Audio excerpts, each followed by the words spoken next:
Oakland and a show called Life Today. They were all American programs, except one on Saturday mornings called Jesus Television, which was Australian. I loved learning about and getting to know our God. I learned about Jesus and miracles and how he is the same yesterday, today, a tiny glimmer of hope sparked in my dried out soul. God was waiting for me with outstretched arms of love and forgiveness. But because I was frightened of him, I resisted his embrace. Joyce said one time, God loves you as much as he loves me. And that messed with my head. How can that be? She was a beautiful woman of God, and I was a depraved wretch. By now, my top teeth were rotting, and I had lost a couple of front teeth. I found it very difficult to eat, and I still didn't care about myself at all. I didn't smile very often on methadone and heroin anyway. Georgia helped arrange appointments for me to visit her dentist in Layhart. He fixed my teeth and arranged a repayment plan of $100 per week until the $3,000 bill was repaid. But he was very old school and ripped out all my top teeth, and I found out later on that most of them had been saved. However, I was grateful to be able to smile and eat again. My cheek had swelled up to the size of a tennis ball, and I showed Francis, who freaked out and told me to get to the doctor straight away because it was an abscess that could kill me if it burst. I was a bit surprised that Francis actually cared, so I walked to the medical center that night and was prescribed antibiotics, and then it burst and all this vile green-yellow pus came out into my mouth. It was disgusting and tasted horrible, even though I kept spitting it out into tissues. The toothaches from all the holes in my teeth were terrible, and to try and get some relief, I brushed them every 10 minutes, sometimes up to 20 times a day, as well as taking Panadol until I collapsed from exhaustion. This happened on and off for about 2 years before I went to the dentist. But all this seemed like nothing to me because using heroin and methadone every day dulled my emotions. I didn't laugh or cry much at all, or think about anything too deeply because my mind was blank. She picked up all of us and drove us there and back with her family. There was a small festival in the street there with lots of rides and fun for the children to enjoy, and it was good for them. Another time, she picked up David, the girls and I, and drove us to the beach, and we all ate fish and chips together. Georgia was so incredibly kind and accepting of me. She didn't know that I use heroin and methadone every day. I invited our neighbor, Ellie, who lived in the house opposite ours, to come to Bible study group with me, and Cheryl invited David and I to home near Lecombe for morning tea. She followed KC Ministries and asked me if our family would attend at her home if she and her husband started a house church. I asked Georgia about it, and she told me that her family used to go. But I couldn't because we didn't have a car. A year later, Georgia told me that she was selling her house and moving to Terry to live on a farm that grew lime trees. I was very sad that she was going. We all jumped up onto our bed and screamed while Francis went into the room, closed the door, and killed it with a baseball bat. Francis threw rocks at it until it fell down to the ground. Then he picked it up and took it home. One Sunday morning during winter time, Francis and I lay on the bed. I had left the oven door open with the gas on to warm up the house, and they had climbed on the open door, and their weight caused the stove to flip over. They were both fine and didn't have a scratch on them. It was another miracle. Too many miracles. Thank God, thank God. Our next door neighbor was a career woman in her late 30s. She worked for the taxation department, and her name was Susan. She was beautiful looking and very sweet to our kids. Her dad, Jackson, came over every day to help her renovate and rebuild her house. Jackson loved David and chatted with him over the little side fence. It was a white picket fence. Thank God for Jackson. He always made time to connect with David, and I was very grateful for that. After approximately 3 years, the renovations were completed. The gardens were beautifully landscaped. Susan invited us inside to have a look, and the house was really great. The complete opposite of ours. I started holding a lot of secondhand stuff and clothes that I bought from secondhand shops. I dreamed of opening a little shop like Lena's with but lovely things in it, but I didn't see clearly enough to understand that. Because of our addictions, this was impossible. So the garage in our backyard, I attended PNC meetings, and during one of those I nodded off in the school library. The parents and teachers never said anything. The people are very polite, especially in Five Dock, where there's a large Italian community who mind their own business. This suited Francis and I just fine. I guess that because we were always clean, the image we portrayed to the world was so different from our reality, though. We were still young enough to get away with that deception. We were running on our youth. David turned 5, and I organized a party for him and about 15 children, and their parents came along. Afterwards, one of the mums from school offered me a couch, and I told Francis we thought our furniture was a bit worn out, but knew what we needed were not things. Matt's mum passed away, and he sold the house and moved to the national park up north to live a quiet hermit-style life. Al I moved to Penrith, and Nicola missed Vicky so much. We had met a girl called Fran through Matt, and we now scored from her. She was Italian and had 2 toddlers who screamed all the time. Although her husband didn't use heroin, one afternoon, after I had finished the shopping and walked into our house, I saw Fran behind our open bedroom door with Francis. There was a half-smoked cigarette still burning on the carpet in the lounge room. She was adjusting her clothing, so I questioned Francis about it after she left. I had had enough. They both just lied to me about what they were doing, but I could feel things were just not right. I decided to ask my long-lost brother Anthony for help to get away from Francis, our addictions, and our mess. So I phoned him and asked him if it was possible for the kids. He was rude and abrupt to me and told me not to be stupid and not to disturb him again, and then hung up on me. I was 36 years old and I never rang him again. Marjorie made her first communion, and she looked radiant with the light of God's holiness all over her. I couldn't stop weeping during the entire service and didn't understand why, so I asked Chris. And he said, because we are so bad and they are so part-time. The night before, Ken Verichik and I had been up with him a lot. It was a nicely cold morning and he still had a high temperature. So Marley, Jane and Anne came too, but when the photos were being taken, I was very self-conscious because of my teeth. I tried to smile and hide them at the same time because I looked terrible. My first thoughts after I woke up every day, Francis always gave me less heroin than he put in his own spoon. I accepted this most of the time because he worked hard for the money to buy it. He always told me he needed more than me because I was smaller in size than him. But occasionally I would tell him that what he gave me was not enough. So then he would put a speck of heroin from his spoon and say, that's all you're getting. I really hate you having to beg for that tiny bit more. Most of the time I never got out of it, and the amount of heroin he gave me was just enough to stop me from withdrawing. A few weeks after David was born and Francis had lost his business, I applied for the pension again because we were desperate. The dealers were horrible and refused to give us credit, even though we always paid them in full. One day we couldn't get through to any of them, so Francis asked me to go to Cabramatta, which was, at the time, a mecca for dealers and junkies. We had never been there and knew no one, but had seen and read about all the heroin problems on the news.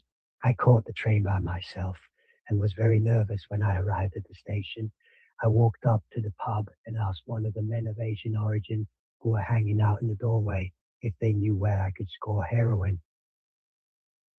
He talked with his mate in Vietnamese and then said to me, no one had ever addressed me as sister before now.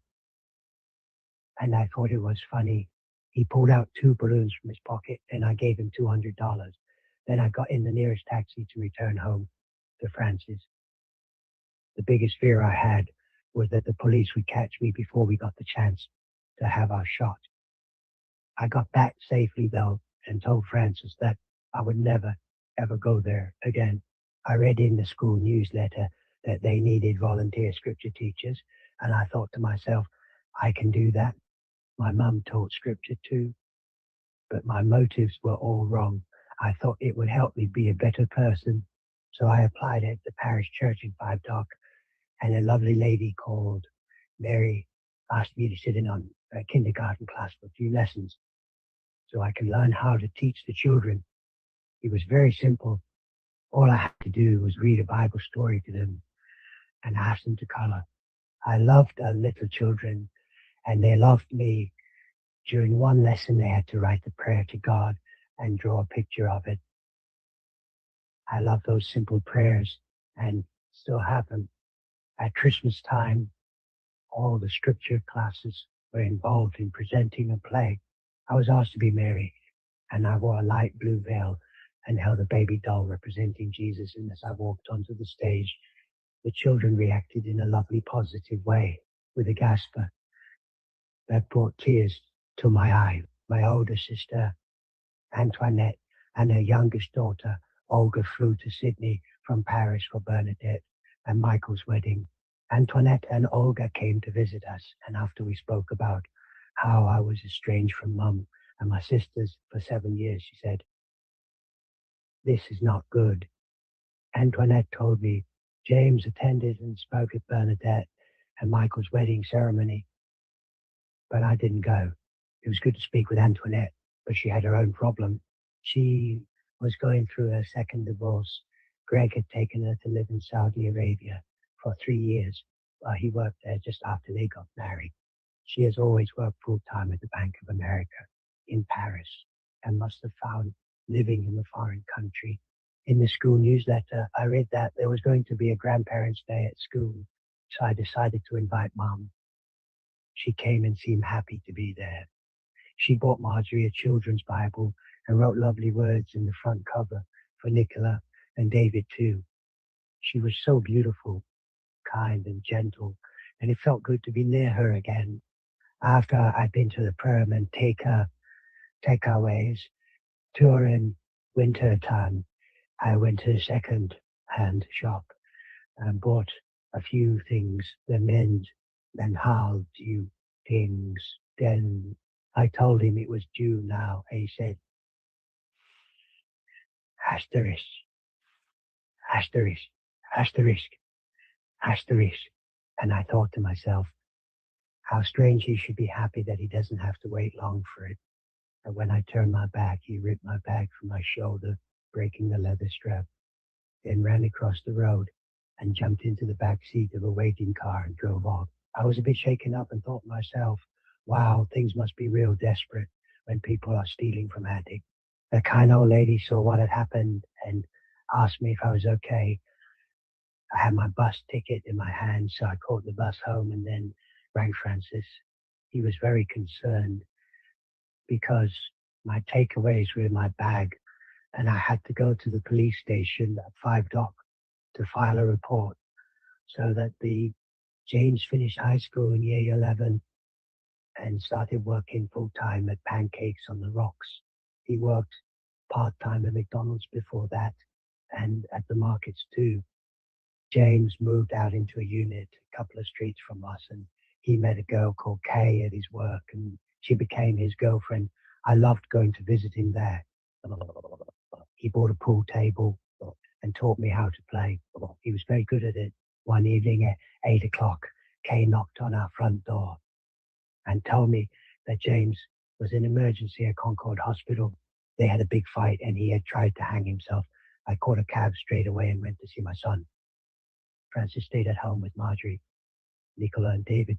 I walked into the emergency room and saw James lying there, and he looked so pale and thin. He was only 19 years old, and all I kept saying over and over was, "I'm sorry." He opened his eyes and smiled a little and said, "It's okay, Mum," which made me cry more. Deep down in my heart, I knew my children deserved a much better life than the one I was giving them, but I didn't have the courage to let them go into foster care. I stayed with Dale too until he was discharged. The nerve broke in their back. They were me, bro, cold kids, and the jumper kids. And after me, all ran inside, and Nicola's face was so swollen up that her eyes were like knife. She told me that she had touched the caterpillar in the garden, and I freaked out. Frances told me that she had an allergic reaction. I had to take her to the medical center as fast as I could. So I put her in David's old stroller, and the doctor gave her cortisone, which worked so quickly. I was so relieved and thankful. Modern medicine can be amazing. Form of heart murmurs, but their health has never been bad. Made a family friend at school.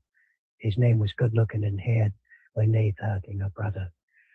Bunny and girlfriend, and they became good friends with their spy. And originally from Queensland, they had to move to Sydney to make a new start after Gary had some trouble with the police. Both had lived through horrible childhoods and had more or less raised themselves and were now raising Hannah's younger brother, Dennis, as well as their own two little boys. Ellie and Peter lived in the house opposite ours with their two daughters. Their girls were a few years older than Marjorie and Nicola. Ellie was a nurse by profession, but now a stay-at-home mum. I invited their family over for dinner, and they invited Marjorie and Nicola to go away with them on their church camp. One off at a front gate, and because of her size, she couldn't get up, so I woke her back to her feet. Cannot always took, advice of the doctor. Every time I chatted with her, she told me they were sick again. Even in my drug haze, I still had very acute intuition and felt something was just not quite right. Years later, we found out that Peter had been visiting pornographic homosexual websites on his computer, and when he was discovered, he told Ellie that he was gay. He moved out of the family home, and Ellie was admitted to hospital where she gradually lost a lot of extra weight. After living at Henry Street for 7 years, we received a letter from our real estate agent letting us know that the landlord wanted his house back because he wanted to build 2 new townhouses on the land. We found a lovely old Federation house in Russell Lea that we could move into. It was in a quiet street, and the kids had to catch a bus to school. In the mornings, I walked them to the bus stop and waited with them until their bus arrived. In the afternoons, I caught the bus to 5 Dock to pick them up from school. They were great kids and looked after themselves and each other so well. Our next door neighbor was the famous country western singer James Blundell. He was newly married, and they were expecting their first child. When Francis first met him, he said to him, "I thought you were James's older, fatter, bolder brother." James just laughed with his $1,000,000 smile. They were both lovely and quiet neighbors who never bothered us. David's friends came for a sleepover one weekend.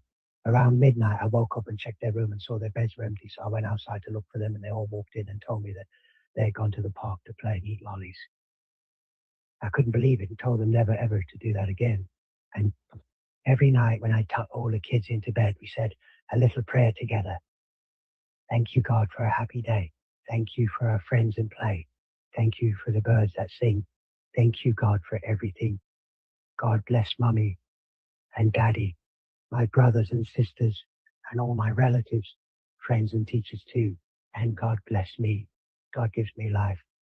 He loves me too. Dear God, I am so glad I belong to you. Amen. But I didn't believe that I belonged to God. How could a drug addict belong to our most high and holy God? We had stopped taking the children with us to the methadone clinic. They were old enough. The clinic doctor, who was originally from Malaysia, Mr. Underwood, knew we used heroin every day and joked with us that we should give him our heroin money and he would bank it for us to save.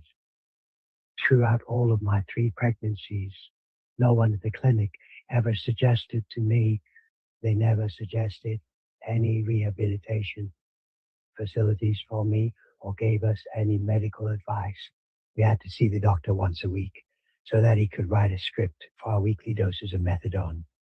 We spent a total of 5 minutes with him, then we signed Medicare receipts and left. They did blood tests about once a month and urine tests once a week. The private clinic was only a business, and it is in their interest. There were always hardcore junkies hanging around outside the clinic, trying to sell and buy heroin and methadone. They hit up their takeaway doses straight away, sitting in the gutter in the side street next to the clinic. Francis let one guy come over to our home. Francis held a mirror up so that the bloke could stick the needle into his jugular vein. And it was disgusting and dangerous. And we tried to shoot up our dose of methadone in our arms once when we couldn't score any heroin. But we couldn't handle all the necessary paraphernalia. The 1 milliliter that I managed to shoot into my arm had no effect at all. Our dose was 10 milliliters, and there was no way I was going to shoot up 10 times in a row. That was the first and last time we tried this. One of our dealers got his hands on some pethidine, and of course we bought it and tried it.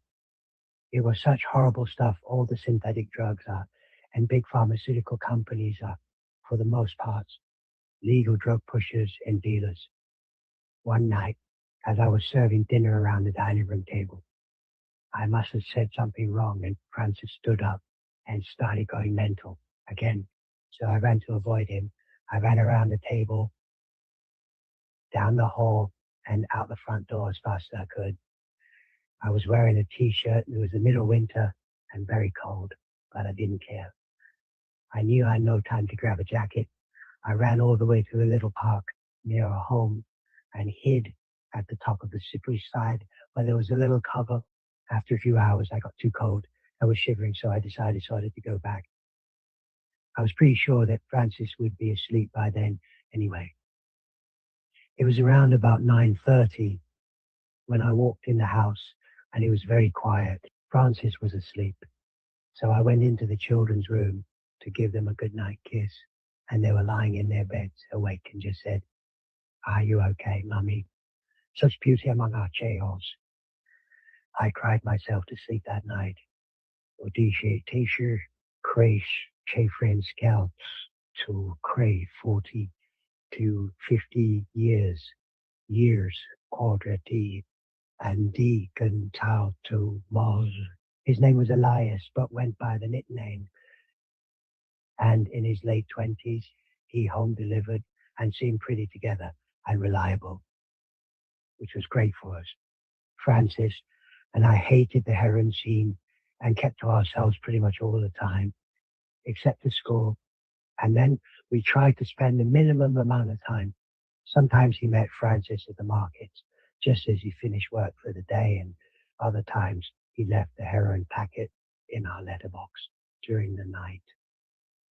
It was a nice change waking up in the morning and going to the letterbox and finding heroin in there. Lou used to, but gave up not long after we started scoring from him. James moved back in with us at Russell Lee. It was great to have him near us again, and the kids loved having him home. He got his license and bought his first car, a maroon Ford sedan. James would pick the kids up and take them for a swim for the day. They had lots of fun and loved going. Kay bought a dog, but James didn't like it much. And after their lease expired, he moved back in with us again. One of Francis's business associates, the wedding was out near Penrith somewhere, and so we asked James and Kay to babysit Marjorie, Nicola, and David for us. The food was vegetarian and tasted like cardboard and dirt mixed together. There was no alcohol or smoking allowed, and only weak cordial was served. It was not much of a celebration at all. The next morning, the children told me that James put them all in their rooms at 6 in the evening. and told them to go to sleep without dinner because they were playing up. Then he and Kay ordered home delivery. I didn't ask James to mind them again. We never went out to socialize anyway. He really was a great big brother to them, considering the way we had raised him, and he has always worked hard. One weekend, I could feel that Francis and James were up to something, so I hassled Francis until he told me that he arranged for James to buy heroin so that he could sell it to us and make some money. I thought that was a very weird thing to do, but we annoyed James so much to hand the heroin over to us that he never bought it or sold it again. It was so nice to have the home phone connected again, and one sunny morning around 8 o'clock it rang. It was Andy, and all I heard him say was, "Francis is dead. Francis is dead." I could feel the blood draining from my face, and I said, "What? What?" Andy was eating a piece of toast while he was talking to me, and I misunderstood him. He was saying, "Frank's dead. James, his godfather, had committed suicide by hanging himself from his daughter's swing set in their backyard," and I felt deeply sad for the family. James and I attended Frank's funeral, but we spoke to no one and left as soon as it finished. Marjorie grew up so quickly and started high school at Dominic Catholic College at 5 o'clock. She was hearing the foreman or cola, and they were about to leave. She would stop at the front door and on to Koshi. I told you, I found this very hard to deal with in my head. I can understand. I deal with. I would ring Francis at work, and after you talk with her, then she would finally leave. Nicola and David were so sweet and patient with her and me. Francis's mother came to visit us again. She seemed older and more tired, but I was a bit tired myself as well. And one afternoon, when the children were listening to me, I lost it at them and started yelling and screaming. Poor Madge. She was shocked by my bad behavior and told me she couldn't handle it. Strange that she never reacted that way when Francis went crazy at me. Anyway, I didn't care what she thought, as I was hurting so much that her feelings didn't matter at all to me. During our time living in Haberfield, Francis's eldest brother Bert, whose hand had been blown off and nearly died in a firecracker accident when he was around 10 years old, rang while Francis was at work and sounded so stressed, like he was on the verge of a nervous breakdown. Bert asked me if Francis could lend him some money because he was in financial difficulty, so I let Francis know, and he sent him a check for $5,000. We never paid Madge back the $2,000 that she had loaned us for our bond rooms at Harris Road, because figured one of Francis's customers owned and operated a very successful fruit and vegetable shop on Liverpool Road at Ashfield. Paul lent Francis cash, and we would go there to borrow some money on weekends. Francis always paid him back at the markets the following Monday. I talked to Francis about us doing an armed after a long weekend. The takings there were huge, but we decided against it because we couldn't trust anyone else, and it was too risky to have us both end up in jail or dead if something went A-dubbery. I didn't know my children would end up, and they were my life. A few months later, after the Easter long weekend, Francis told me that Paul had been robbed, and the thieves escaped with approximately $500,000 in cash, which they stole from the safe. It was an inside job, and they were never caught. We met a man called Majid, who was born in Lebanon. He came from a good family and had a beautiful wife who was straight. Together they had 3 young children. He sold us heroin for a couple of years on and off, but then Francis found out that Majid went to Lebanon and got caught there with heroin. He was sentenced to 8 years jail. Around about 4 o'clock one afternoon, James was in the garage and I was in the driveway, and he said to me, "If I threatened to commit suicide, would you stop using heroin?" Tears welled up in my eyes, and as I walked away, I said, "You can't say that." But his words cut deep. The kids, they understood a lot more and asked to stop using, and we lied to them, telling them. Then people at the markets found out. Francis and I were heroin addicts, and word spread like wildfire. One afternoon, as I was walking out of the school grounds with the children, one of the mothers was on the footpath in the street making gestures to me as though she was sticking a needle in her arm. I just yelled some abuse to her. He suffered a lot of ridicule and mistrust, and people avoided him because his reputation was now mud. The markets operates on credit and trust. We were both under too much stress, so we adopted the attitude of who cares, as long as we get our fix of heroin and methadone. I did the shopping, cooking, cleaning, cared for the children's needs, dealt with their school matters, paid the bills, mowed the lawns, and put out the rubbish. Francis worked. He was driven home from work one morning at 9 o'clock, and as I looked outside, I saw the driver get out of the car and assist Francis to help him walk into the house. He lay down on our bed and told me that he had injured his back when he twisted around to reach for a bag of onions from a pallet. I was completely freaked out, but tried not to show it. Francis was used to lifting 50-kilo bags of potatoes as though they weighed nothing, and now thoughts raced through my mind about how we would manage without his income. What about our addictions? How sick were we going to get? Francis drank all my takeaway bottles of methadone that I had struggled to save. I loved him so much that I would have done anything to help him. The chiropractor told us that he had a slip disc in his lower vertebrae and advised Francis to take it easy and rest a lot. The worst thing that can happen to a heroin addict is that they experience real pain because we are all demedicated. The pain is much harder to manage. During the following year, Francis battled through it and still went to work 6 days a week. But for the rest of the time, Francis came home from work and handed me a packet of foil. He told me that he was leaning deep into the watermelon bin to sort through the rotten melons that were right at the bottom of the bin, and the packet of heroin fell out of his shirt pocket and into the molten slush. I didn't even think about it and mixed it up as quickly as I could and shot it up into my vein. Within 2 seconds, I knew something was terribly wrong because I felt so ill. It had been years since I had a bad taste, but this was different, so much worse.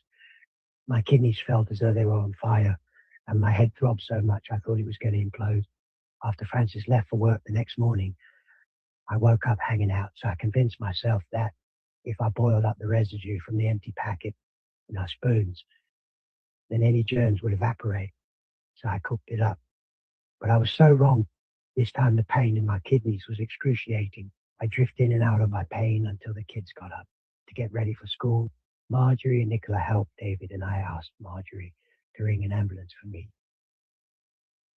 But she didn't, and rang Francis instead and told me that he said he would be home soon, which meant, hang on, I'm bringing heroin. I needed help, a lot of help, but whenever I spoke with Francis about this, he always repeated his old mantra. Nobody cares about our problems. Nobody can help us. By now, though, my youthful death wish had left me. Life surrounded us in the midst of our mess. The kids were full of life, and life found a way. I loved my family so much and didn't want to die anymore, but I still believed it was impossible for me to be normal without using heroin and methadone every day. I was terrified of having another bad taste, so after my daily taste of heroin, I didn't understand much about God, but I knew he didn't want me to be sick, and I believed his word was powerful enough to protect me. One brilliantly sunny Sunday morning, Francis was reading his newspapers and drinking coffee on the front porch. He walked inside and had tears in his eyes, so I asked him what happened, and I asked Francis what he said, and he told me that he was fine just the way he was. In our heroin haze, I didn't think about it too much and just thought, That's nice. Our lives were full on. The kids wanted a puppy, and I thought it would be good for them, especially for David. We bought baby mice for him, but they always wriggle free. And no matter how hard we tried, we could never catch them again. So we all went to the market's pet store and bought a 6-week-old Maltese Shih Tzu. He was a tiny white ball of fur and so little and helpless. While taking him for walks around the quiet neighborhood streets, he was very thin because we were in no state to be could hear while proud, could hear, we could hear while proud. After school one day when Binky was about 6 months old, he got out and ran across the road and slid under the wooden side gate of the house opposite ours. There was a big pit bull on the other side of the 7-foot high gate, and all we could hear was barking. David and Francis looked under the 2-inch gap underneath the gate, and Binky was just laying there, very quiet, and we all thought he was dead. Then they jumped over the top of the gate and rescued Binky. He was in shock. The pit bull used him as a toy and just tossed him around and played with him a bit. Binky stayed under our bed for a couple of days after that. Another time he got out again and ran onto the road, and a car clipped him, but he was unharmed then too, a bit like Francis and I. Bouncing off death, only Cole was elected school prefect in year 6 and then started at Domini High School. We had a small celebration for him at our favorite restaurant in Chinatown. His good friend, Tamara Christopher, was 20 years old and do a year later John and his staff ordinate the all clear. When he was finally given the all clear by his doctors, I was lying down on the bed watching television next to Francis and the children. James was standing at the bottom of the bed and said something, but because of the television noise, I couldn't hear him properly. So I asked him what he said, and he said Christopher was killed in a car accident. The accident was horrific, and they were all burnt alive when their little 2-door car caught fire as they were driving into the city around 4 in the morning on the Anzac Bridge. Christopher had to be identified by his dental records, as his teeth were all that remained. Tears welled up in my eyes, and I jumped up and gave James a hug. One of the first hugs I'd given him since he was little. James and I attended a funeral which was held at St. Joseph's Infield. James read out one of the prayers during the service, and he was also very sad. Mr. and Mrs. Montana had only their 2 sons, and now Timothy, James's best friend, was alone. No, long after Timothy met and married a beautiful girl of Lebanese origin. Her family was against the marriage, and James told me that some of her male relatives walked up to Timothy and told him that if he didn't leave Donna alone, then what happened to Christopher would happen to him. I thought that was very disgusting. I learned a lot about history, nature, and current events from all around the world, and our children did too. Because of our addictions, we were unable to show and teach the kids very much. My favorite is comedy, and James told me about the show called Seinfeld. As a child, I remember the sound of his laughter and how it was such a sweet sound to me. When Dad laughed, which was not often, I felt like everything was all right. I loved gardening, and in our front and back gardens, there were many fruit trees, the mop, the apricot, the peach, lemon, and mango. There were beautiful, tall sunflowers outside our bedroom window, and I had various pot plants. My favorite flowers are poppies with their dark centers and magnificent colors. I tried to mow the lawns one afternoon, but I couldn't get the mower started. So I checked everything and realized they had run out of oil. We didn't have any left, so I went to the kitchen and got the vegetable cooking oil and thought to myself, that'll do. Well, it started all right, and I was so proud of myself. But pretty soon, there was blue smoke billowing out of the mower. There was so much smoke all around me that I couldn't see anything. It smelled like a fish and chip shop, and surrounded the entire house and neighboring yards. My niece Nicole came to visit us. She offered to take Nicole a unit in Way, Kovac parents. My parents, my foster brother and his wife, live. They had bought Nicole a unit in Whack after they finished school, so that call. Before that, Nicole had lived with Mum at Cherrybrook for a year or so. The kids had never had a holiday away apart from school camps and time with their friends, so I thought this would be great for them. Margie was going for a holiday with her school friend whose family owned a holiday house down the south coast. We still had no car or money to be able to give them the holidays they needed. All our money was spent first on heroin, methadone and cigarettes, then on taxis, food and bills, in that order. They had a lovely time, and about 6 months later David asked me one day, "Mum, how do you know that man?" And I said, "What man?" And he said, "Anthony," I replied, and David looked surprised. I laughed as I realized that David had never met him and didn't know him. I had never explained to him that Anthony was his uncle. After 3 years at Russell Lee, the agent sent us a letter saying that the owners wanted to sell the property. We received our full bond back from them. One of the few places we managed to leave with the rent paid up to date and the property undamaged. We found a tiny 3-bedroom standard brick house in Kings Road at 5 Dock. The backyard was huge, but Francis was fed up with moving by now, and along with his sore back, he told me to arrange the move when he was not around. So we hired removalists, and with James's help, we packed up and moved on a Saturday while Francis was at work. When I moved one of our cupboards, I noticed that a foil packet fell down on the floor behind it. I picked it up, opened it, and saw it was heroin. Each time we moved into another house, Francis would say, "Let's christen." And then he would mix up a shot. The house was too small for James, so he moved to a house in Strathfield to share with some of his work friends. We lived around the corner from a sports centre that had an indoor pool. One very hot summer afternoon, Francis took David there for a swim. When they came back home, Francis told me that he dived into the water and then felt something in his back go click, pop, and he believed he was healed. His back was fine again, and he had no more pain. It was another miracle, but we took it for granted.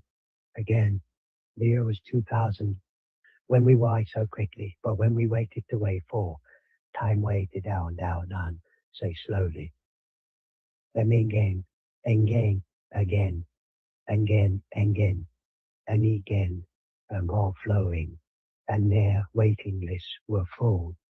But this went on for 2.5 days, and we were beginning. But there was nothing we could do. We had no extra methadone, because Vicodin, because Francis had used it all for his back pain. As soon as I relaxed and knew it was on the way, the withdrawal subsided a bit. During our years of addiction, we tried a few times, mainly due to lack of money and or heroin, to stop using, but we only ever made it till around about 4 in the afternoon. And then either I would set Francis off, or he would me, and then he told us he would meet us at our home, so we finished up at work and went home. It was about 5 o'clock when we got home, so I left to buy milk and a few things we needed from the supermarket up the road. I was gone for no more than half an hour, and as I walked back home, I felt relief was very close, but I couldn't wait to get in the house and mix up my taste.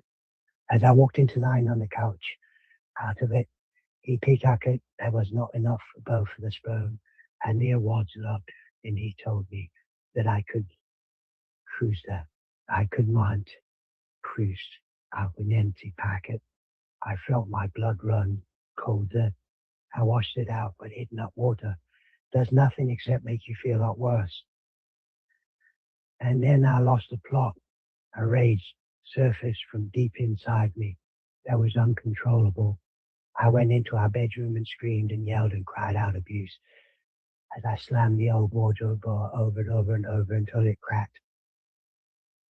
I punched the walls for about 5 minutes until I just broke down, collapsed in a heap and sobbed at the futility of it all. I felt abandoned, rejected, deserted, confused, and disgusted at the hopelessness of my addiction, and I could not. The small amount of trust and respect that I had left for Francis pretty much disintegrated after that. We were both suffering a lot, in denial and running on empty. We made a half-hearted decision to try and stop using heroin, but only because of the drought. Then when Francis came home from work on the Monday morning after that Saturday night, when we got there, they had about 20 junkies coming, going, ringing and waiting. They managed to score a couple of times, but everything we bought from them after that just didn't work. We would have gotten a better effect if we had burnt the cash. But we still persisted and kept buying sugar, our minds tricking us into this time it would be heroin. There are many different levels to addiction.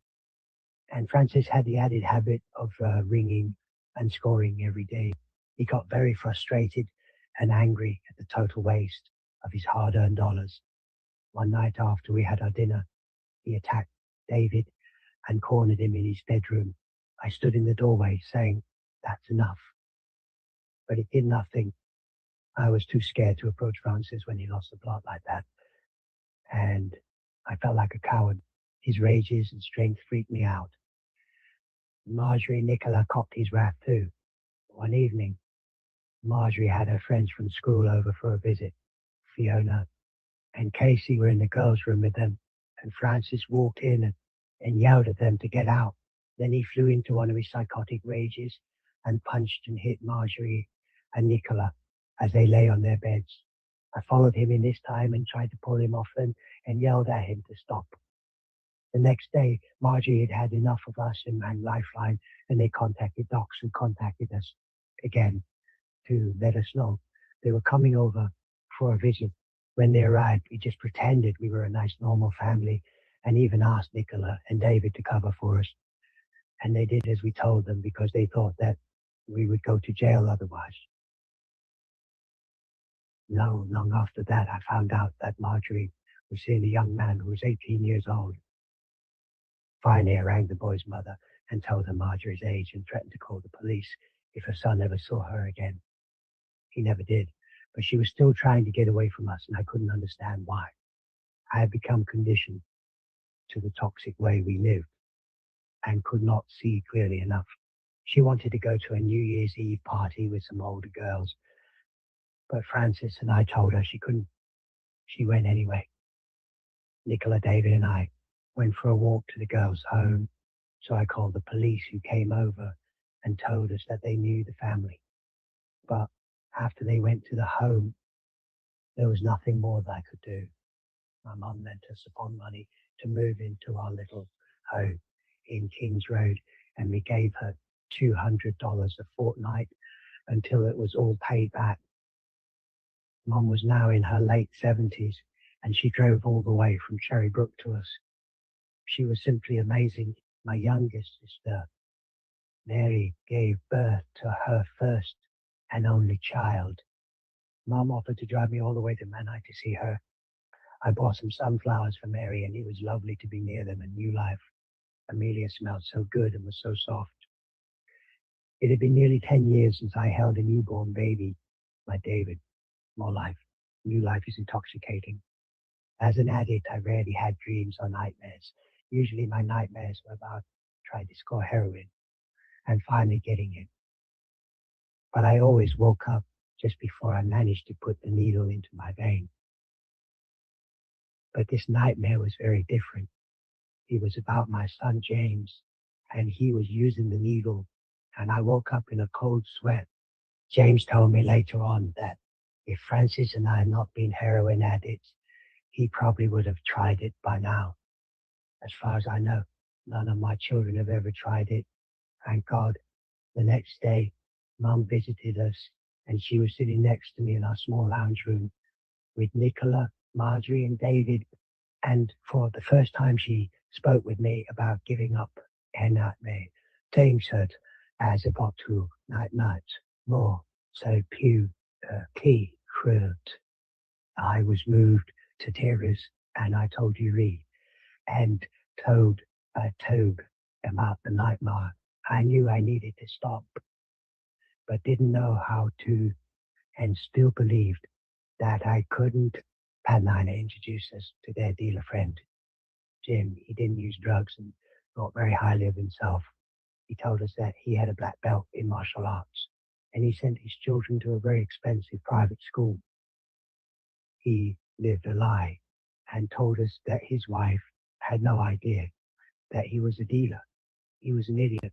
After I started to question if it was heroin or speed, but I kept telling him it was heroin. I knew the difference.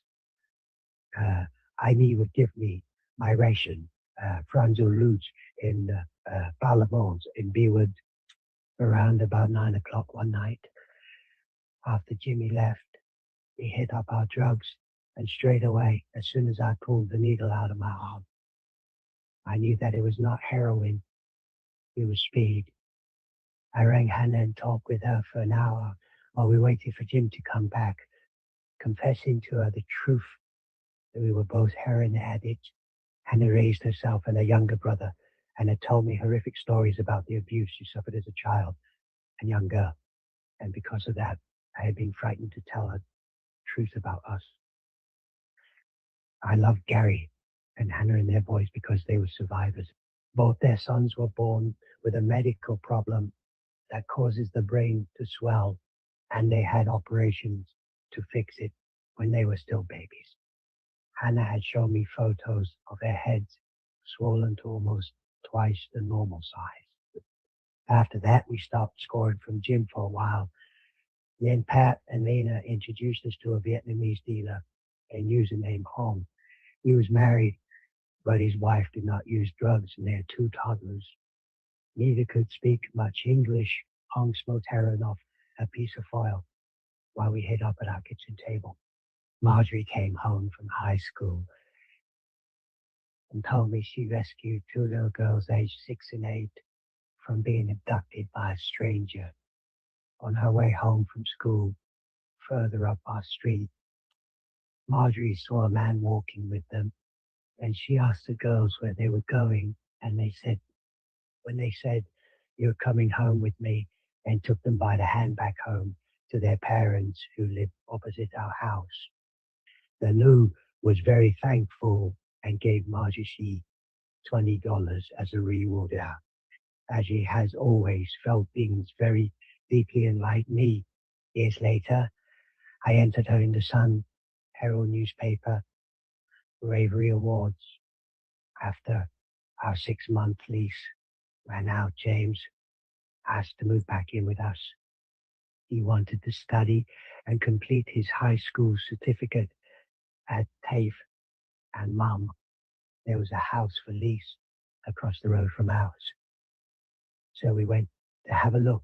It was beautiful, with 4 large bedrooms and built-ins that had floor-to-ceiling mirrors, parquetry floors, gas heating, a dishwasher, larder, and 2 bathrooms with heated towel racks. The walls were so clean and white. The rent was $450 a week, and James said that he would give us $100 towards it. So we moved in. I still don't know how we pushed everything across the street, up the driveway, and into our beautiful home. This was the nicest house we had ever lived in. It made me happy to see the kids enjoying it so much because they deserved a good place to live in. James had a few gambling problems. He told us that he was in a lot of debt, $15,000 to help him clear it and start anew. I said no, but Francis went up to the St. George Building Society at 5 Dock and applied and was approved for the loan. I don't know how he got through because Francis didn't even have a bank account. No.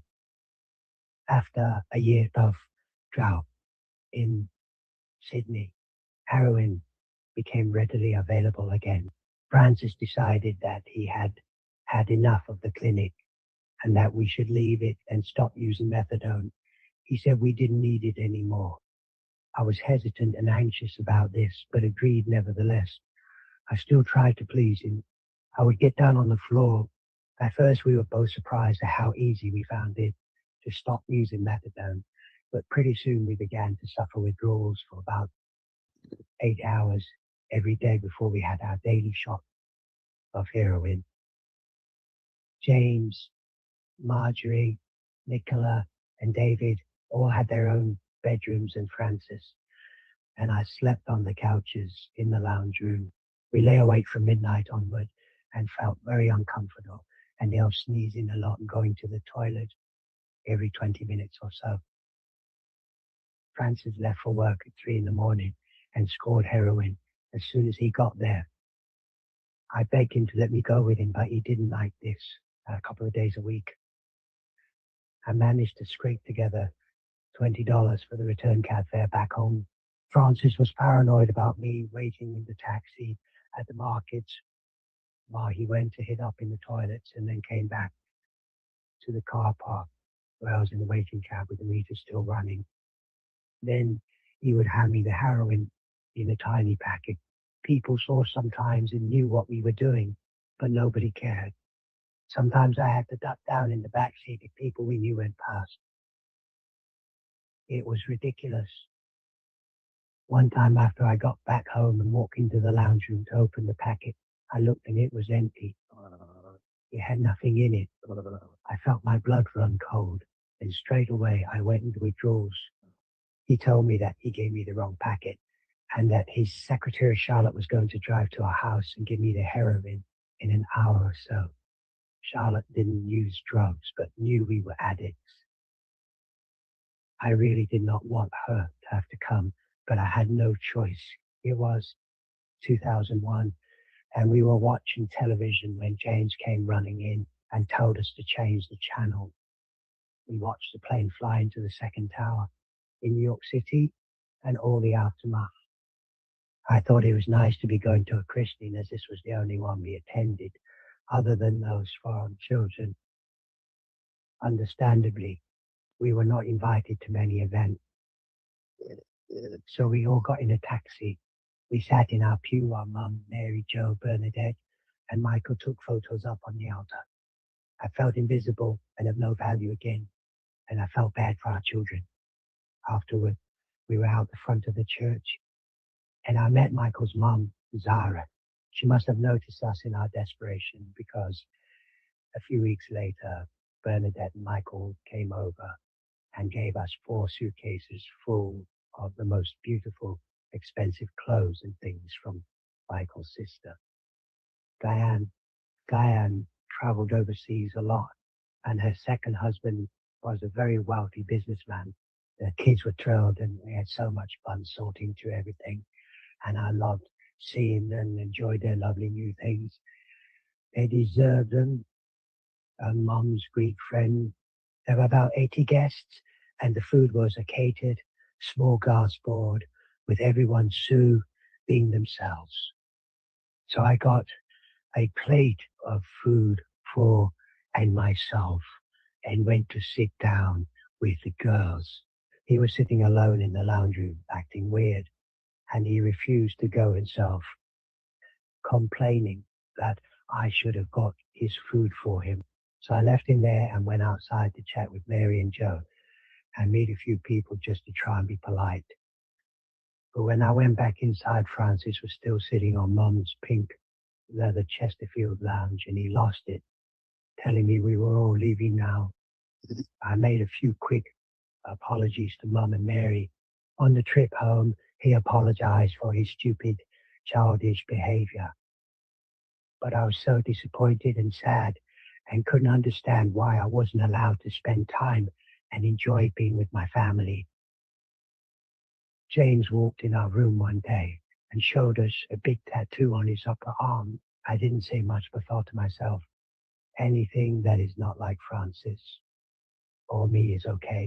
He scored 99 100s for his math exam, and I was so proud of him. But he befriended a heavy dope smoker that he met at TAFE. One night they went for a drive up to Gosford, and when he came home, he was covered in grass clippings. We asked him what had happened, and James told us the police caught him and charged him with possession of marijuana. When his court date came up, I really wanted to go with him, but I had to stay at home and wait for my fix of heroin and go to the methadone clinic. I started to panic that he might be put in jail. But Francis reassured me that he probably would only get a fine. James finally came home around 3 in the afternoon and told us that he got a fine, but had a record now, and that he would not be able to become a firefighter. When I walked past the fire station, the firemen always looked so fit, strong, and handsome, and I thought James would be an excellent fireman. I decided to dye my hair blonde before I got much older. It turned orange the first time, and then I bleached it again and thought it looked fine. When I look at the photos, it looked really bad, but I am still bad. I had a go. It was a little bit of fun for me in my otherwise very stressed out world, Pinfree Stout. It was lovely to see them growing up, and we had a very yummy red porky, and all the trimming. It was a good day, and after lunch we sat outside on the back patio under the passion fruit vine chatting. Marjorie started working part-time at Kentucky Fried Chicken on Parramatta Road at 5 Dock. She brought home lots of food from her work, and the kids loved looking in the fridge because it was full of chicken, buns, and gravy. Marjorie and Nicola played for their school's indoor soccer competition at the 5 Dock Leisure Centre on Friday nights. The team needed a coach, so I asked James if he could do it. He said he would and was very good at it. David and I went to watch them play every week, and Francis came once or twice too. I loved these times. It was good to see him growing up, and we were all together as a family again. When we got there, Francis would give him the cash to pay him for our heroin. As we were driving along Parramatta Road, the police pulled us over, and I asked Honk if he was an Australian citizen and if he had a license, and he said yes. And so I told him that it would be okay. I was scared about all the balloons of heroin that I knew he had in the car. To a speeding ticket because he was 2 kilometers over and just kept going out. Good friend, a Nagis dog. Nothing a mudra was kind. Mandy popped in for a visit one morning at 11 o'clock. It was a very sunny day, and we had just had our taste of heroin. After she left, I noticed blood had soaked through Francis's shirt sleeve. We were sinking to new lows. Then my period stopped. I went to see a doctor who told me I was starting menopause. I was 42 years old now and very unhealthy. But after a couple of months, I felt movement in my tummy, and I knew straight away that I was pregnant. Again, we told all the children, and they were fine with the thought of a new baby in our family. All of them except for Nicola. She got very upset with us and yelled that as addicts we had no right to bring another life into our world of chaos. I was a little taken aback, but couldn't think or see clearly enough to realize that she was absolutely spot on. Nicola has always had a very strong moral compass and has always taken on too much responsibility. I went to the doctor again, and he told me the chances of me having a healthy baby were very low because of my age, and I smoked up to 50 cigarettes a day, suffered from lupus and hepatitis C, both of which were untreated, weighed 54 kilograms, used heroin every day and my bottom teeth. One Saturday morning, while I was in the office at the markets, I rang my mum and told her I was expecting another baby, and she said, well, you know what you have to do. An incredible sadness overwhelmed me as I thought to myself, life is not rubbish to throw away because of what the doctor told me. I knew that it didn't matter what was wrong with my baby, that I would love our child no matter what. I was in denial, but I spoke with Francis about us checking into a rehabilitation facility to detox, and he agreed. So I rang Barmain Hospital, but they told me that they didn't admit pregnant mothers Over the years, we have never heard anything positive. When naltrexone was the flavor of the day and called the miracle cure for heroin addicts, we made inquiries about it and discussed it a lot. But it cost thousands of dollars. Francis's mother found a doctor in Perth who did the naltrexone treatment for free, but getting there was a logistical nightmare. We learned that to begin the treatment, we had to be clean for 3 days, which was impossible for us to do with the children to care for and the temptation of home delivery heroin. James drove us to one meeting in the evening at 7 o'clock. There were about 30 people there, all complaining about their day. Francis and I just looked at each other and thought, you got to be kidding. And we knew we were never, ever going back there again. So we lied to the kids again and told them we had stopped using heroin. I needed a taste of heroin now. Before I left to go and teach, and the guilt I felt about doing that was too much to handle. Jeff and Michelle lived in 5 Dot with their 4 beautiful children who went to the same school as ours. They were a lovely family. One day, Mandy told me that Jeff, the dad, had committed suicide in the family car in the garage. He was very sad, and Francis and I attended his funeral.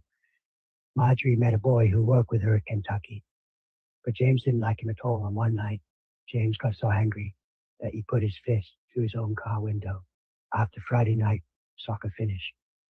She rang me around 9 o'clock, very upset, and told me that the Walkman she'd borrowed from Nicola had been stolen from her by her friends. She was a little shaken up as she realized her friends were not friends at all. Francis's secretary, Charlotte, decided to sell the business.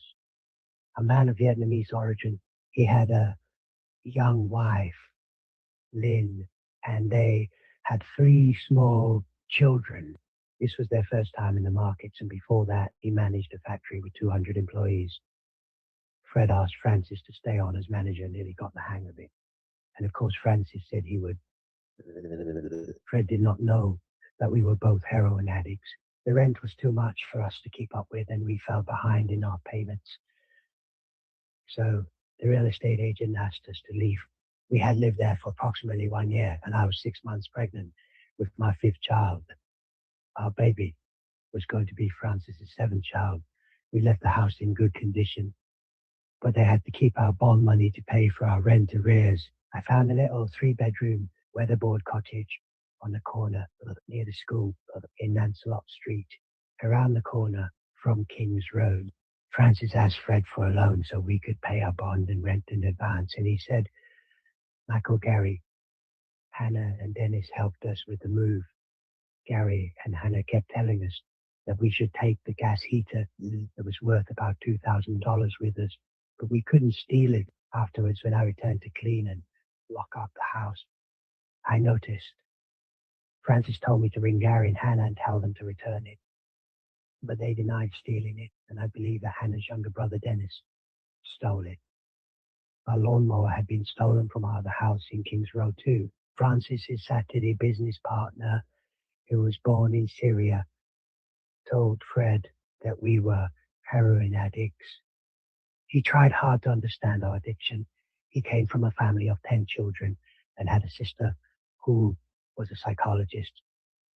He asked us to rejoin the methadone program, and we agreed. Fred and his sister drove us there for our first dose. After I drank it, I felt very ill, as if I had been poisoned. We returned to the market, and as I got out of the car, I felt dizzy and faint and thought I was going to vomit. My dose was too high, and Francis said he felt sick too. The doctor and staff at the clinic never, ever suggested that we drop our dose, and they knew we still used every day because our urine test. James left Taffy before he was able to complete his certificate. He returned to work at the markets, but not with Francis's time. One day he came home and told us he had hit someone in the street at Bondi. He broke bones in his hand and wrist and had to have an operation that left pins and bolts sticking out of his skin and his arm in a sling. Early on a year's morning, 2003, James drove us to the clinic and then told us that he was going to pick Marjorie up. It was Nicola's 14th birthday, and Marjorie had not come home from her night out. I had to tell James to move out, and I found that very difficult, as I had to put his belongings in large garbage bags on the back porch. Marjorie went to the police, and the courts ordered for her NAVO against James. On the following Saturday at the market, I rang Marjorie from a payphone in the morning, and she was crying a lot. She told me that James had come and taken all his furniture, which included his bed that she had been using. So I told her not to worry and that she could have our bed. I tried to reassure her that everything was going to be all right. Even though I knew it wasn't, at 3 in the morning, I pulled the tops off mountains of produce right next to semi-trailers and forklifts as they sped past me. Francis called from Will, who was a heroin addict too, and worked at the markets.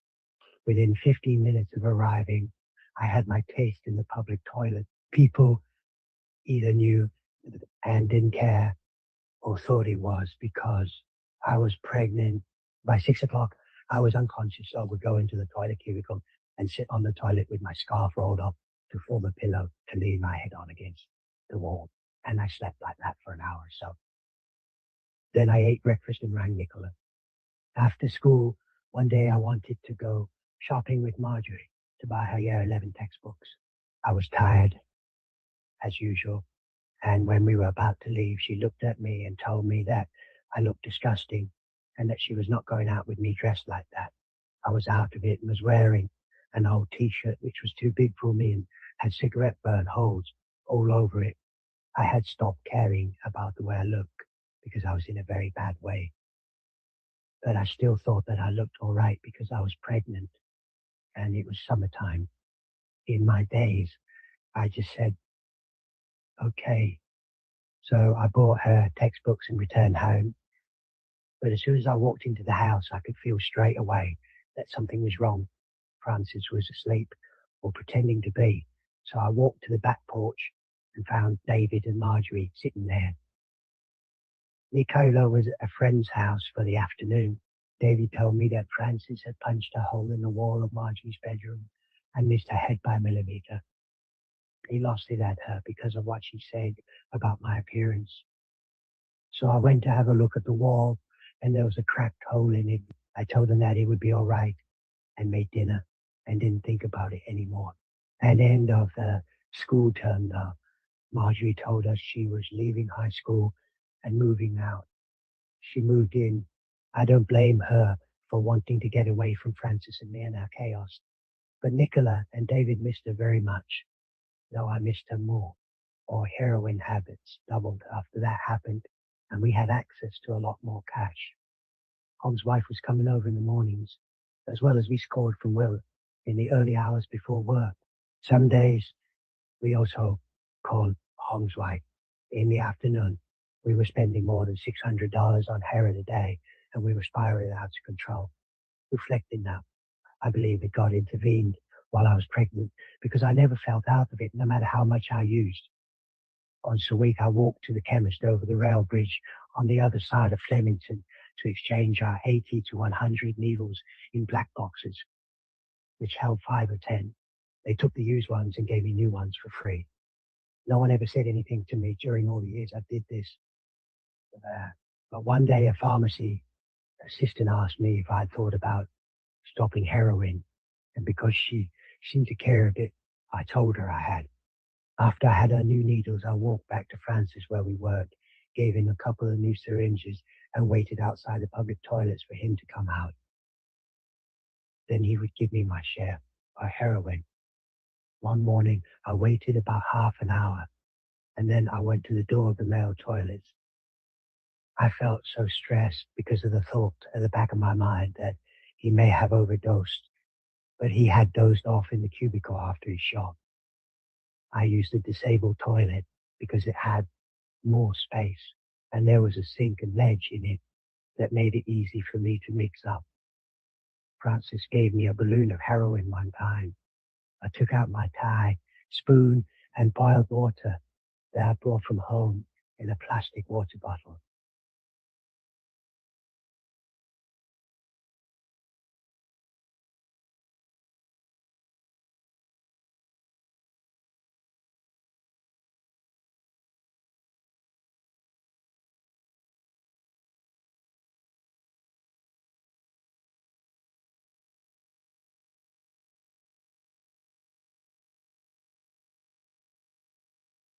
then I tried to undo the balloon of heroin. I rarely had to do this because Francis was the one who always opened the heroin, and as I stretched the knot, it flicked out of my fingers and fell into the sink. I tried to grab it, but it just rolled quickly down the plug hole into the drain. 150 gone. I had some cash from the day's takings on me, so after my initial panic, I rang Hong's wife again. When I told Francis, after I had my shot, he was quite calm about what I had done. I tried to help Francis financially by juggling the numbers when I did the book work. Francis, oh wow, worked harder than ever before. Fred decided that Francis's wages should be a percentage of the total sales for each day. So one crazy day, Francis sold nearly $20,000 worth of produce, which meant that his wage for that day came to $2,000. Years before, Francis told me that what goes up must come down. And even though we knew this was true, we never imagined how much down would happen and the consequences we were going to have to face. Remy Johnny's list. So we just kept going up and up and up until one morning we finished for the day and got ready to leave and go to the methadone program. Francis got paid daily because we were never able to hang on to cash for more than a day at a time. I sat on the curb of the forklift ramp waiting for him, and all of a sudden I heard Francis yelling at Fred. Francis lost the plot again and screamed abuse at poor Fred, who remained very calm and gave him the cash. The next morning we arrived at work and Fred spoke to Fred, being the only junkie whore, and told him we could stay until our baby was due to be born. But then we had to finish working for him. Francis and I couldn't. Neither of us knew where Francis was going to work after that, and being 8 months pregnant, I really didn't care anymore. I was booked at the hospital for a voluntary cesarean section around the time I thought our baby was due, towards the end of April 2003. The doctor had tried to talk me into having my baby naturally, but because of my age and health, and because David had been delivered by C-section too, the day came and, as usual, I had my early morning shop and my nap in the market's toilet. My operation was booked for 2 o'clock that afternoon, so we finished at 9 and went to the hospital with James, Marjorie. Pet Corn is a cartoon nigger. David, Jane and Anne came too. I felt a sense of uneasiness for a while, so I spoke with Francis about the possibility of something going wrong and me dying, and told him that I loved him and all the children. Mitch the bitch. After the delivery, I came to before I was due to wake up from the anesthetic, and the pain felt like a hot knife slicing through my skin. Remy Johnny's list.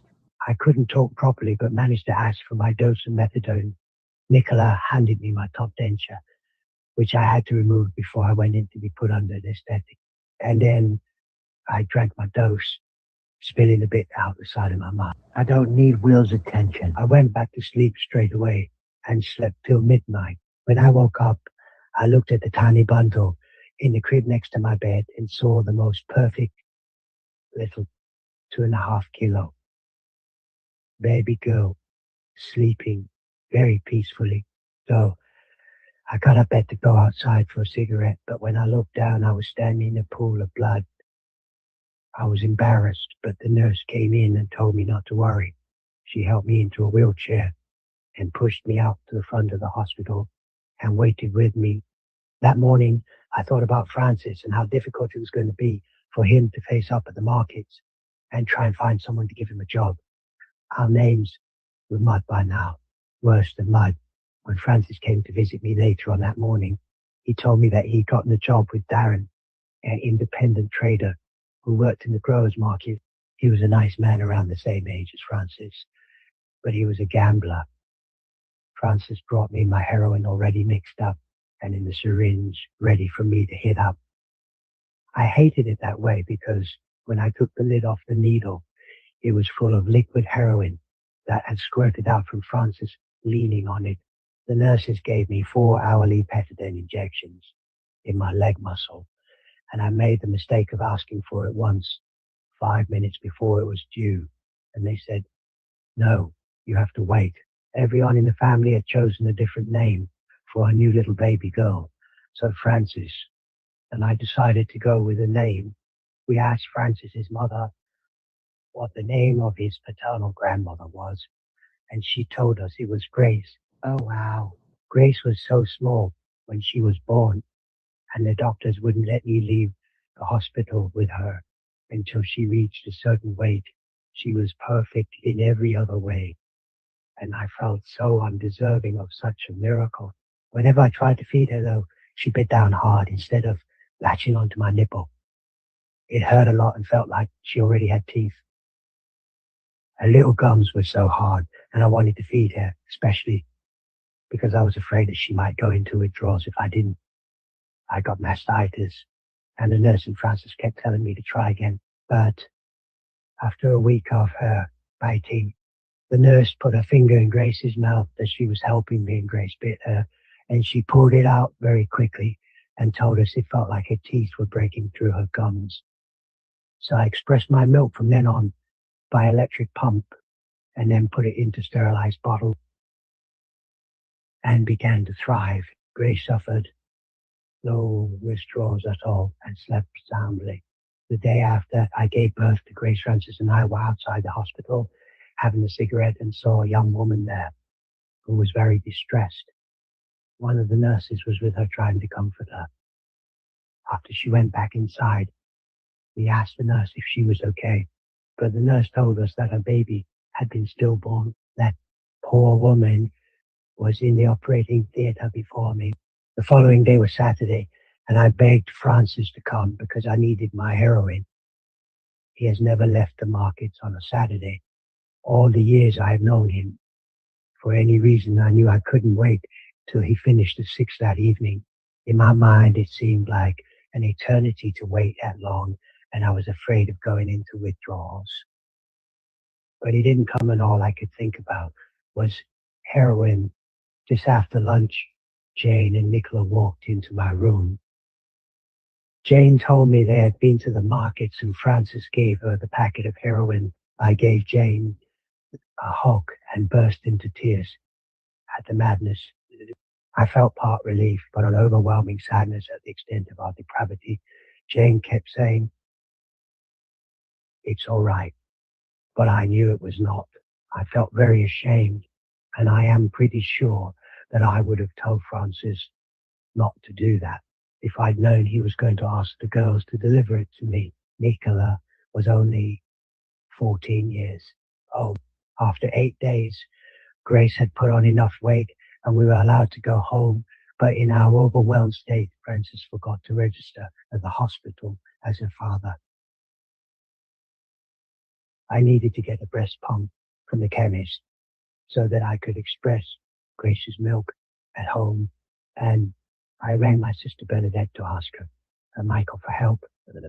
They said they would help us and put down a $400 deposit, paid the higher fees and brought it over for us. Mary bought heaps of disposable nappies and tins of baby formula, which helped us so much. Mum was happy to visit too, and it must have been difficult for them all to be around our lifestyle. But because of our children, they kept a line of communication open with me. Grace was adored by everyone. Mum visited more often, and even Krista, my sister-in-law, came over. My brother spoke with me over the phone while she was visiting us, and Nicole, my niece, gave us a second-hand washing machine and dryer. People were so kind to us, even though we were heroin addicts, and I believe that they helped us for our children's sake. My scripture teacher friend, Mary, popped in to see me and gave me a card with $50 inside it. Nicola reveled in her role as big sister. James looked at peace when he held Grace in his arms. Jane had held her first after she was born, and David thought Grace was wonderful. But after 3 months, he said to me one day, "Okay, Mum, that's enough now. Can we take her back to the hospital?" I laughed because he was serious. He was great with her, though, and during school holidays, Nicola, and he would mind her for us while we went to the program to drink our methadone. I hated taking Grace there. I hated taking any of our children there. I was shopping for a few groceries at the local supermarket one evening when I bumped into Rose. She was very ill with emphysema and was pulling an oxygen bottle along in a little trolley behind her. She walked very slowly. Ross told me that she was still on a low dose of methadone and still smoked 5 cigarettes a day. She lived in 5 Dock now and shared a home with a bedridden older lady, and she was her carer. I helped her with her shopping down the street into a cab. I promised to visit her every now and then. One Sunday, just before dinner time, Francis and I were trying to score, but didn't have enough money. Francis asked me to visit Roz and to ask her for a loan. I went to see her, but didn't ask her because I was sure that she would say no and or want some heroin as well. Instead, I went to her handbag and stole $50 from her wallet, 30 in it so that she wouldn't get suspicious, and I knew I had sunk to a new low. I never saw her again after that. Once a week, on Sundays, we ran out of cash, so we always had to ask Holmes' wife for credit till we paid her the next day. We dreaded asking her because she always made a big drama over it and argued and complained a lot. But usually after silly power games, she would end up giving us one day's credit. This particular day, though, she had 3 of her sisters or cousins in the car with her, so we got in as usual, and she drove us home from the methadone program. Francis and I had sweat pouring down our foreheads because we knew with all her relatives in the car it was going to be harder than usual. She pulled up outside our house, and as soon as Francis mentioned that we needed credit, they all snapped. No, no, no. So we got out of the car and just said we never gave them the satisfaction of knowing they had the power to control us. We never phoned her or bought heroin from her again. And I was so glad. A few years later, she showed up at the markets one Saturday morning and approached Francis to try and start selling heroin to us again. And Francis said, no. We went back to buying from Lou again and started falling behind in our rent payments. We received a letter from the tenancies tribunal again to ask us to appear in court. Francis told me to go because it was in the afternoon and he was too tired by then. But I was feeding baby Grace, who was only 3 months old, during the night. He was 43 years old now, so I was a little bit tired as well. Francis called loud to score around 2 o'clock in the afternoon, and so of course I didn't leave and waited to have my shot. Then I put Grace in a pram and left on foot to catch public transport to the city. When I got to 5 Dock, I realized that I was not going to make it on time, so I rang the courts from a public phone box. I thought everything would be all right because they told me they would send me details of the next court date in the post. I went back home and told Francis what I did, but the facts never reached the tribunal in time. We paid our rent in full and in advance, hoping that the real estate agents would let us stay on until we found another place to live. But they told us the landlord had had enough of us and wanted us out. We had 4 weeks until the sheriff was coming over to change the locks. Francis just kept blaming me, and I was just too exhausted and running on less than empty to do anything. I submitted an application to the Department of Housing but was unsuccessful. And friend Mandy picked us up with tears in her eyes. She said, I thought you were okay. I guess everyone did. We stayed at a hotel in Burwood, and Marjorie came to see us. Bernadette and Michael cooked a lovely casserole, which they very kindly brought to us. After a week, we ran out of money, and Mandy invited us to stay with her and her husband, Stephen. They lived in a large, brand new 2-story house in Croydon. The first night I went back to Lancelot Street and climbed in through the bathroom window to sort through our possessions. It was hard, but I did it quickly, only taking what was absolutely necessary.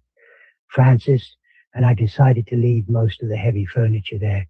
I was glad because I never liked it. I felt bad for the kids because it was around 11 o'clock when Stephen and Francis drove over to pick me up and the stuff I had gathered, and we drove back to their home and put it in their garage. We were desperate to find a place to live, and I asked Francis to ask around the markets if there was anyone. Francis told me that there was a home in Stratfield we could move into, but we had to share it with someone who had cancer. I wanted to, but Francis said no. While I was waiting for our dealer to show up at the market on Saturday morning, I rang Marjorie, and I fell apart and started to cry as I spoke with her about my fears of having nowhere to live. She was so strong and brave and told me that if there was room where she was living, that we could have stayed with her. Then she said, at least I have somewhere to stay. And that really cut to the core of my heart as I realized what an utter mess our lives had become. And I cried a lot and missed her so much. After we got back to Mandy and Stephen's home that afternoon, I rang my mum to ask her if we could stay with her. We could only stay at Croydon one more night. In my desperate state, I remembered our neighbours in King's Road who attended a very large evangelical church, whose daughters I rang the church office hoping they could point us towards some help. But as soon as I told the secretary that we were homeless, she said very sweetly, sorry, we don't do that sort of thing. Mum told me that it was fine for us to stay with her, but that she had to ask for Mary and Bernadette's permission because they owned the property. Years later, during conversations with them, I found out that they had let people they hardly knew stay there for weeks on end, as well as very distant relatives from France. When I called Mum back, she told me that my sisters said that Nicola and David were allowed to stay, but not me, Francis, or baby Grace. Nicola and David did not want to stay there without us, so I declined their offer.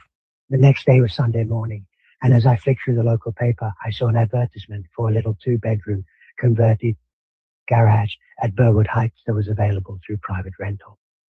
James drove me over to have a look, and I said we would take it straight away. The owner was an Italian single woman in her late 30s who lived in the main house. She was a bit surprised when James pulled out 4 weeks rent and 4 weeks bond, and James had the cash on him, and he borrowed from his friend Timothy to use a utility vehicle to help us move. The landlady organized the lease for me to sign there, and then moved in an hour later. Stephen and Mandy drove all our stuff over us in the back and boot of their car, which helped us so much. We put David and Nicola in a room each, and Francis slept on the couch in the lounge room. Kitchen, I slept on the floor next to Grace's wooden portable cot. It was very tight, but we were too tired and not thinking straight and just thought it would be okay for now. We didn't have a fridge, so I left the milk outside during the night to keep it cold. It was winter. When springtime came, we bought an old second-hand fridge. David started high school at De La Salle College in Ashfield. David found it difficult, and Nicola told me the other boys bullied him by hassling him and giving him a hard time. Nicola began year 10 and just kept excelling. Marjorie visited us often and loved playing with little Grace, who was growing fast. While Francis and I went to the methadone program, she was not studying or working and was not on the dole because Bill and his father supported her. James moved into a place on his own about 10 minutes away from ours in Enfield. I loved taking Grace in the pram for walks during the afternoon to visit him. On the way there, we walked through a park in Oval that was always very quiet with nobody around. I love being near all my children, and I always feel very comfortable and at ease when I am near them. They loved Francis and me unconditionally and accepted us, even though we couldn't love and accept ourselves. The mercury got to 45 degrees on New Year's Day, 2004. Our little converted garage had a tin roof, and it felt like 50 degrees indoors. I spent the day focused on our little baby girl, trying to keep her cool and hydrated with wet face gloss. and ice cold water in front of the fan.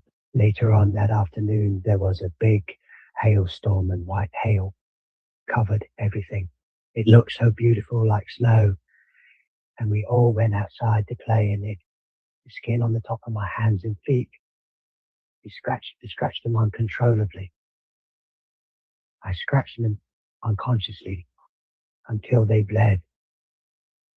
They got so bad that one day Marjorie said, "Mum, you should bandage them up." Meanwhile, a notice went up on the methadone clinic wall that said, "Anyone who breaks out in a rash should notify staff." The ingredients in the methadone had been changed, but I just had no energy to deal with them or to care for myself. On our way there one morning, after we got off the bus at Burwood, while we ran to catch the train, I felt a sharp pain in my left side near my heart. Francis was about 10 meters in front of me and I couldn't keep up with him. Will, our dealer, stopped working at the markets and bought a fresh bread delivery business. This was much better for us because he drove by at 2:30 in the morning before Francis left for work, and we had our shot at home. Money was very. Nicola had a parent-teacher information evening for her year 11 to 12 SUBJ, and she asked me to go. When it was over, it was dark, and she got a lift back home with one of her friend's parents. They couldn't take Grace and me because she needed a baby car seat. I pushed the pram to the bus stop in 5 o'clock, but we had already missed the last bus. It was around 9:30 by now, and I didn't have taxi money, so I walked her, pushing Grace in her pram, along Parramatta Road, a 6-lane highway. When we could afford taxis, they would arrive, but refused to take Grace and I because new laws had been introduced which required babies to have a car seat, and most of them didn't. Sometimes we waited 2 hours until they sent one with a seat for little Grace. Bernadette and Michael popped in to visit us every few months and took Grace to visit Mum. Grace was such a lovely, happy-go-lucky, peaceful child, a very easy baby who was just content to be a part of our messed up world. Funny that she was so comfortable, and yet I was not. While Marjorie played with her one morning, laughing and giving her lots of cuddles, she said, her words resonated deeply in my heart, and as I processed them, I looked at Marjorie and said, yes, I do. And I felt sad because my methadone, Aaron Hazen, made me forget this. After Nicola and David came home from high school in the afternoon, they settled in and did their homework. I usually took Grace on the bus to Burwood to buy food for dinner that night and for their lunches the next day. I always had to keep $20 for Francis's taxi fare to work the next morning, and sometimes only had $10 to $15 left over for our groceries. So I began to steal tins of milk for Grace, and I stole packaged meat too. Under Grace's stroller there was a little basket, and I always had a toy and a jacket in there so I could cover up what I was going to steal. I paid at the checkout for a few things, and then I pushed her pram through.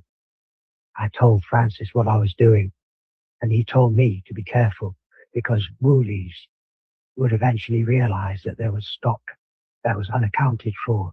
Marjorie came with us one day, and I told her to go through first and to wait for us on the outside of the store. I thought, just in case I got caught, I did not want her to be involved. Afterwards, she said, Mom, I know what you're doing.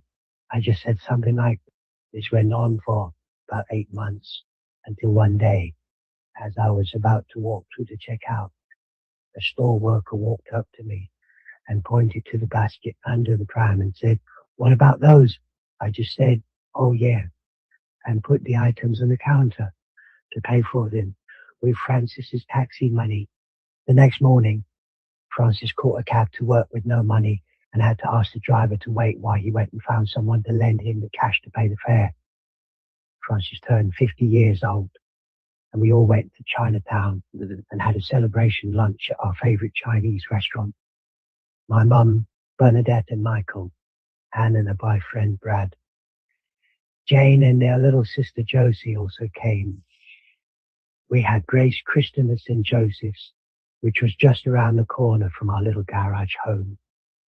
It was the same church where Christopher's funeral had been held. Mary lent me Amelia's christening dress for Grace, and Bernadette, Michael, Mum, Nicole, Sam and Alice, his girlfriend, came.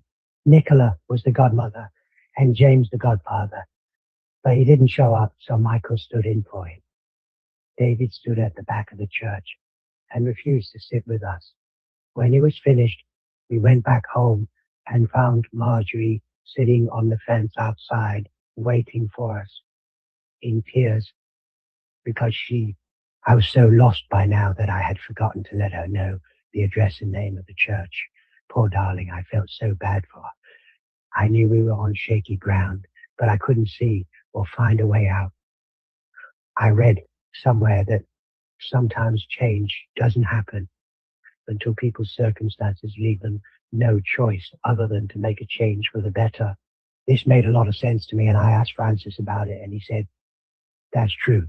One night, Hannah and Darry rang us to ask if we could score some heroin for a friend of theirs. They came over, and we phoned low. This was an exception. After living at the little garage for a year or so, we fell behind in our rent payments once more. Francis and I needed to move anyway because Grace was growing up fast and we needed more room. James moved out of his little place and moved into a beautiful 2-bedroom apartment in Homebush. Marjorie broke up with Bill and moved in with James. James found a 3-bedroom house for us at Ashbury and put the lease in his name, then helped us move in. It was an old Federation home with a big backyard and lots of trees. I felt like things were getting better. Nicola studied year 12 math while she was still in year 11, and the more she excelled, the more it seemed that David struggled. I spoke with his deputy principal to ask if they could help him with advice through school counseling, but he seemed to slip through the cracks. There were 1,000 boys at his school, and I understand now how this could happen. They decided that David would do better in a school called Burns at Petersham, and we agreed to that, as we thought a more one-on-one approach might help him.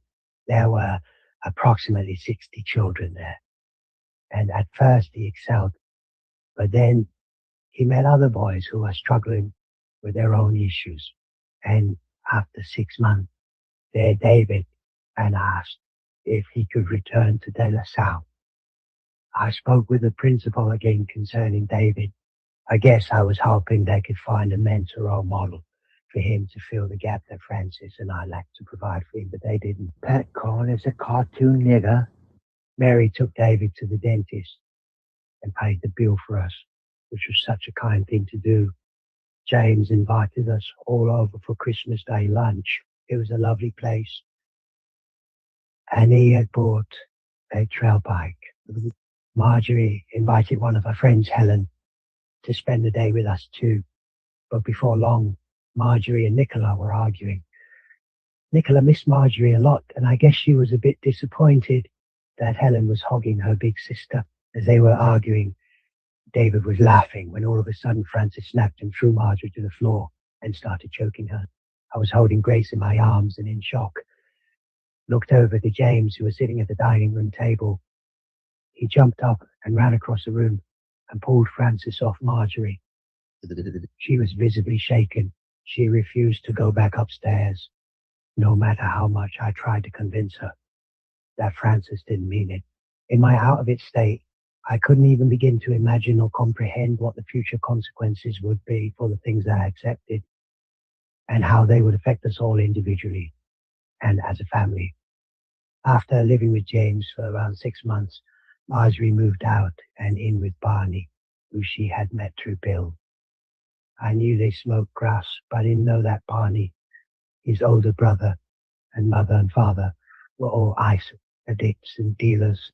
Age began to catch up with us, and every Friday, after we drank our dose, Francis would say to me that he had had enough and that he couldn't keep on doing this for much longer, and that we had to stop using heroin. I always agreed with him. We were both walking wrecks and we had run out of youth. But deep down, I still believed there was no way out for us. Francis would leave me at Summer Hill and he went home. I walked Grace in the pram around the quiet, leafy streets until she fell asleep. Then I sat with her at the cafe and just tried to rest for an hour or two, after which I bought the groceries and then called a taxi or bus back home so that I would arrive before Nicola and David came home from school. Will's wife, who was straight, gave us bags of beautiful, good quality clothes for little Grace. They were from their own daughters, who had barely worn them. Some were brand new, and there were so many. I had to give some away. James gave the kids and me a ride on the back of his bike around the underground car park. When I got on, there was nowhere to hang on to. I thought that I was going to fall off, and I kept sliding and couldn't stop laughing. It was a lot of fun, but having fun was something still quite foreign to me. James has the best sense of humor. Like all the kids, everything always seems better when I am near them. I feel lighter, and things seem easier too. James moved out of his apartment at Homebush, Remy Johnny's list, and into a small unit by himself in Leh Hart. A couple of years earlier, Mary told me that Joe had found work in Malaysia, so they were leaving Australia to live over there for the next 4 years, after which time they were coming back. I was very sad about that and thought it may be very difficult for them all. When Amelia was 4 years old, Mary brought her back to live with Mom. She told me that Joe was going to work and live in China indefinitely. She sold their home in Manai and bought a property in Termora, which was torn down, and then she organized to build a new home on the block of land. I didn't go, and I can't remember why. There was no room in James's car, and I probably had to go to the program to drink my daily dose of methadone and or wait for heroin, or both. Our fridge stopped working, but the freezer was still all right. In all our years of heroin use and our house moves, no one had ever gotten sick from my cooking. That in itself is a small miracle. We didn't have a washing machine or dining table and chairs, and Francis, Grace, and I all slept together in the lounge room on a second-hand couch that I bought at the Salvation Army furniture shop that we pushed together to form a type of bed. James brought over his washing machine to leave at our house, which helped me very much. St. Vincent de Paul visited us at Christmas time, and they gave us a hamper and a second-hand dining room table and chairs. Francis was touched deeply by their visit, and I could see tears in his eyes as they left. One of only 2 times during all the years we were together that I've ever seen him visibly moved. He told me that he was ashamed that we had to accept help from them, but he was grateful for their kindness. They found our address through my details from the times when they helped us with vouchers towards payment of our power bills, so that our power could be reconnected. My niece Nicole delivered hampers to us from my brother, his wife, and Sam for the next 3 Christmases, which was very generous and kind of them. But we hadn't paid their school fees, and we were getting threatening letters telling us that they were going to withhold Nicola and David's reports and graduation certificates. The fees had accumulated a lot, so Francis and I decided that I would go and speak with the school principals and tell them Francis was a gambling addict. I was a bit apprehensive about this, but it was a relief to find they were very understanding and sympathetic. Nicola decided to tell a school friend, Chrissy, and her mother, Diane, that we were addicts. She had visited them. It was a lovely break for Nicola to be able to get away from our dysfunction. But after she told them, they never contacted her again. And that left me feeling sad for Nicola. Adolescence is difficult enough without having to deal with your parents' issues too. Jane and Anne visited us one time with their little sister Josie and her dad, and Jane said to Francis and I, "You are a functioning, dysfunctional family. Perhaps for a while we may have been, but we weren't anymore. We were battling, dysfunctional, and not living We were victims, not victors. We took and didn't give. Grace really was the sweetest child and no trouble at all. She loved pleasing others and making people happy. She went out of her way. After I drank my dose one morning at Summer Hill, I took her to the park to play. She saw a little girl who was about 14 months old start to cry because she had lost a ball. Without any prompting, Grace went to pick up a ball and walked over to give it to her. Something tweaked in my heart as I realized that Marjorie left her ice addict boyfriend Barney and his ice-infected family and moved back home with us. We had all missed her so much, and it felt wonderful to have her back years again.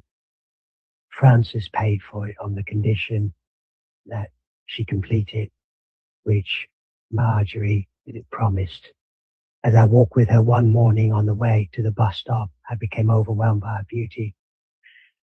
She was wearing a pleated black cotton knee-length skirt and a light green V-neck, topped with three-quarter length sleeves and medium black heels.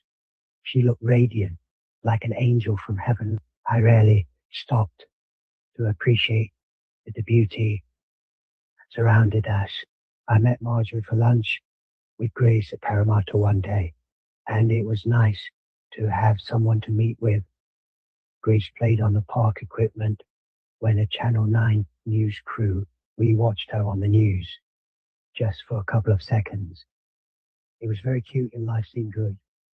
Jakes was coming to Australia for a free conference at Holmberg Stadium. So on the spur of the moment, I decided to go, and David came along with me. Nicola and Marjorie looked after Grace at home.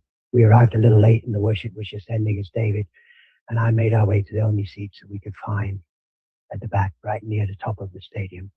Then the bishop walked out onto the stage and began to shout, "Jesus is coming back.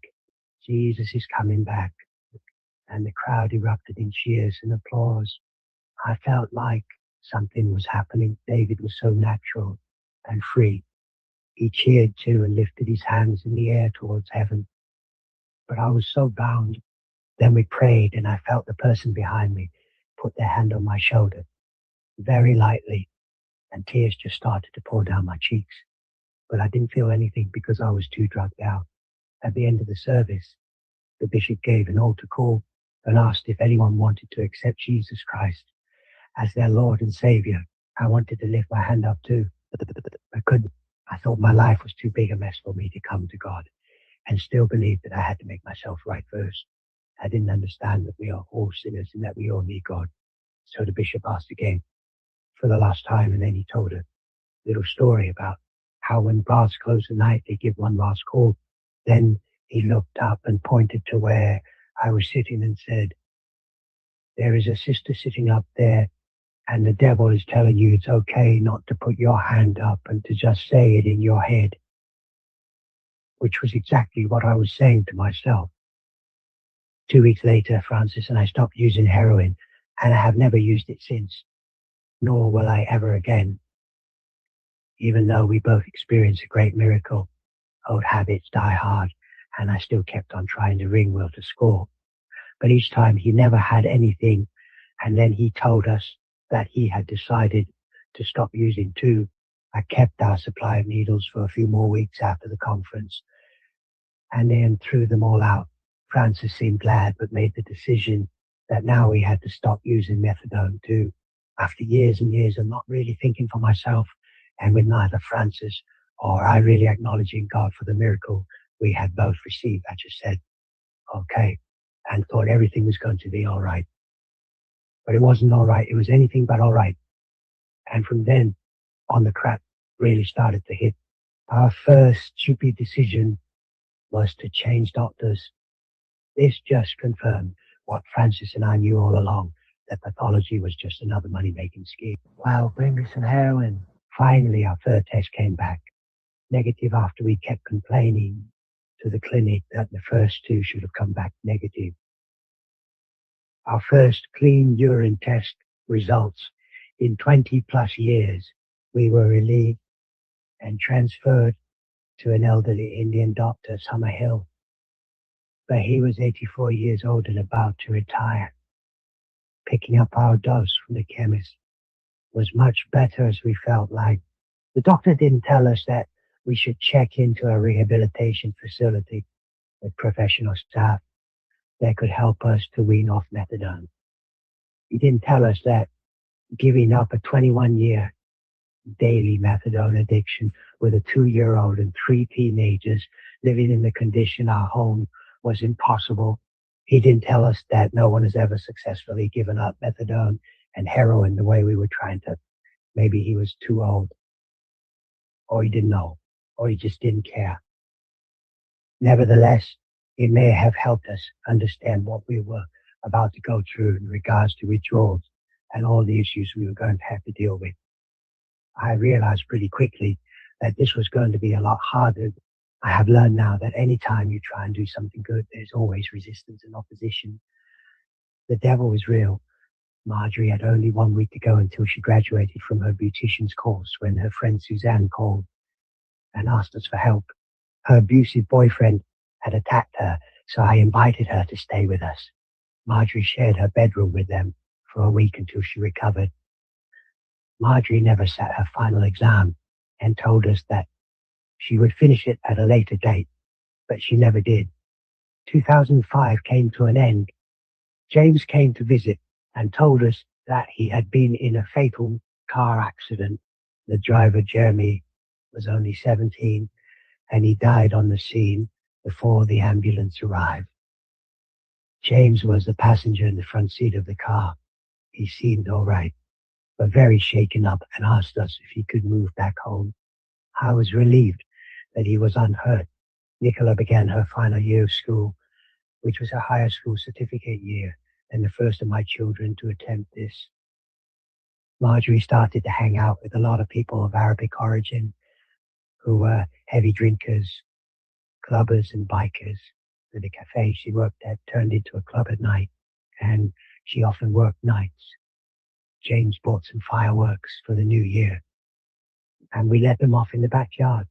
Then Francis, in years gone by, he only ever rang her on special occasions, maybe 4 times a year. I thought, all right, whatever works for him. But not long after that, we began to argue a lot, every fortnight. Then for the following 3 to 4 days and nights, I experienced withdrawals which made me perspire, have trouble sleeping, caused aches and cramps and nightmares. This was exhausting. So we tried to dull our pain any way we could. We had to change from reducing our dose from 1 ml to half ml at a time because the withdrawals got too severe and it became hard to function in our normal daily routines of life and family. I had a horrible nightmare that I was traveling on the Sydenham train line, which I've never been on. All I wanted to do was to find my children, but I couldn't. I woke up covered in a cold sweat and was relieved that they were all still near me. Francis and I had a huge fight, and I don't even remember what it was over, but it must have been bad enough because the next morning I asked James to lend me $200 so that I could leave Francis for a while. I took Grace, packed a few things and left. I had no idea what to do or where to go, so we caught the train up to Brooklyn and stayed the night in a cheap room at the pub. It didn't have a television, but I didn't care. I did not want to go back to Francis and our constant fighting. We left Brooklyn on Sunday morning and caught the train back to Burwood. And I rang the domestic violence hotline and told them my situation. They arranged for a taxi to pick us up and take us to a women's refuge in Sydenham. They were very kind at the refuge, but by Thursday I missed everyone too much, so I rang David. The refuge rules were that I was not allowed to go back and visit my children, and I knew this was impossible for me to do. David was only 14 years old, and Nicola was doing a final year of high school. So I left the refuge and went back home. I told Francis that if he ever forced me to leave again, that next time I would never ever come back. And I meant what I said. Francis and I needed a break, some time alone, together, anything. So he asked the children if they would mind little grace for us from Friday evening until Sunday late afternoon, at the thought of finally having some privacy alone with Francis. I went out and bought myself some new underwear. We caught the train to Wai Wai and stayed there for the night in the waterfront motel. Then we came back to the city to stay the Saturday night at a nice hotel. Francis tried to book into the Hilton, but they refused to accept cash. They needed a credit card for identification, and we didn't own any. We had lost touch with the times and still only dealt with cash. Francis offered them $2,000 cash for a bond-like payment, but they wouldn't accept it and told us everything had changed since we were last straight and sober 24 years before.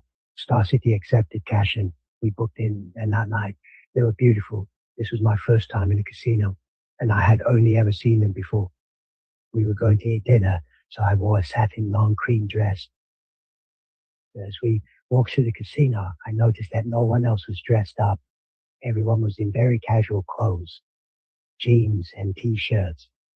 We laughed, enjoyed our meal, and tried to find our way back to our room, but got lost. We kept walking around and around, and each turn led us back to the poker machines. They designed casinos like a maze to keep you in there, and we didn't gamble. We woke up just after 8 o'clock on Sunday morning and lay in bed cuddling when the maid walked in without knocking.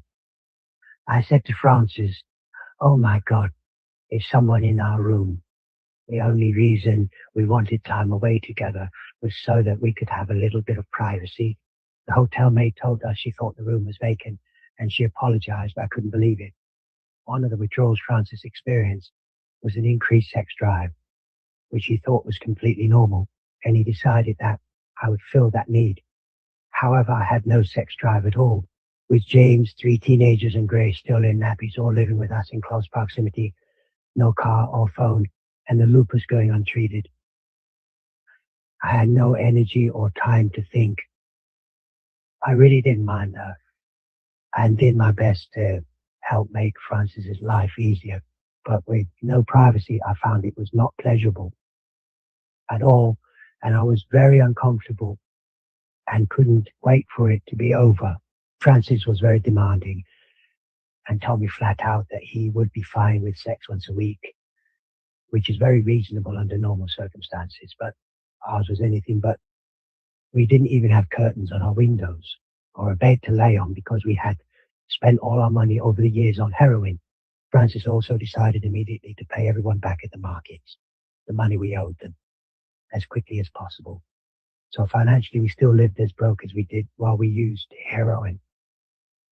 Francis told me that while I was at the refuge, he had approached a young woman who was on methadone. She was in her 20s and had a baby and a toddler, but her husband was in jail. He offered to give her money. I was surprised and thought it was very odd, but still didn't give it much thought.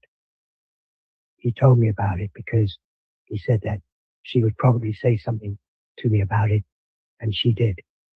I tried to accommodate Francis as much as I could, but it was always all about him. I was trying to come to terms with the fact that even though he said he loved me, he didn't and couldn't show it. By the time he spoke with his mother on his way home from work in the morning, our emotional connection was being severed, and I was left floundering and wondering what was happening to our relationship after 24 years of being together every day and night. We had, for the most part, always seen eye to eye, and I thought we had a great partnership. I was confounded and utterly confused. Margie stumbled in regularly at 4 a.m. after she finished work, usually drunk. One morning she collapsed on her bed, and I could hear her friends yelling out for her out the front. So I walked into her room and tried to wake her up, even shouting in her ear, but she was unconscious. She didn't move, and I just left her there to sleep it off. After dinner, I loved taking Grace in her stroller for walks around the neighborhood. I still didn't think about anything much. We sat on a bench in a quiet, peaceful spot near St. Francis Xavier School, surrounded by lots of trees. Other times I took her to the mother's room. There was a small television there, and she watched the kids' programs while I just sat in one of the comfy chairs. It was quiet up there. Not many mum used the space. Only occasionally one came in to breastfeed. On Saturdays at 5 in the afternoon, Grace and I walked to the bus stop to meet Nicola. We loved seeing her, and I loved being outdoors. I felt free inside our house when I was in withdrawals. I found it difficult to sleep, and I felt stifled, like I couldn't breathe. Francis was in so much internal pain that he wasn't able to understand mine. After I came home from drinking my dose of methadone and doing the shopping, I was physically exhausted. She had her afternoon nap, and I tried to rest. I loved Marjorie's double bed and quilt because it was so comfy. The lupus flared up badly during 2006, probably from the stress of being in withdrawals. I was incapable of getting medical help for myself because I was overwhelmed. In my desperation, I began to write the word of God on my arms with Gracie's texture colors. Come to me, all of you who are weary and carry heavy burdens, and I will give you rest. Jen Natshi Bipanen LT. And you will know the truth. Jen John Barvi. I needed rest, and I needed freedom. One Saturday, while Francis was at work, I painted a huge red heart on our room's wall with the words, "For God has not given us a spirit of timidity, but of power, love, and self-discipline." 2 Tim 1 Volt, 7 NLT. I didn't want to be afraid anymore. It looked great, but as soon as Francis walked in and saw it, he said, "What are the real estate agents going to say?" I did not care what anybody thought, but I told him that I could easily clean it off and paint over it. He seemed so concerned that the next day I decided to scrub it off with turpentine. I'd like to play basketball with my baby's head. Oh, wow. But I kept writing the scriptures on my arms. She asked how many children I had, and then I told her 5. She said, "Gee, you must live in a really big house." I just laughed and said, "Well, no, actually we don't." I knew our lives had unraveled and were now in meltdown. I felt like there was an impending storm about to hit us all. The only reason I kept on going was because I believed that if I left, then there was a high chance that Nicola wouldn't complete her exams. I grossly underestimated our Nicola, and I really had no idea how much determination and courage she had. Also, David was still only 14 years old, and I was selfish and couldn't let him go. Francis began to attend church every Sunday morning. He went to the 7 o'clock Mass at St. Vincent's, Ashfield. This seemed to suit him fine, but it was way too early and cold for me to take Grace out at that time. We watched him get ready at 6, and then he left around 6:30. He never once invited us to go with him as a family. He must have needed time out too, I guess, and he seemed to be getting everything he needed. I still watched all the early morning Christian programs on television and began to write down what I learned from the messages and teachings. During school holidays, Nicola helped us and looked after Grace when she could, while I went to the chemist to drink my dose of methadone. One morning, I came back home, and there was no one there. I found a note on the kitchen table that was from Nicola, saying that Francis had taken her and Grace to the movies at Burwood. I thought how strange and wondered, why didn't Francis invite me? I would have loved to have seen the movie.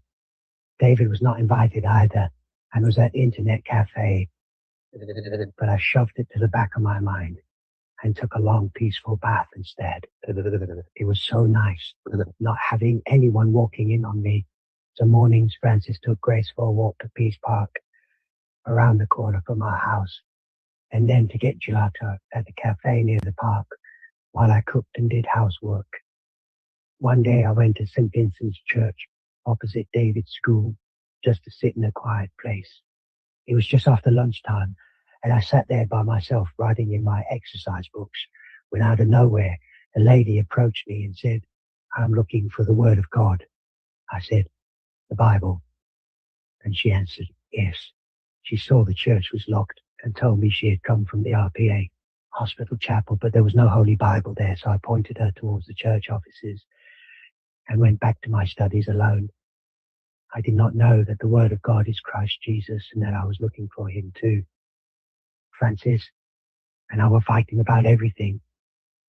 Demons are voracious and don't like starving because they don't want to die. And we were trying so hard by our own strength to starve off. Well, one morning at Summer Hill, I was trying to arrange for a taxi so that we could head home. After we had waited about 15 minutes, Francis started blaming me because the cab had not arrived yet. And he was yelling and I was screaming back at him in the main street. And fed up, I just walked off with Grace in my arms all the way to the bus stop and left him there. He caught a cab home and I caught the bus. I couldn't stand being near him anymore. Another time he got off the train and I was standing outside the chemist with Grace in the stroller. And the first thing he said to me was, "It's fine with me if you want to leave. Go and I will pay the kids' school fees." This statement bewildered me even more, but I had given up trying to understand it. None of his crazy behavior or words made any sense to me, and none of this was ever in my plans. Actually, I never made plans, and I never thought I would still be alive. And now I think I was angry with myself for still being alive. Francis had begun fighting with a huge man called Cossi, who worked at the markets. Francis told me they regularly beat each other up, and I was terrified that something would happen to Francis or both of them. Francis could see and feel my fear, but loved telling me about all of his fights. I was in the kitchen one night, cleaning up after dinner, when he walked in and told me not to be scared, because our house was full of weapons. He took great pleasure in pointing them out to me by whacking his hand on bottles, knives, the rolling pin, and anything else he could find in his attempt to make me feel safer. But I didn't feel safe at all, and it made me feel. One morning, Marjorie and I were just chatting in the kitchen when she said, "Dad is looking at me weird, Mum." I hesitated for a moment, but then just told her not to worry about it. It was too much for me to deal with, and I buried it deep in the back of my mind. It was now June 2006, and the Soccer World Cup was being held in Germany. James had worked hard and saved up to go and was leaving to spend 6 weeks in Europe. He was going to visit Millie and Tim in London and Antoinette and his cousins in France too. I was happy for him. At least he could get away. This was his first trip overseas, and he was meeting up with his friends in Germany first, and they all made plans to attend the Love Parade. He was 26 years old. I grabbed the chance to have some much-needed space of my own and decided to sleep in James's room with Grace while he was overseas. It was so good to have a bed to lie on. When it rained, the adjoining wall between the second bathroom and James's wall leaked a lot onto all his pillows, and the futon got wet too, so I pulled that out a few inches from the wall.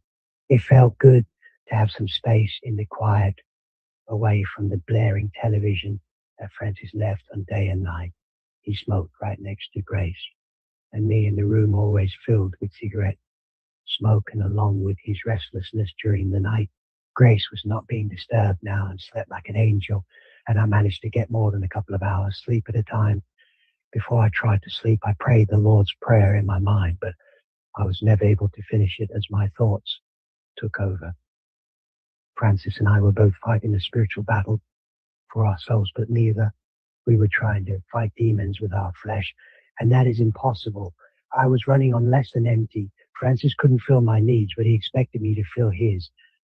During his first week overseas, James rang us every day and spoke with his brother and sisters often. It surprised me, and I think he must have been a little bit homesick. But after he met up with his friends, the cold stopped, and he had a wonderful time. I missed James's presence, even though I rarely saw him. When our paths did cross, he lifted my spirit by cracking a funny joke or two. He is very light-hearted and happy-go-lucky and so kind. Once he helped a woman who was caught in a rip out in the surf drowning. James did not hesitate and saved her life. Before he left to go to Europe, he went on a special diet. It was very strict and included expensive protein shakes. We loved the food he prepared, and one night he grilled some meat with corn and broccoli, and Nicola walked in the kitchen and said she was hungry. When I asked her what she would like to eat, she said, a bit of everything that James is having. We laughed because his food was precisely measured out, but he still shared some with her. He put weight on and looked great before he left.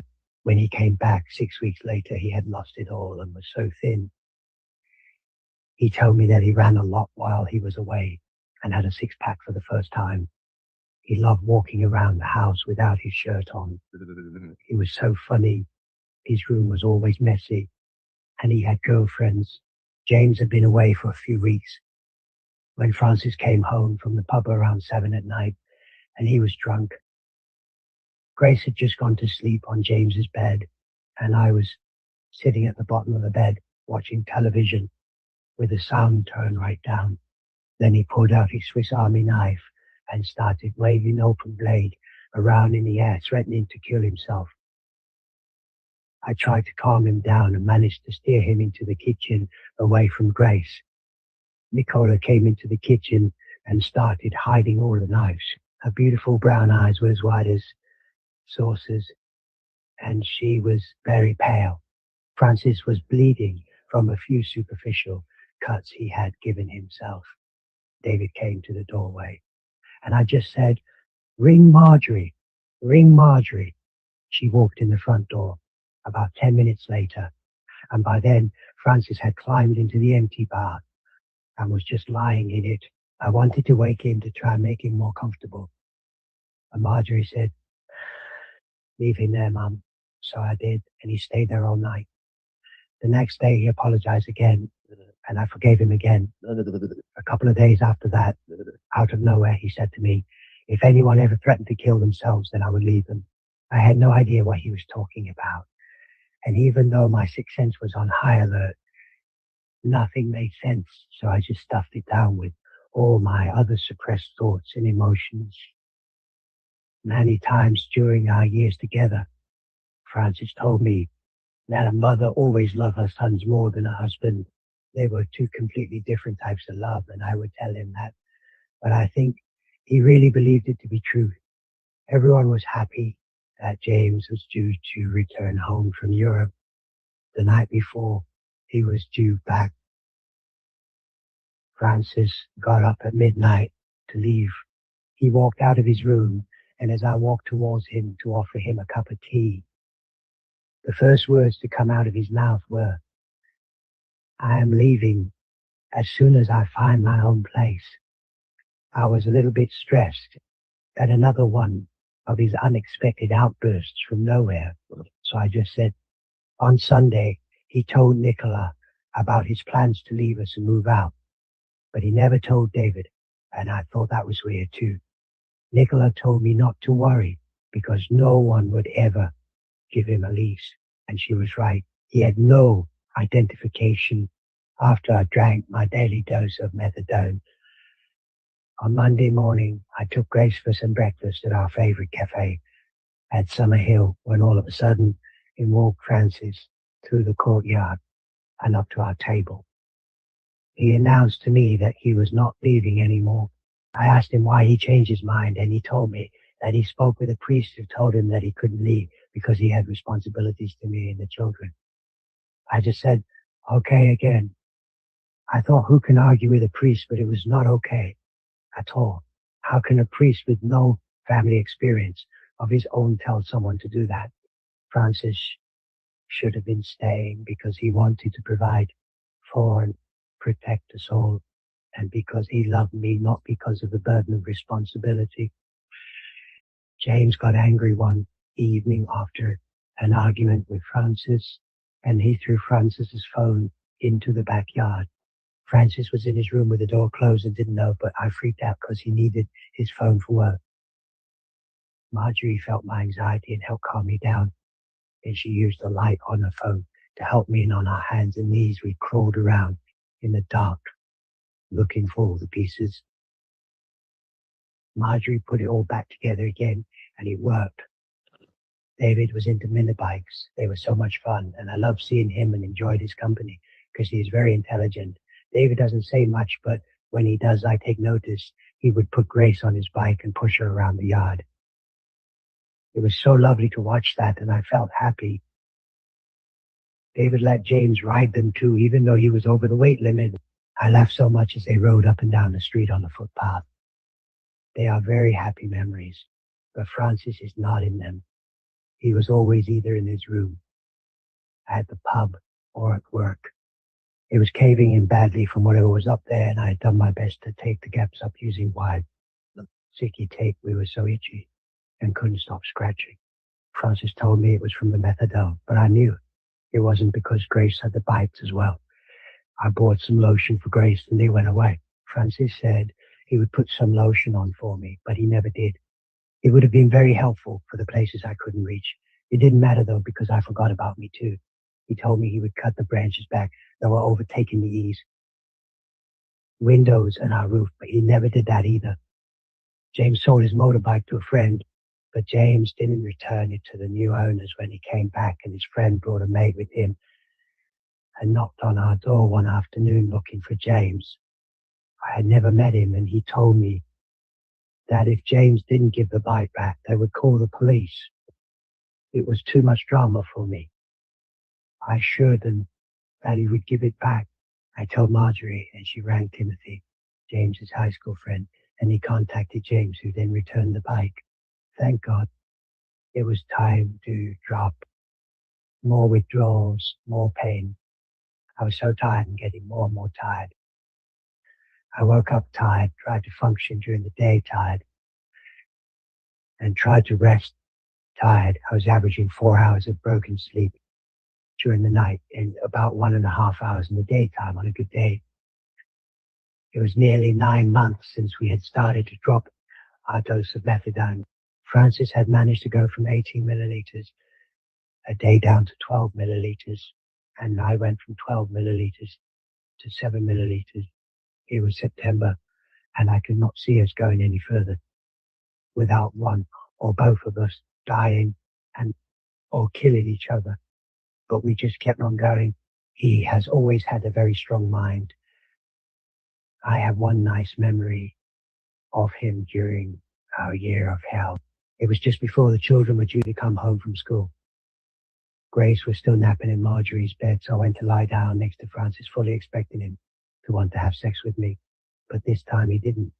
And I lay there close to him with my arm around him, and I felt peace. A little bit of sleep I managed to get was always filled with horrible nightmares, usually about trying to score heroin, but never being able to get the needle in my arm.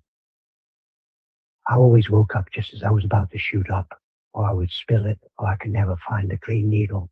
I woke up from one nightmare, and Francis put his hand on my shoulder and sat bolt upright. It was only 10:30 at night, and Francis took my reaction personally and said something like, "Oh, am I that frightening to you?" It was always about him, and I was getting sick of it. So after I had been to the chemist around about 2:00 in the afternoon, I took Grace in the stroller to say hello to him and just have a look. We walked to where David had told me the shop was, and I saw him sitting out the front with a few other people. We were about 20 meters away and could see them, so I put my hand up to wave, but as soon as he saw us, he made rude signs and yelled at me to asterisk, asterisk, asterisk, asterisk, off. I turned around and walked away. There was a small playgroup at the Summerhill Community Center in the park. It was called Little Pairs, and I enrolled Grace to attend with me on Friday mornings. She enjoyed it, and the mum were lovely. Afterwards, we would go to the second-hand shop and then the cafe. It was a lovely day out, but one day I was waiting to pay for a few things at the counter when a crackhead stood in the doorway and began. He had been caught trying to steal a t-shirt earlier and decided that I was the one who dobbed him in. I have never dobbed anyone in for anything in my life, and his accusations and abuse left me frightened for Grace's safety. In my perplexed state, I wanted to pay for his stupid shirt, but he was in a psychotic rage and followed us. He was still ranting and raving abuse. I was very shaken up and hid in the toilets at the cafe until I was sure he had gone away. Nicola finished year 12 and completed her studies and was graduating. She had made it, and her determination and persistence. It was a time of great joy and sheer relief for me, but Francis did not come to the graduation ceremony. He told me that it was because he had another fight with Cossie, and he also blamed me for not organizing his clothes for the day. It made me very sad, and I cried a lot as I realized that Francis really does not like to celebrate anything of value. Nicola looked so beautiful, and David, Grace, and I were there to acknowledge her amazing achievement. It was a very hot day, and I needed help. When we got back home, Francis was not there. He was at the pub again, and I felt sorry for Nicola. I was getting very sick and tired of making excuses for him. The following week, we had a gastro outbreak in our home. Thank God none of the kids have ever broken a phone nor had anything more than a cold. This was something else, though. I had never experienced anything like it. Grace was the first to catch it, and she was very ill for a week. The day she got better, Francis caught it and was sick for. It was so bad he even stayed home from work for 2 days. The only other time he has ever taken time off work was when he lost his business. Then when he recovered, David got sick. During that time, I realized that I must have a cast iron stomach because I didn't catch it, neither did Marjorie, Nicola, or James. I was very thankful for that. But those 3 weeks left me physically exhausted. As Francis was getting ready to go to work early one morning, he snapped. His crazed outburst was so unpredictable, and I ran through the house to hide in Marjorie's room.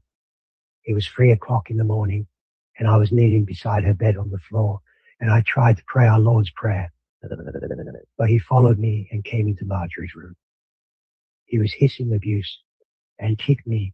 I was freaked out that he would wake up Grace, who was asleep next to Marjorie. So I told Marjorie, who had been woken up from his yelling, that I was going to walk out of her room. But she wouldn't let me and said, "No, stay here, Mum." So I did. And then he left and went to work. The next day, he apologized again. But extreme tiredness overwhelmed me. No, long after that, on a Saturday morning at 3:30, Grace woke me up and I just couldn't cope anymore. I lost control and took her into Marjorie and went back to the front room where I yelled and screamed and raged for about 15 minutes. I threw the upright fan across the room to the wall and yelled at Marjorie to call an ambulance, but she didn't and rang Francis instead. And again, I received no help at all. I sobbed and wrote a page letter to Francis explaining to him that it was impossible for me to continue without some proper rest and sleep. When he read it, he just laughed it off. He must have been pretty exhausted himself, I guess, and would tell me that I didn't need a rest because I used heroin and methadone every day, and that was my holiday. But I think that worrying about scoring the police, going to the program and getting a tiny bit of heroin that usually only worked for 3 hours had not been a holiday at all. Actually, it was the opposite, a really horrible way to survive. Marjorie's friend Susanna had been abused by her boyfriend again. She came to our house with a black eye, and she and her baby Sally stayed with us again. Marjorie was so kind to them and shared her room with them both for a week until Susanna finally left her boyfriend and moved in with her dad. Susanna never went back to her boyfriend, Sally's father.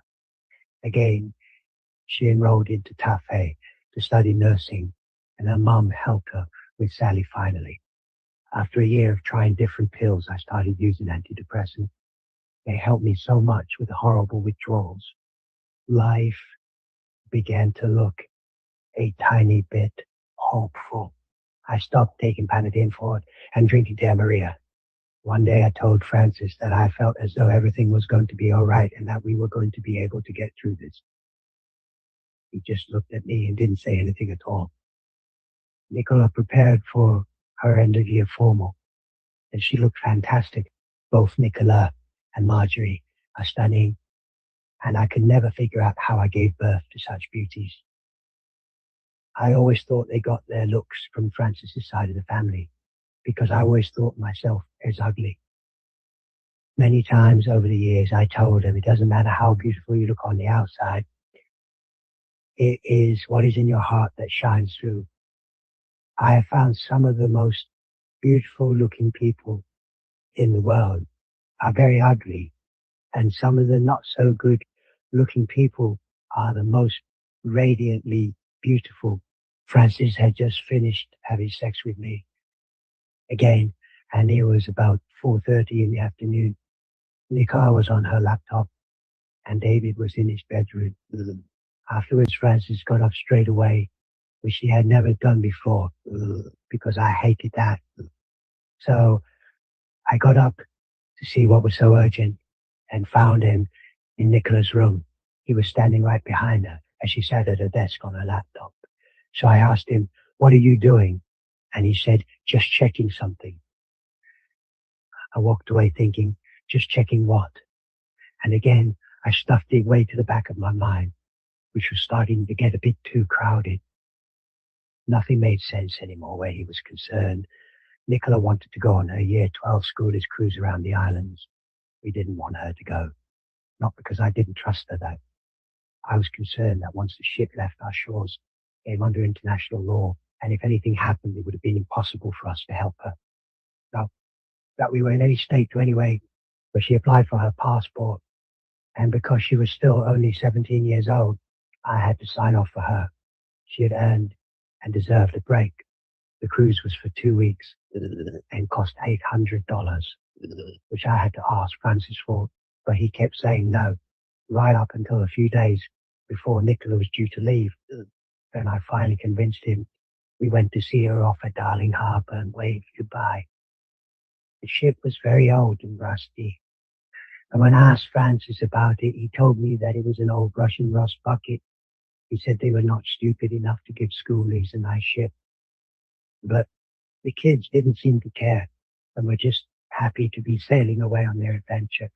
Francis and I were by now both ticking time bombs, but we just kept on going.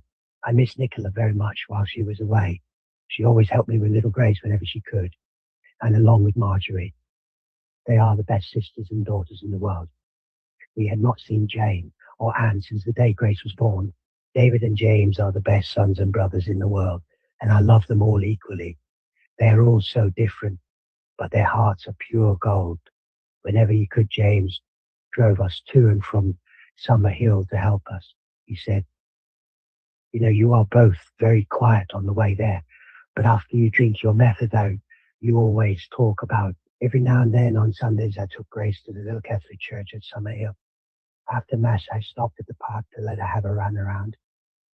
She was in her late 30s and talked non-stop, so I was polite, but realized pretty quickly that she was as mad as a hatter.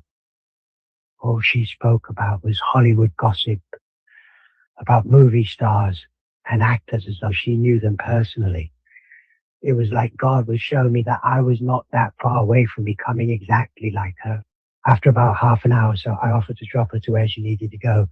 We got in a cab, but she didn't know where she was going. By the time the cab arrived at our street, I'd had enough and just wanted to get out. I gave the driver $20 to drive her to Atherton Ashfield. I gave her my water bottle, Grace's blockout, and anything else I had on me, and we got out.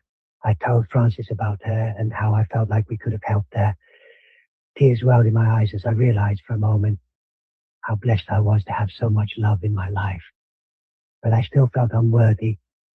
One day Francis took Grace out the front of our house for a little walk around the street, and when he came back, he told me that while they were having a little rest, sitting down at the bus stop that was close to our house, a police car pulled up and asked him what he was doing. He told me they thought he was a pedophile, It was 3 days before Nicola was due back from her cruise and Marjorie and James were asleep. David was at the Internet Cafe in Burwood. It was an overcast Sunday morning. Francis had left to go to his early morning mass by himself. As usual, and around about 8:30, I decided to make some pineapple meringue pies. I needed pastry sheets. I whispered in Marjorie's ear that I was going to Ashfield Shops and that I would only be gone for half an hour. I told her that Grace was fine and just watching television in our room. She loved watching her shows and was always such a good girl. I asked him straight away what was wrong, and he said she threw a brush at me and I nearly had a heart attack. Then Marjorie walked into the kitchen holding Grace's hand, and I said, "Did you say sorry to Daddy?" And she said, "Yes, I thought everything was fine." James had left for work while I'd been out, and I made the pies while Francis went to sleep in his room. But that afternoon, as I changed Grace's clothes, I lifted up a little singlet over her head and I saw a bruise in the shape of an adult's hand across her lower back near her kidneys. It covered the width of her little body, and I felt the blood drain from my head as I tried to grasp what this was. She came straight away and took one look and started to say, but I stopped her and asked Grace, "Who did this?" She answered, "Daddy." My world seemed to implode at that moment as I realized that everything was about to change forever. Grace was 3 years old and had been beaten by the man that I believed all those years ago would be a great dad for James, who was also 3 at the time. That was 24 years ago, and Grace was Francis' 7th child. It was all too much for me to handle. He had not been honest with me about what had happened. When he told me that she threw a brush at me, I thought it was a house paintbrush, but it wasn't. It was only a hairbrush, and not that it mattered that much. Anyway, so I asked Marjorie to tell me exactly what happened. She told me that she was woken up from Grace screaming. James was in the shower, and she went to find Grace. She walked up to Nicola's bedroom and stood in the doorway. He was huffing and puffing and heaving and yelling. Marjorie then moved quickly and asked him if he was all right as she scooped up Grace from the bed and into her arms and took her to her bedroom to console and calm her. So brave, my Marjorie, my heart. Deep down, I knew that I had to take Grace and leave for good this time. The next day, I took Grace with me to the housing department offices to ask them for a place to live. They wanted to know why I needed a home, so I told them what happened. And they rang docs. I didn't leave Grace's side for the next 3 days and nights.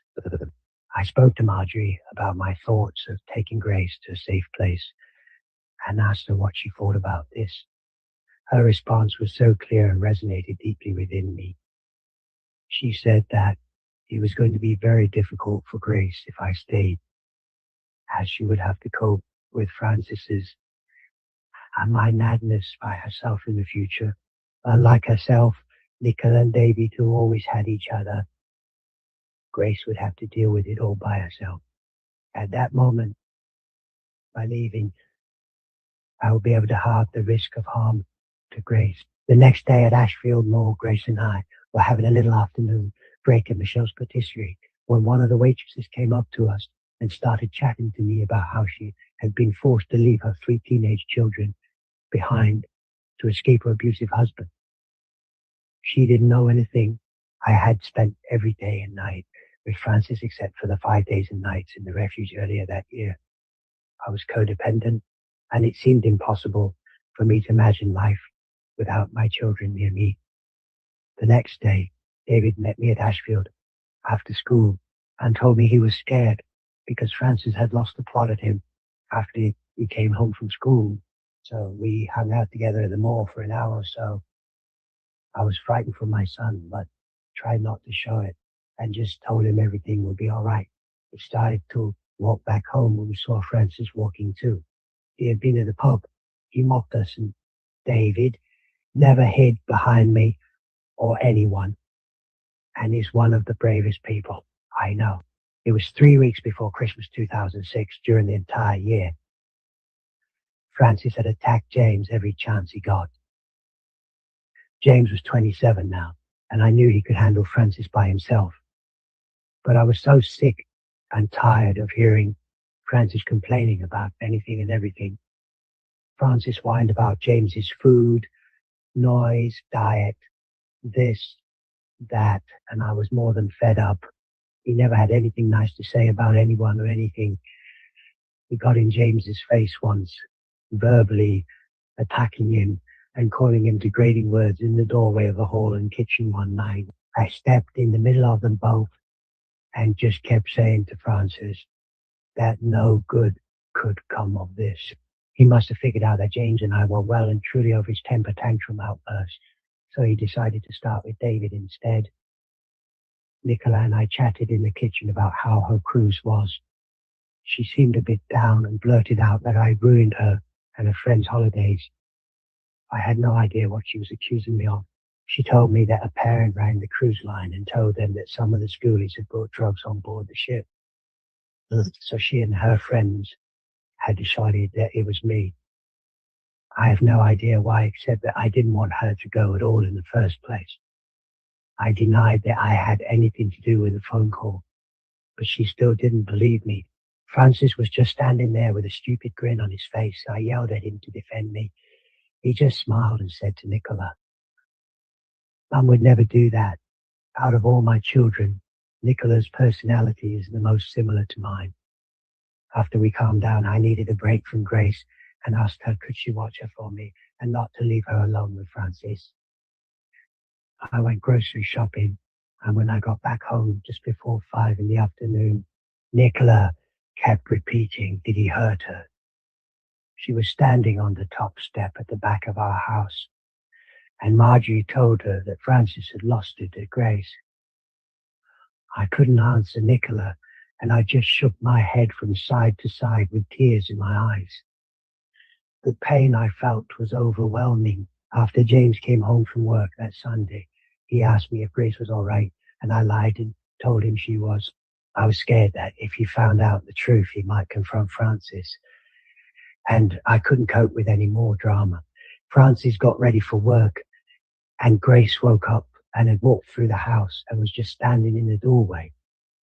She had a bad dream and just wanted a cuddle.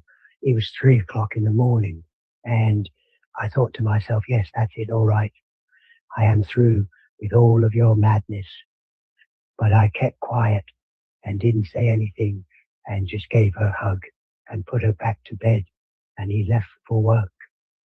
That evening, I rang my niece Nicole and my sister Bernadette, and Michael drove over straight away and took us to a hotel on Liverpool Road, Summerhill. Grace and I woke up the next morning, and I went to housing department again, and Docs helped me to apply to stay at the refuge in Glebe. Nicole picked Grace, and I up and drove us there in the afternoon. While the refuge staff assessed me, Nicole sat with Grace and read her storybooks. All of a sudden, out of nowhere, this beautiful, I was visibly distressed, and she said, "It's okay. It happened to me as well." She smiled reassuringly. It seemed like an angel. I never saw her again, but the refuge rejected my application because I was so depressed that they were concerned that I would self-harm or commit suicide. They arranged for us to stay in a motel in Glebe just for the night. Nicole drove us there, and Mary came to help me the next day. I had to give a lot of detailed information to housing department, and by 4 in the afternoon, I couldn't deal with it anymore. It all got too much for me, and I walked out and went outside to sit in the street. Mary was so understanding and took over for me with housing department. They arranged for me to stay in the same motel. I had to go back to the house to pick up a few things for Grace, and as I walked up the back steps near Marjorie's and James's rooms, I saw Marjorie standing there, and someone run quickly through the house. I said to Marjorie, "What was that?" And she answered, "Dad." I had had more than enough of his weird behavior by then, but still thought to myself, why would he run away from Grace and I? When Nicola was near us, he was saying, "Oh, please don't leave." They knew I needed rest, sleep, and peace. Mary told me later on that during this time I would often repeat over and over again, "I am so tired." Mary took Grace to stay with her, Amelia and Mum at Cherry Brook overnight, and I stayed at the hotel by myself. But I couldn't get any rest in the strange, small room. Finally, exhausted and overtired, I took antidepressants, one after the other, hoping that I would go to sleep and never wake up again. I don't know how many I took, maybe 7 or 8, but I still woke up the next morning and felt even worse because I was withdrawing from methadone. All my senses were heightened, but this feeling was something I never experienced. My mind was scrambled with irrational thoughts. I felt disorientated and very, very frightened. It was a ridiculous fear of everything. It broke my heart to see her looking so sad and pale, because I knew that my selfish addiction was the cause of the distress. Docs came to see me in the hotel room to assess me, and they found a placement for Grace and I in the refuge at Sydenham again. Bernadette and Michael drove us to Burwood Police Station to file a report about Francis's assault. I was still making excuses for him to the police and told them that I thought he did it because he was dropping his dose of methadone too quickly. 3 months earlier, he had told me that he was going to drop his dose down another mil, but because his behavior had been so erratic up to that point, I begged him not to and asked him to wait another fortnight, but he refused. $1,000 for my tax refund if he changed his dose back up 1 milliliter. He agreed and took the money from me, but after another fortnight, he dropped it down anyway. I guess I was trying to buy a little bit of peace. Talking to the police about him was very difficult for me to do. The elderly doctor we had started to see had to retire, so he referred us to a doctor in Stanmore. He was of no help to us whatsoever. And again, he made no recommendations for any rehabilitation facilities. And he gave us no advice or help about what we could expect as our doses got lower because of all the added stress that I'd been forced to cope with. He changed my dose. So all my hard-fought withdrawals for the entire year had come to nothing. I had suffered so much in my own strength to get my dose down to 7 milliliters. And now it was back up to 12. Again, the same as it was when Francis decided we had to give up methadone. Grace and I were allowed to stay at the refuge once again on the condition that I did not go back to the house to visit my children. I was so desperate at this stage that I agreed to do that, even though I missed them all so much. It was nice, though, to have our own little space, and Grace finally had her own bed to sleep in peacefully without the refuge hires out televisions to the residents for our rooms. But the one they gave me blew up and caught fire underneath. The refuge was an old mansion with 5 bedrooms upstairs and huge living areas and offices downstairs. The fuses kept shorting out. We had been staying there for approximately 1 week when one night I woke up and sat bolt upright in my bed. I was a bit fuzzy and looked at the digital clock and saw it was 11 p.m. I thought, how strange, because I have never woken up at that time before. And then I heard an audible voice in the air. The voice said, "Do you want to be made whole? Do you want to be made whole?" I lay down and went back into a deep, deep sleep straight away. The next morning I woke up and went downstairs where I had to ask the office staff to open the safe and give me my dose of methadone to drink because we were not allowed to keep medications in our room. I thought about the voice for only a second, but I never forgot those words because the word whole is in language that I do not use. During the past year, every time I watched the Australian Christian program, at the end of it, the address, God in the City, CNR of Palmer and Stanley Streets. I thought that I could get to the city, and the following Sunday, I decided to take Grace to check it out. So I caught 2 trains to get us to Summer Hill, drank my methadone, and then we went to the cafe for breakfast. But My friend Michelle, one of the waitresses, came up to us and chatted with me and told me she would drive us. Michelle was a lovely lady in her late 30s who had just graduated as a teacher in home economics. I asked her. Michelle was so kind to us and gave Grace a little pink Barbie phone to play with in the car and let her keep it. She drove us right to the entrance of the church. There were a lot of people around, and Grace and I walked through the doors and sat in the first seat. All of a sudden, a beautiful-looking woman sat down next to me and asked me a lot of questions about how we found City Church. And I told her about how I had seen the address at the bottom of the television screen. She told me that her name was Julia, and she had Patty, her daughter, with her, who was a couple of years older than Grace. She took me to a seat about 5 rows from the front on the right-hand side, and our girls went next door to the kids' church together. I needed a break. Even though I loved Grace with all my heart, it was good for her to be away from me. Julia made me feel very welcome. Even though I felt like a crushed and broken misfit, she prayed for me every chance she got. Julia prayed for miracles, Delaware deliverance, and blessings over my life. When I closed my eyes while she prayed over me, I could see lots of blood and death and dying. Christmas at the refuge felt strange because I was very disorientated, as this was the first time in 24 years that I was not surrounded by my family. The workers there were kind to us all and gave us gifts which had been donated, and that touched me deeply. They took us out for a picnic, and Santa was there too. Grace was shy, but it was good for her. They drove us in a van to see the Christmas lights, and we stopped for McDonald's on the way.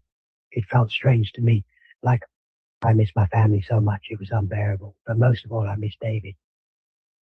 The outings were a distraction for Grace, and I was grateful for all their help. Docs requested a test for Grace to see if there was any damage to her kidneys. That was very hard for me to do, as I felt partly responsible for what had happened to her. Thankfully, the test came back that there was no damage. 2 weeks later, I took Grace to City Church again, and Pastor Tim was in the middle of the preaching when he called out, "Do you want to be made whole? Do you want to be made whole?"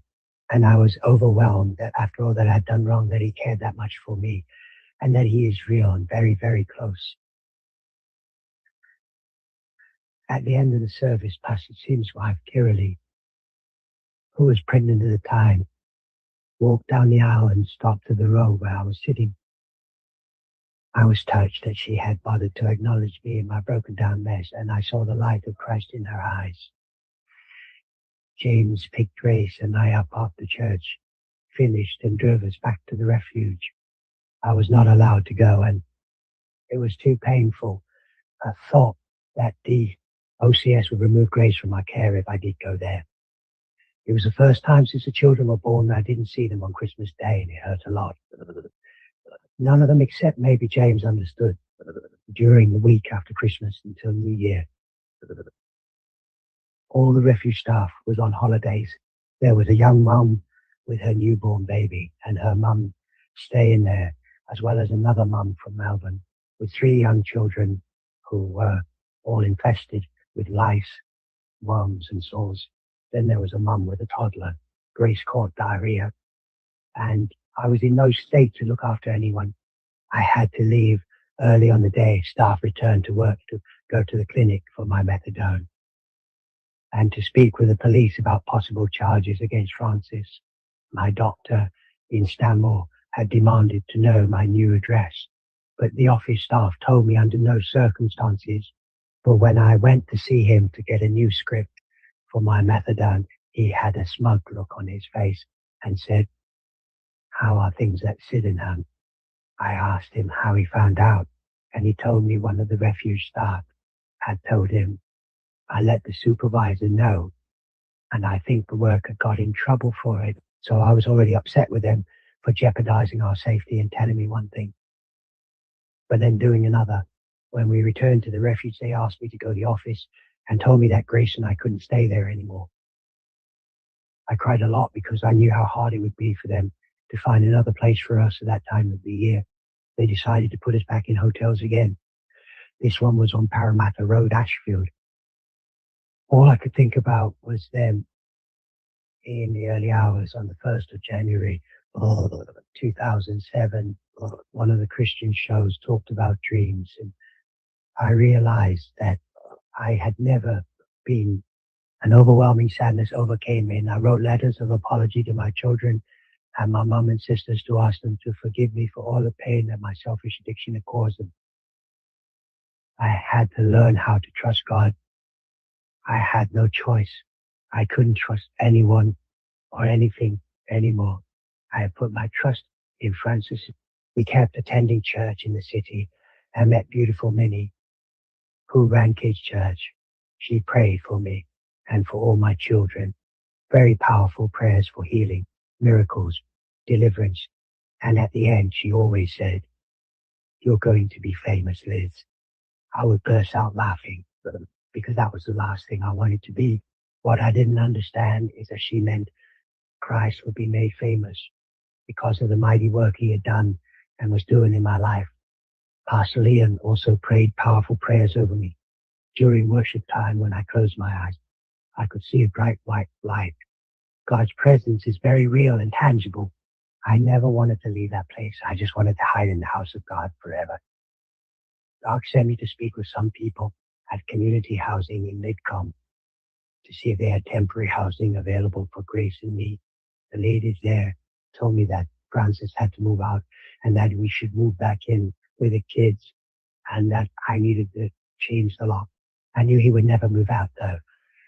Afterwards, we went to Marjorie's Cafe and I used her phone to call him and ask Francis if he could stay in a hotel at the markets just for the weekend. And he said, yes.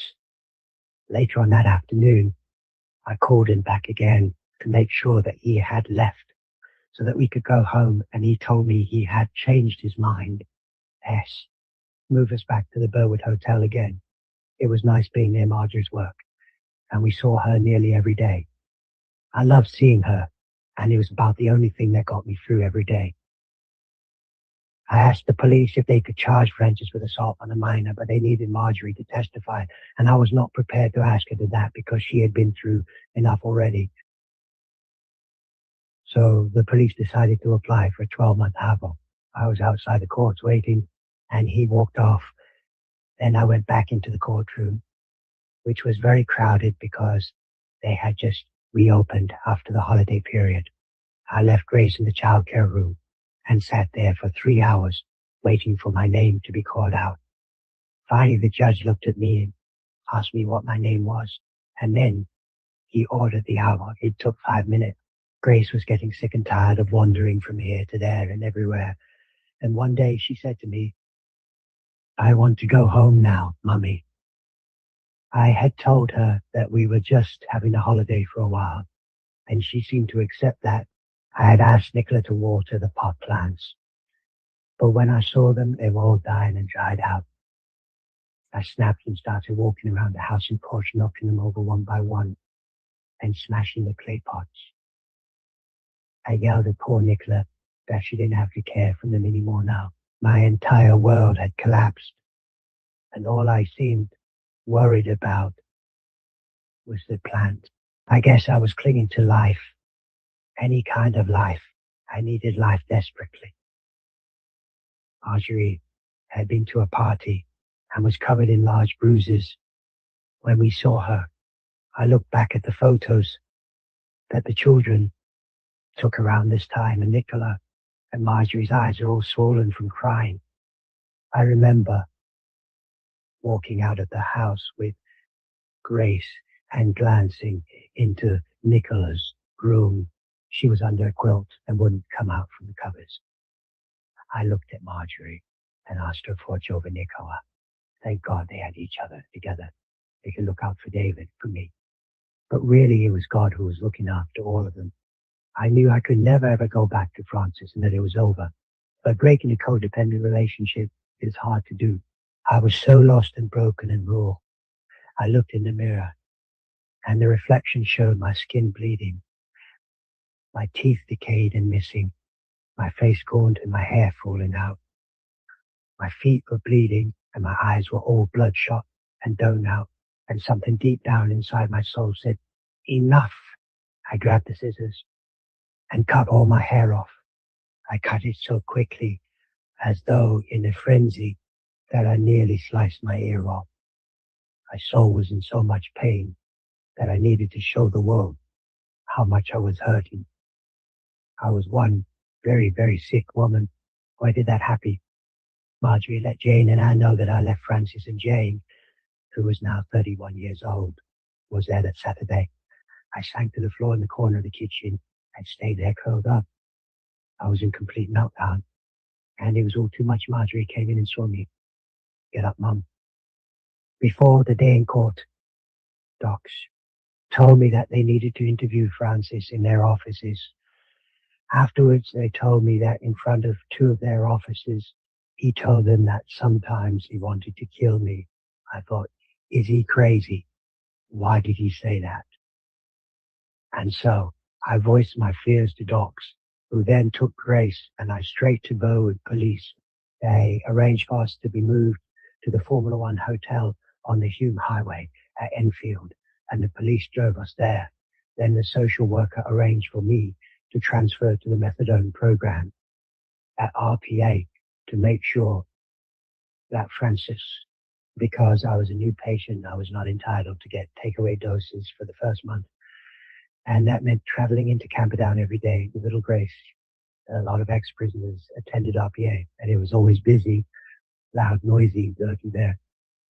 An armed security guard was at the front door, and intercoms were used to allow people to go through to see the doctors. I hated taking Grace there. The F1 hotel was rough too, and the police were called to sort out fights that broke out between the people who stayed there. It was horrible and so much worse because I was still terrified of everything. I felt like a deer caught in the headlights of an approaching car. I never felt like this. In the mornings, I took Grace for breakfast to the McDonald's that was opposite our hotel. She loved ordering her little meal and opening all the little packets. After that, we would start our trek into Camperdown. To get to the first bus stop, we had to walk across an overhead bridge. And at 6 lanes of traffic, with semi-trailers belting along under it. Then we had to wait 20 minutes or more until the bus came to take us to Burwood, where we got off and waited for another bus to the city. Then we got off on Parramatta Road, Camperdown, and walked for approximately 10 minutes to the hospital clinic. After I drank my dose, we did it all again to return back to the hotel, as well as attending appointments and filling in rounds and rounds of paperwork for housing and docs, which they required every couple of days. Just when I thought there couldn't possibly be any more information they needed, they would tell me to come in again to fill out another 10 to 20 pages. I was so tired all the time, and Grace never complained once. She had only a storybook, a few crayons and paper, and she was always so well behaved during our travels. She just sat on the bus in the waiting rooms and never cried or complained. She is my angel. Mara's going away. It was so kind of her to do that, and exactly what Grace needed. Grace loved going to the beach and spending time with them. Perry took some photos, and they looked so brilliant and wonderful, away from the craziness of me. It was Grace's first real holiday. I believe God held Grace safely in his hand, but I didn't believe that he held me. I went to see James early one morning at the cafe where he was working at the time in the Forum at Layhawk. He was so kind and got me coffee and breakfast, but it was very busy. I tried again another time in the afternoon, this time during his break, and we went to sit in his car in the underground car park. But he was tired and just closed his eyes. I think he was fed up with all our issues and drama, and I don't blame him at all. On the hour of power, early one Sunday morning, Robert Schuller told a true story about a woman who was a prisoner in a concentration camp in Germany during World War II. Her cell had no windows in it, and the floor, wall, and ceiling were all made out of cement. Before she went to sleep one night, she prayed to God for a sign that he had not forgotten about her and for him to show her that he was close. The next morning, she woke up and saw a single blade of green grass poking through a tiny crack. A week later, I walked out of our hotel room into the corridor and I looked at the emergency door that was kept locked at the end of the hallway. There was a bunch of grass sticking through the tiny gap between the carpet. We didn't have much, so I decided to start thanking God for water and fresh air, which I thought was a lot more than most people on the earth have. During this time, I remember two strangers whose acts of kindness brightened my dark world. A little clinic who offered to help me with grace as we were caught in a downpour while we were walking back to the bus stop. As we returned to our hotel one Sunday afternoon, I pressed the bell too soon before our stop along the busy Hume Highway. It was 40 degrees and I had to push Grace in the stroller for the 20-minute walk in the blazing sun with no trees or shade anywhere. I barely made it back, and after that, I got very ill from the lupus flaring up. A couple of weeks later, I told docs that it was too difficult for Grace and I to keep traveling to RPA every day. So they arranged for us to move back into the Burwood Hotel again. Well, I really would like to thank Adam Camacho, Konya, back near my Marjorie. Her and all the staff at the cafe looked after Grace and me. Well, I really would like to thank Adam Camacho. Marjorie put the big screen television on so that Grace could watch her shows. I left her there with Marjorie while I walked up to the chemist to drink my dose. It was only for 10 minutes. We sat at Marjorie's cafe for an hour or two nearly every day. I read the paper, did crosswords, and just watched the world go by, trying to calm myself down a bit and gather my thoughts. Really. One of Marjorie's friends was especially kind to Grace. I had no mobile phone. Sometimes I rang all my children at their work, home, and on their mobiles, and none of them ever answered their phones. I miss David so much. Every now and then our paths crossed in Burwood, and once while I was at Town Hall Station waiting for a train, he was there too. He was missing a lot of school days and I worried for him, but there was not much I could do.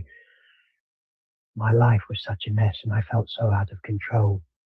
I stopped eating and survived on a couple of pieces of toast in the morning. My weight dropped down to 50 kilograms. I didn't care and couldn't understand what my issues with food were. Poor little Grace, there were no baths at our hotel, and she didn't like having showers at all. One afternoon around 4 o'clock, I tried to convince her to hop in the shower, but she refused to get in. So I held her under, and she screamed so much. She was terrified of the shower. And of me, I felt like a monster. But no one said anything about all our screaming. Davy started year 10, and Nicola was accepted into university. I was proud of both of them and happy for her, and incredibly proud of her determination, perseverance, and courage. James told me that he met a girl called Tina who moved into Milton Street with him. I found this very odd because Francis complained so much during all of 2006 about how James should move out, and now he was letting me back in. 2 weeks after Grace and I moved out, James moved out also. Marjorie flew to Perth for a week to have her first real holiday and to meet all of Francis's family, and she had a lovely time. I was so happy that she was able to get away. I tried to understand Francis's reaction to us leaving, but there was no reaction. There was nothing from him. He didn't buy me a mobile phone so that he could talk with Grace or me. The only time he did react was when we went to gather a few things at Milton Street one day. And as I was packing, he walked into Marjorie's room where I was and started to carry on a bit. But when I told him that I had to leave, he said, "Go then. I'll kick you out into the gutter where you belong." I didn't say anything, rang a cab, put the glad bags in the boot, and we drove off. It was the second week in February 2007 when housing let me know they had a unit for Grace, David, and me in Balmore's. Finally, I was so relieved that I told them I would accept this place straight away, but they told me that I had to have a look at it first. I would have said yes to any place, anywhere at this point. Grace and I caught the bus to Campsie And then the train to Belmore. I had never been to Belmore before. I knew of it only from Marjorie, who had friends who she hung out with there years before. I knew it was the next stop after Campsie. And when we got off the train, we just headed downhill and found the blocks. AN pointed us to block A, B, C, D, E, and F. The unit was freshly painted, clean, and with 3 large bedrooms. It was an old building, so the rooms were all good sizes. Lots of space at last. I thought, a place of rest and peace. And Grace and I smiled and danced around in the empty rooms. I was so grateful and thankful. We walked out the front gate and the bus stopped right there. Great, I thought. And we caught it and went back to housing to sign the lease. And then we moved in with only a couple of pillows, a bag of clothes for Grace and I, and her stroller, dummy and bottle. I was trying to wean her off them just before Francis beat her. They were her comfort and security for the next year. I had used heroin in every home that I lived in for the past 23 years. But here was different. It was a clean slate because we had nothing to unpack. I walked outside to have a look around the garden. There were a lot of trees and grass and space, and I saw the bins outside my lounge room windows in the middle of the front yard. I went to move them to the side of the building next to the old laundry. That was no longer in use. Suddenly there was an old man yelling at me with a strong accent, asking me what I was doing. He lived upstairs from us, and I tried to ask him what days of the week the rubbish had to be put out, but he started carrying on about how he had lived there for 10 years, and then he moved them back to the middle of the front yard. I just said aloud, "Why am I even talking to you?" and walked back inside. Belmore is predominantly Lebanese Christian and Muslim, Greek Orthodox, Asian, a mix of Korean, Vietnamese, and Chinese and African refugees and islanders. Actually, it was perfect because, to a lesser degree, I was like a refugee too. On the first Saturday after we moved in, Mum, Mary, Amelia, Michael and Bernadette came over with furniture for us. Their generosity overwhelmed me, and I was a little bit taken aback at first. Mum, Bernadette, Michael helped assemble the furniture together for us, and the following week they delivered and assembled a queen-size bed, complete with pillows and linen. For me, it is the most comfortable and most expensive bed I have ever slept in. Mary gathered off kitchen things and bits and pieces that I needed for around the house and made arrangements to have shelves and a desk for Grace to be delivered to us. I felt very spoiled and undeserving of their kindness. I did not feel safe in our new environment, though. I always felt people were staring at us, and my mind was plagued by so many idiotic thoughts about what people were thinking. Sometimes it was worse than others, and it caused me a lot of anxiety. I couldn't relax because docs had made me very aware of Francis's death threat and the ABO that was in place to protect the children and me, made me feel more unsafe. The social workers told me that he might try something while we were together. He always used to tell me that people who were murdered were most of the time killed by someone they loved. He told me that you can't hate someone unless you also love them. When we had to stay at the F1 hotel, I noticed they were selling their own second-hand televisions. I bought 2 of them for $20 each and went there to pick them up in a taxi with Grace. They needed plugs, so I took Grace up to the hardware store and bought 2 electrical plugs and rewired them by myself. And they both worked. Oh, wow. Grace had hers and I had mine. She only watched her kids' shows, and I stopped watching the news and only watched documentaries, Christian shows, Dr. Phil and Mitch the Beach. Then an insatiable hunger for the Word of God came over me. Jesus, and it lasted for the next 12 months. I was so empty, I couldn't get enough, and I kept actively seeking. The more I sought, the more he found me. He is alive. Bernadette and Michael delivered suitcases of clothes, jewelry, and art supplies. that Michael's sister Diane once again gave to us. I sat on the carpet of the lounge room with Grace and began to write scriptures on the large sheets of paper with the art pens I receive. Grace drew pictures while I take scriptures all over the walls of our house. In the lounge room, kitchen, my bedroom, and the hallway. I remember having sex with my cousin for the very first time, so I could afford heroin. It was quite lovely.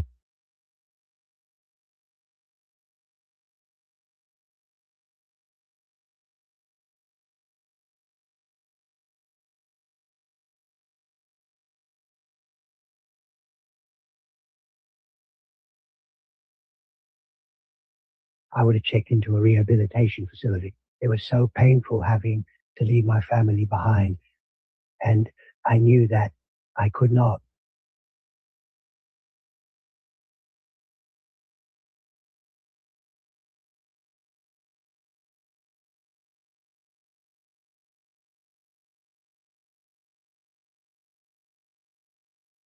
I would have checked into a rehabilitation facility. It was so painful having to leave my family behind, and I knew that I could not lose Grace as well. David's name was on our lease, and I made a room for him, but he didn't come. Oh, wow. Looking back now, the bond between him and Marjorie and Nicola was too strong to break, as well as his father kept telling them all that I had lost my mind, and I would eventually come to my senses and return. During our first year in Belmore, the kitchen light globe kept exploding every couple of months. One time it missed little Grace by a couple of millimeters as it smashed onto the floor right next to her. Pet Corn is a cartoon nigger. She came to visit us, and after she had a look around, she said, "Mum, it's almost as if God has got you back to the place you were at before you moved in with Dad." Later on, I reflected on what she said and realized that was true. When I met Frances, I was a single mum with little James, who was deep down, I knew God had given me a big second chance, and this time I felt that things were going to be very different. Frances's mother and his sister Lanny flew over from Perth to visit him. Madge wanted to see me, so I arranged through Marjorie to meet her at the cafe. It was the first time she had met Grace, but when she saw me, she shooed David and the children to sit inside and told me she wanted to speak with me. She did not acknowledge Grace at all, and it was all about Frances. Again, I had no time for her, but I tried to be a bit respectful. It was around 5 o'clock on Tuesday morning, and I was in the lounge room watching television when I heard the kitchen window banging and rattling. There was no wind at all, and I froze. The windows had been painted.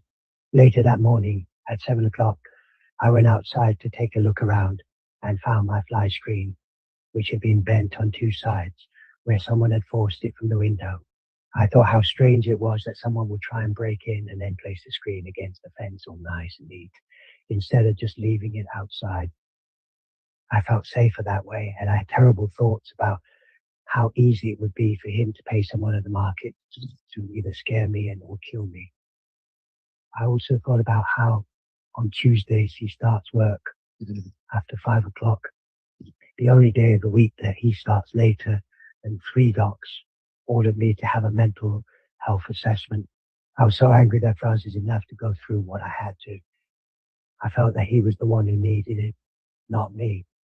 I didn't understand then that he was not responsible anymore for Grace's well-being. After about 2 hours had passed, they still hadn't called out my name. Grace needed to go to the toilet, but I was too scared to move in case they called my name out while I wasn't there. Finally, a woman came out and said, "Oh, I'm sorry. I forgot you were waiting."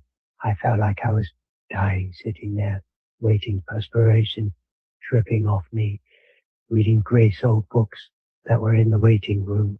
I had such unrealistic fears and was terrified that she would catch something from being in that germ-infested environment for so long. Poor Grace, she didn't seem to mind at all. However, my senses were so heightened that I found it so much more difficult to listen to all the junkies complaining and moaning in loud voices to each other and to the staff about all their gripes. In my mind, I wanted to rip the psychiatrist's head off and tell them all to shut up, but I just said I had to pass the test, which was over in all of 10 minutes. The doctor asked me a few questions like, do you hear voices? And that was about it. Even though I passed, I believe it was because I knew how to act normal. I had lived this deception for so long that it came as second nature to me. When I told the kids in Francis about it, he joked that the mental evaluation was not losing my grip during the waiting time. And I laughed. The nurse visited me once a month and arranged for me to see a counselor who asked me a few random questions. I was rude to her and asked her if she had ever counseled a withdrawal methadone addict, and she said, no. I told her she would not be of any help to me then, and I didn't go back to see her again. When the social workers visited Grace, they were very kind, patient, and helpful. She needed some fun in her life, but I had never really learned how to have fun as I didn't really have a childhood. Marjorie, Nicola, and David had fun together, but I really had no idea how to enjoy life. Karen had been my fun, or so I thought. Nicola and David, I was so thankful for the break, and Grace loved being near her big brother and sister. I enrolled Grace into the Maronite preschool, which was a few blocks away from our home, and she went from 8 in the morning until 4 o'clock. Even though we lived fairly close to the preschool, every step I walked seemed like 1 kilometer, as well as I hated being out in public. I couldn't stand people staring at Grace and me. I just didn't want to be near anyone, at my kids. As a result of the paranoia, I felt that the parents there were judgmental, cold, and unkind. The rest of the week she was near me all the time, and she slept next to me in my bed. She was such a good child, almost too well behaved, full of love, peace, and acceptance. I was the exact opposite and didn't understand why. In effect, I was rejecting myself. Everything was freaking me out, but I tried not to show it. I had always been confident and never cared at all about what people thought. I was always a very can-do person, and it felt strange to be like this. I worried about everything. I found it extremely hard to face up to appointments and life in general. I did not like or enjoy being alive. I believed that my looks were hideous and I felt ugly and worthless. And some more weird and strange things began to happen. Again, Grace and I were on the bus on our way to the chemist for my methadone, and I noticed a woman's. I felt her judgment and thought that she was thinking, what is that train wreck of a woman doing with such a sweet little girl? So I said very loudly to her, is there a problem? Another time we were on the platform at Belmont train station waiting for the train to arrive at 6:30 in the morning, and it was packed with commuters who are on. There were no other children there, and people were staring a lot, and I just couldn't handle it, and I yelled abuse at them. I was so rude and in full withdrawals, with very little self-control. Now, I understand that rehabilitation is not really for the addict, but more to keep the general public safe from us while we deal with our demons. I still believe that I needed methadone to function, and I thought that I could not live without it. I would drop Grace off to preschool at 8 in the morning as soon as it opened. But some days the teachers hadn't arrived yet, so we sat on the little couch next to the window to wait for them. The kind nuns were on the other side of the large room. Every second ticked by like what seemed an hour, because I was sweating and cramping up and in so much pain internally. My body was freezing cold. After 10 minutes, the teacher arrived, and I said goodbye, and then ran to the bus stop, covered in perspiration, but my feet felt like they were covered in ice. They were so cold. Sometimes just as I was about to cross the road to the bus stop, the bus would drive past, and then I had to stand there waiting for half an hour until the next one came. It was peak hour, and the bus crawled all the way to Stratfield. Finally, as the bus approached my stop, it would get stuck in more traffic again, and I would lose it regularly, swearing and muttering and complaining. You've got to be joking. What is this? The lupus was very active from the added stress of withdrawals, and I had no patience at all. The doctor at RPA who wrote out my prescriptions for methadone was a beautiful woman who lectured at Sydney University. She was in her late 30s with blonde hair. During one of my appointments, another doctor walked in and said, "You should get that seen to by specialists because the lesion is dangerously close to eye." So my doctor wrote out referrals for me to make an appointment with a dermatology clinic. Also at RPA, it was a bit overwhelming for me to know that there's good help out there. I had been deceived during all those years into believing that no one wanted to help me and that I didn't deserve any help. So I just kept on running to preschool, running to the chemist, I had to deal with being sexually assaulted as a 14-year-old child, then abandoned by Jack and his entire family when I was only 18 and pregnant with James. I had tried to regain some control by starving. I had made Francis, heroin, and myself my gods. But God is so gentle, and slowly the more my mind cleared, the more he was able to help me forgive. And the more I forgave, the more he forgave, the more he healed me. It was a slow process though. But the more I repented, however, in my state of impatience, I wanted it all done in a week. Wow, bring me some heroin. I knew that I had to forgive myself, but found that very hard to do. I felt like I should have known better. So I asked Pastor Leon at church one Sunday morning, how do I forgive myself? He said that Jesus forgave me, so I had to as well. And he told me to go home and write out lines over and over. I forgive myself. I thought that was funny, but I did it anyway. And after I wrote out 2 pages, it worked. Everything that I needed to help me work through my mess and teach me to live, God put into my hands. Years before, I had bought a second-hand book called The Bondage Breaker by Neil Anderson. But then I found it one Saturday while I was visiting children and cleaning through the cupboard. Bring me Johnny's list. When I read it through, it was as though it was written just for me. I had to humble myself a lot.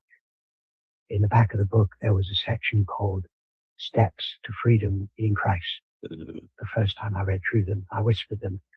I was so full of bitterness, resentment, and unforgiveness that I knew I deserved nothing but God's wrath.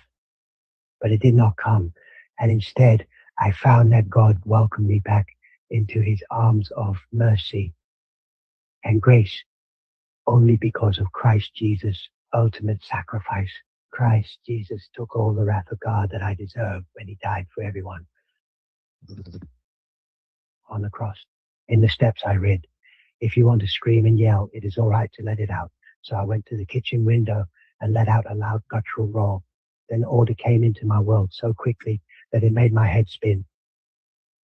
Upstairs in our block of units lived a dad and his son, another young man and a dog. Used and dealt drugs too. They were polite to me, but I avoided them as much as possible. I didn't find that difficult to do at all. I hated going out, but I still forced myself to walk to the phone box to try and call my kids, just so I could hear their voices. I still miss them all so much, and every Saturday, Grace and I caught the bus and train to their home. Sometimes I carried cooked meals that I prepared for them at home, and sometimes I cooked when we got there. I cleaned the house a bit too, and they didn't have a vacuum cleaner, so I put mine in a large basket and carried it in one hand while I held on to Grace's little hand as we went along our travels. It was difficult to do, but I didn't care. As we passed through Campsie, I felt like we were in a war zone. There were people everywhere bumping into and knocking Grace over, and that would set off the mama bear in me, and I would lose it and yell abuse at them.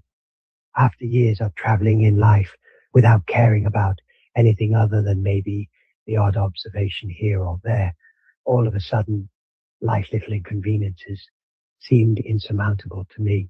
Even walking up to Belmore shops was an ordeal. I began to use the art supplies we had been given. I always loved painting and drawing, but because Dad had been so ill while I was in high school, we couldn't afford the equipment necessary for me to take art as an elective. I tried to take Grace to the park one morning, and there were a couple of ladies standing in the middle of it, staring at me and talking in their own language. I yelled at them and they turned away.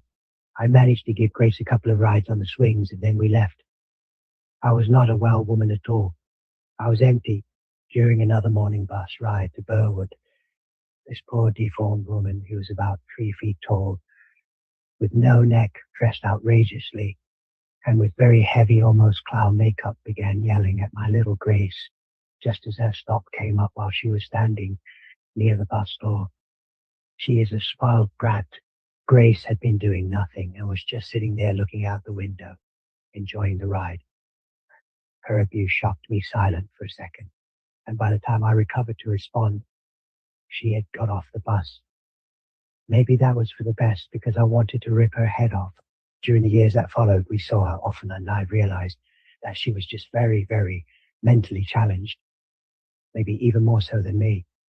I wrote many long letters that first year in Belmore, but never posted them. I just read them, then tore them up into tiny pieces, except one.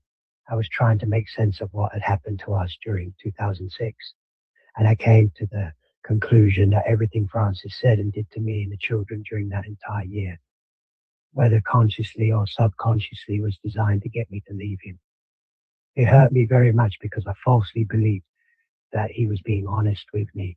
Our entire relationship had begun 24 years before with lies and deception.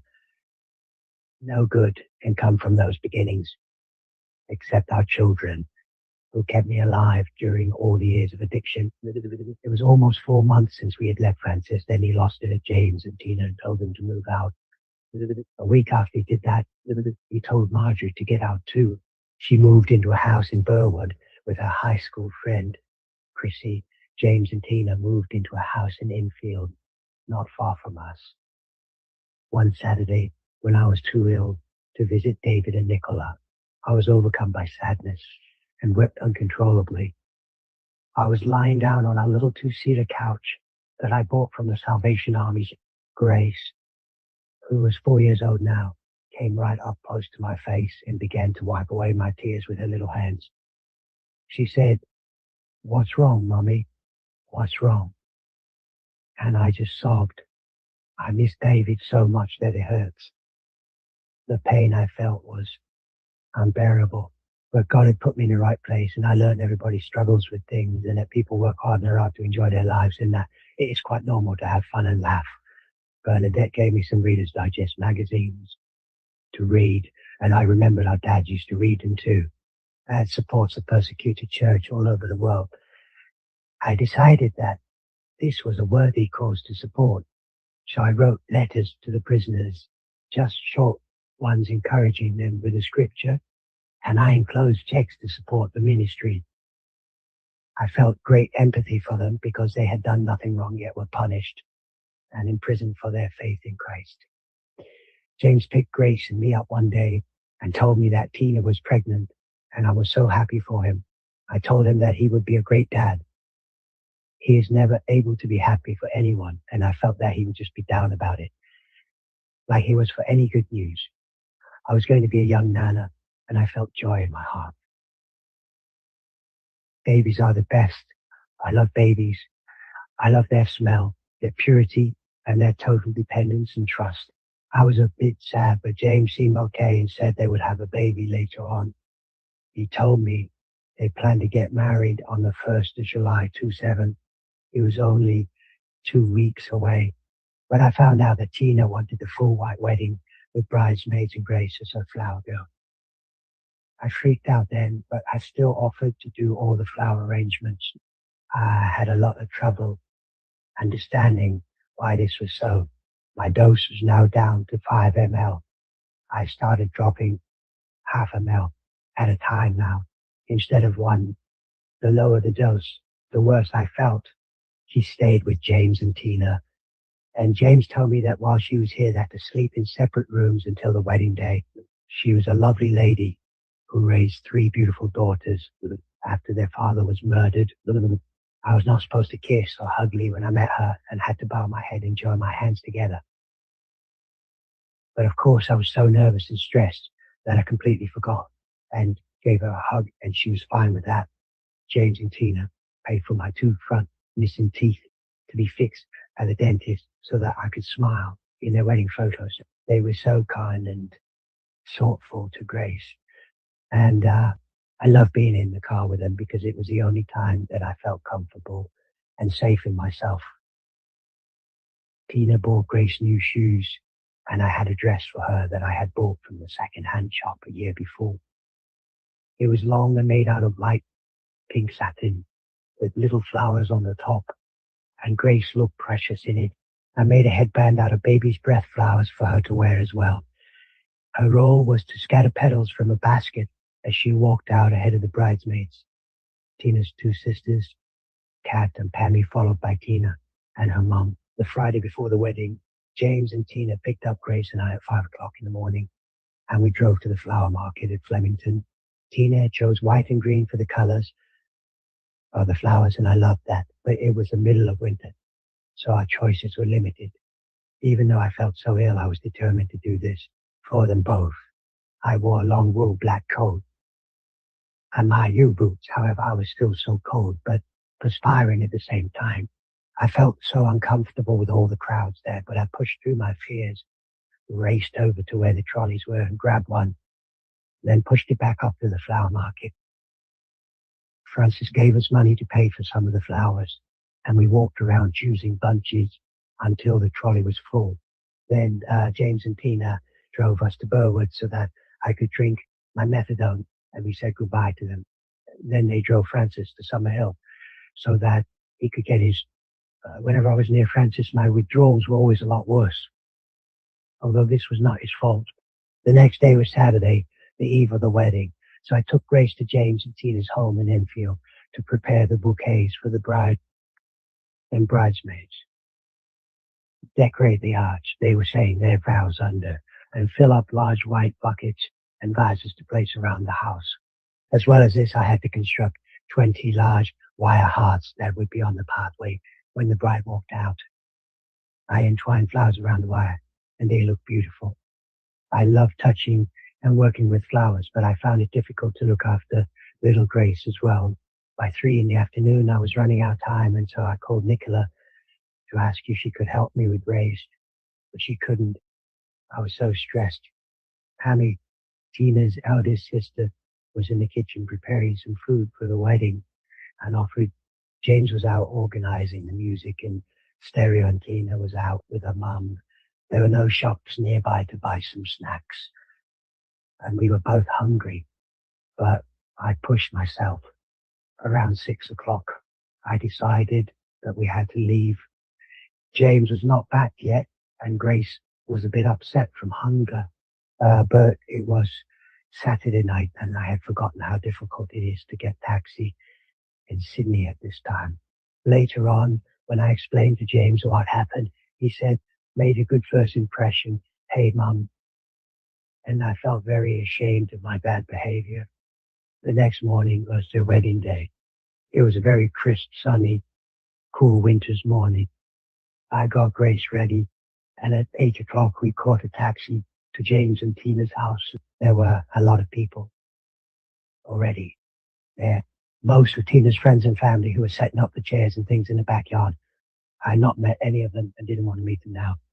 Because of my paranoia, I hated meeting anyone new. Everyone looked great, and Grace was so great.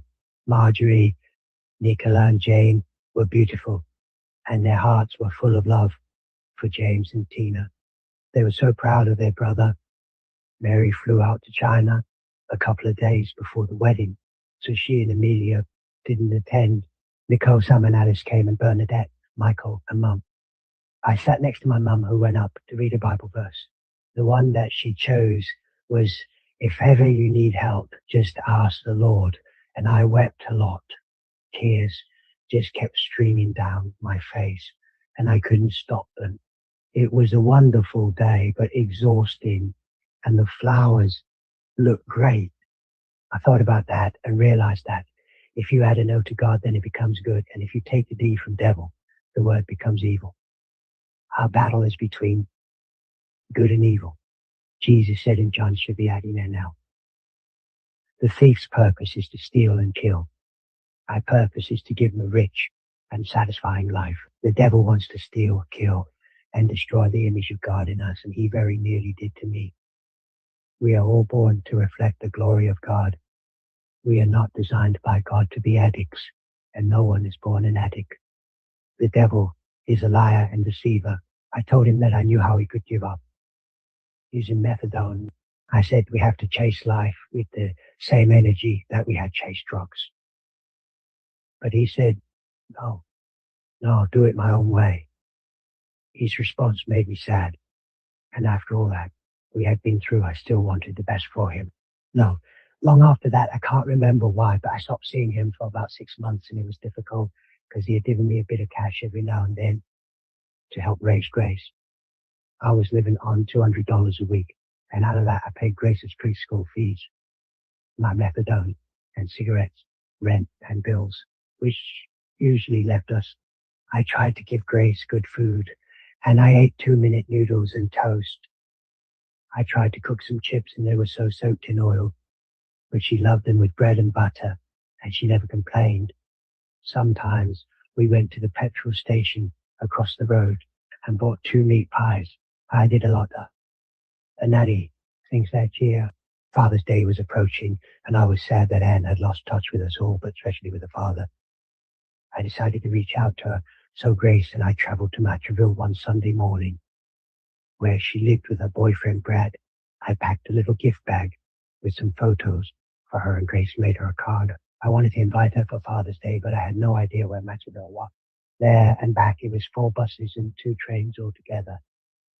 God only knows how we got there. I buzzed the intercom, and we waited outside. Downstairs, Brad answered it, and I said, "Hi, can we say hello to Anne?" He answered, "Wait a minute." So we waited and waited, and after 15 minutes, which felt like an hour to me, I told Grace that we were leaving. Just then, through the glass doors, I saw Brad walking down the stairs. He opened the foyer door a bit and said, "I can't see you."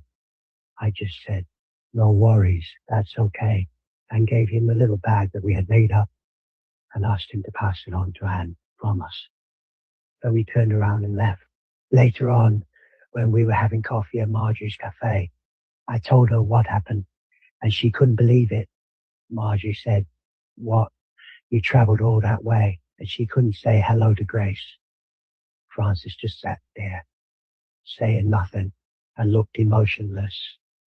He was going to be a grandfather, and gave birth to a baby girl in February 2008. She's called Joel. We never heard anything about Anne and Brad getting married. They got married without inviting anyone. All of this I heard from my girls. They told me that Anne did not want to see me.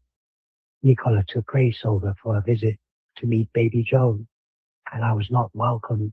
I tried really hard to understand and Brad's reasoning, but was left with no answers. While I was a heroin addict, Anne accepted me, and now that I wasn't one anymore, she rejected me. For most of the time, though, I still felt very uncomfortable, paranoid and defensive. I was so judgmental about myself. I received a book in the mail called God's Remedy for Rejection by Derek Prince. On the back cover are 9 different things that people might have experienced as a result of rejection in their lives.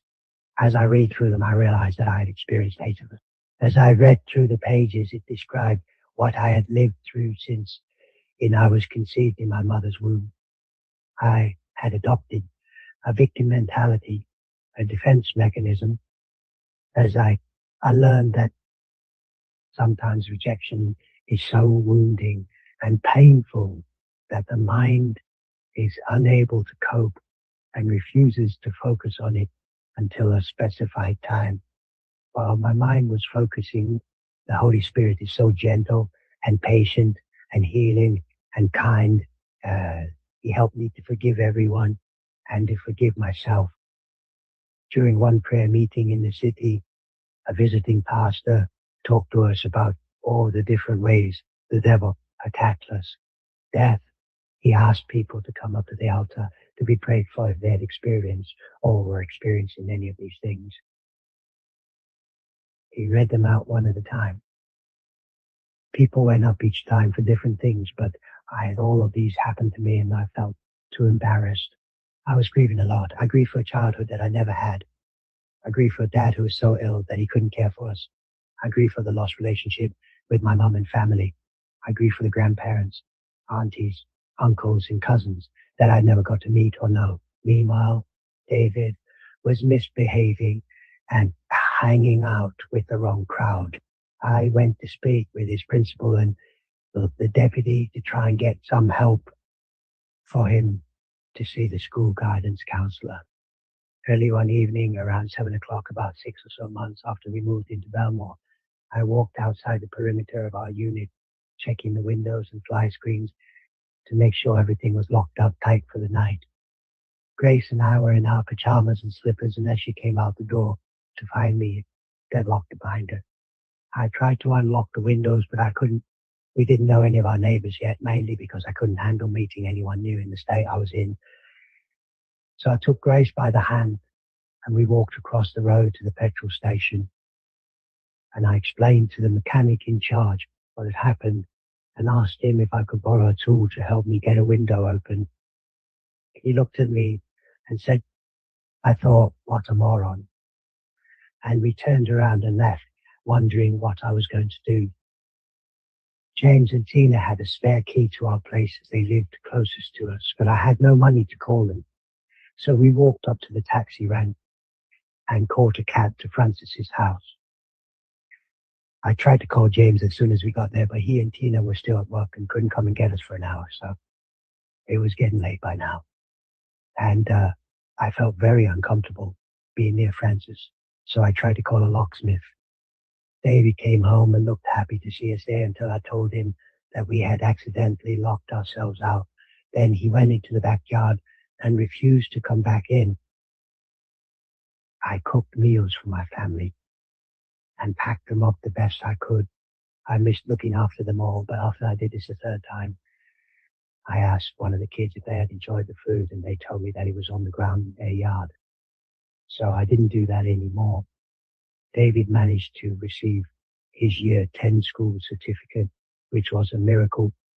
Nicola did very well at university and earned high distinctions, while she did her best to look after David and Francis. Barney got out of jail, and Marjorie moved out of Chrissy's house and back in with him and his ice-addicted family at Camperdown. She left her job at Burwood and worked with James at another cafe, also in Burwood for a while, and then she began work at a cafe near RP. I found and read a letter written by Barney to Marjorie while he was in jail, and it seemed like a 10-year-old had written it. Poor Barney. I was attending regular checkups for the lupus at RPA, and I felt that God placed me near my Marjorie again. But every time I saw her, her skin was terrible. She was still beautiful, though, but very manic, and I knew my girl was in deep trouble. Grace and I went to visit David one afternoon after lunch, and I was in Marjorie's old room, gathering a few of Grace's stuffed toys for her when Francis came in the room. He pushed me down on the bed and was on top of me grunting. I kept saying. The door was wide open when all of a sudden David called out to me, "Are you okay, Mum?" Then Francis got off me. I was so relieved and thankful because I wanted nothing to do with him anymore. It was very difficult to process what was happening, and occasionally the kids would repeat something he had said to them about me. I would rant and rave and react badly, trying to defend myself to them. It was as though he was saying it to me, and most of it was lies about me deserting them, but I had no one except them to talk with. I thought they would be able to understand, but now I don't do that anymore. no matter what happened between the two of us. He is still their father. My role now is to teach them. Poor Francis, I do accept 50% of the blame for everything that happened. I learned that I had tried to live independently from God and had rebelled a lot and taken control of my own life with disastrous results. The lower my dose. I learned at church that we are all born to worship God, and the only reason we are here on earth is to trust God and love each other. But my behavior was still appalling. So I kept reading the Beatitudes every day for a year. God planted them very deep in my heart. While she colored in, we played hangman too, and I spy because we had no technology of any kind. My methadone dose was down to 2 mls now, and I began to fear for Grace's safety because of my irrational thoughts and behavior. I told her. Then one afternoon I started yelling and screaming about something, and she stood in the doorway of my bedroom and said, "I'm a child of God." And I was immediately silent, and she didn't get to finish the sentence. As I came to my senses, I said, "Yes, yes, you are a child of God." She smiled at me, and then peace filled the room. She still slept in my bed next to me and still had a dummy and ball at night. She loved them so much, I didn't have the heart to take them from her. By 6 o'clock in the early evening, I would collapse in the heap on my bed, and she would come and lie next to me and read her little storybooks until she fell asleep too. I could only sleep for a few hours at a time and had hideous nightmares all the time. My periods had stopped, and I was going through menopause as well, but I was withdrawing from methadone so much that I didn't notice any symptoms, probably because most of them are similar. Twice a day at exactly the same time, I felt this horrible heat come all over me that would last for a couple of minutes at a time. I was not eating properly either and survived mainly on coffee, sugar, and cigarettes. I smoked up to 40 cigarettes a day, and I still scratched my sores until they bled. We kept going to church. Sometimes there was trap work going on, or if I was too ill to travel, we went to St. Joseph's closest to home in Belmore. Another time I took Grace to check out the Greek Orthodox Church near her preschool, but the only thing I liked there were the long candles. I sat in the Grace during kids' church, but it was taught in Greek, and there was also a Salvation Army church next door to our block, but it was all Korean. I'm very wary of groups that are like, I love church in the city because there are a lot of different nationalities there, as well as a few ex-criminals. During the time we spent in the refuge, Sid and I had taken Grace to the little church next door. But it was an islander congregation, and they all spoke in their own language. Through the excellent teaching and preaching of men and women of God, I learned that grace is getting what we don't deserve, and mercy is not getting what we do deserve. I understood that to become a follower of Christ is a serious commitment, but I still could not put my hand up when the call for salvation was offered at the end of each service, even though I wanted to. I was still filled with fear. My dose was now only half ml. It was such a small amount that you could barely see it in the bottom of the small plastic cup. A few weeks prior, when I had dropped down from 1 ml to half ml, I woke up at 10 o'clock at night and thought it was 5 o'clock in the morning. I went to the kitchen cupboard, opened my takeaway bottle, and drank my half ml. But that was my dose for the next day. When I realized what the time was, I panicked. But after I explained what happened to the chemist, he was very understanding and replaced my dose, and I had to go back up to 1 ml for another week. I was so close to ending my 21-year daily addiction, but I was terrified about what was going to happen when I did.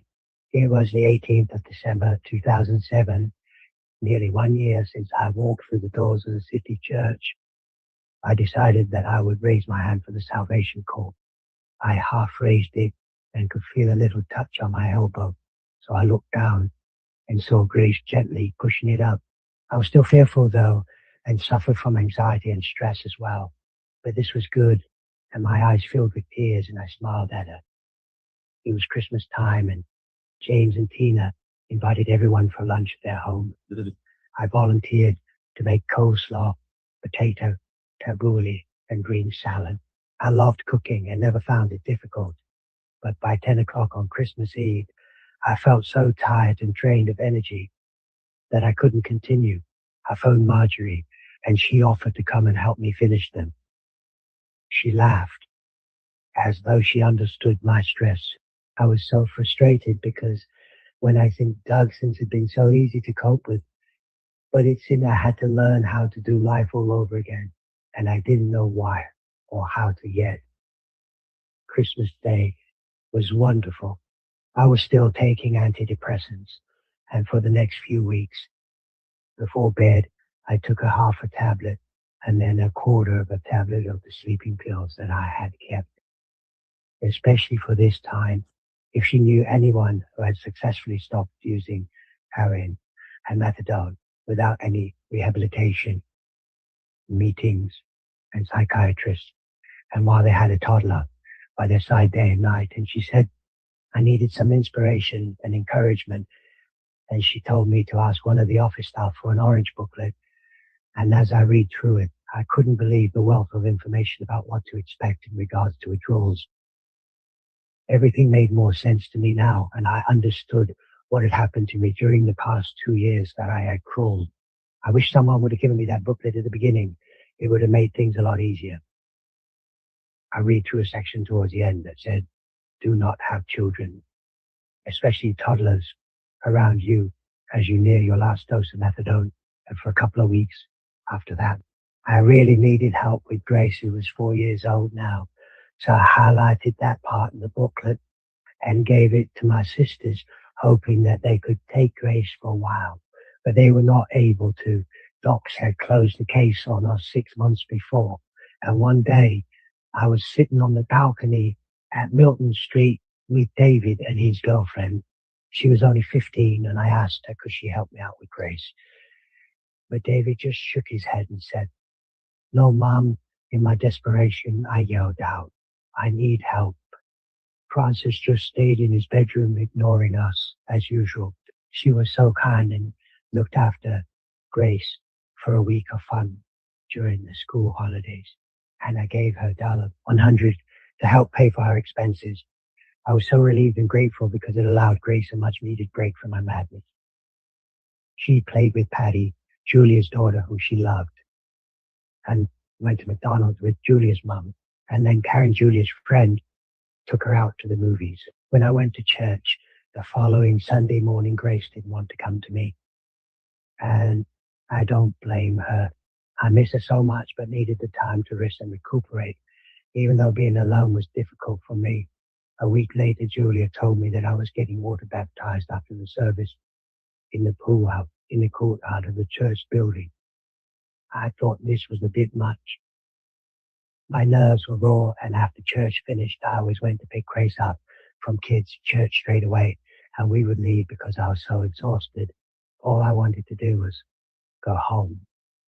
But Julia brought her son's T-shirt and board shorts for me to wear that day in Raymond.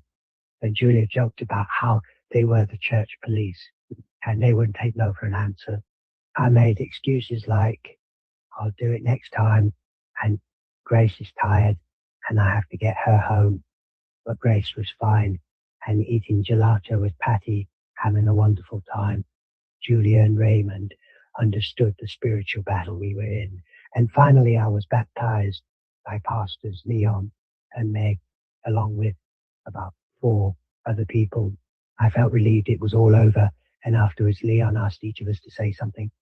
All I could say was, I love Jesus, but I was still very frightened of God. I woke up the next morning around 5 o'clock and could hear a song in my soul. Greater is he that is in me than he who is in the world. And I whispered, thank you, God.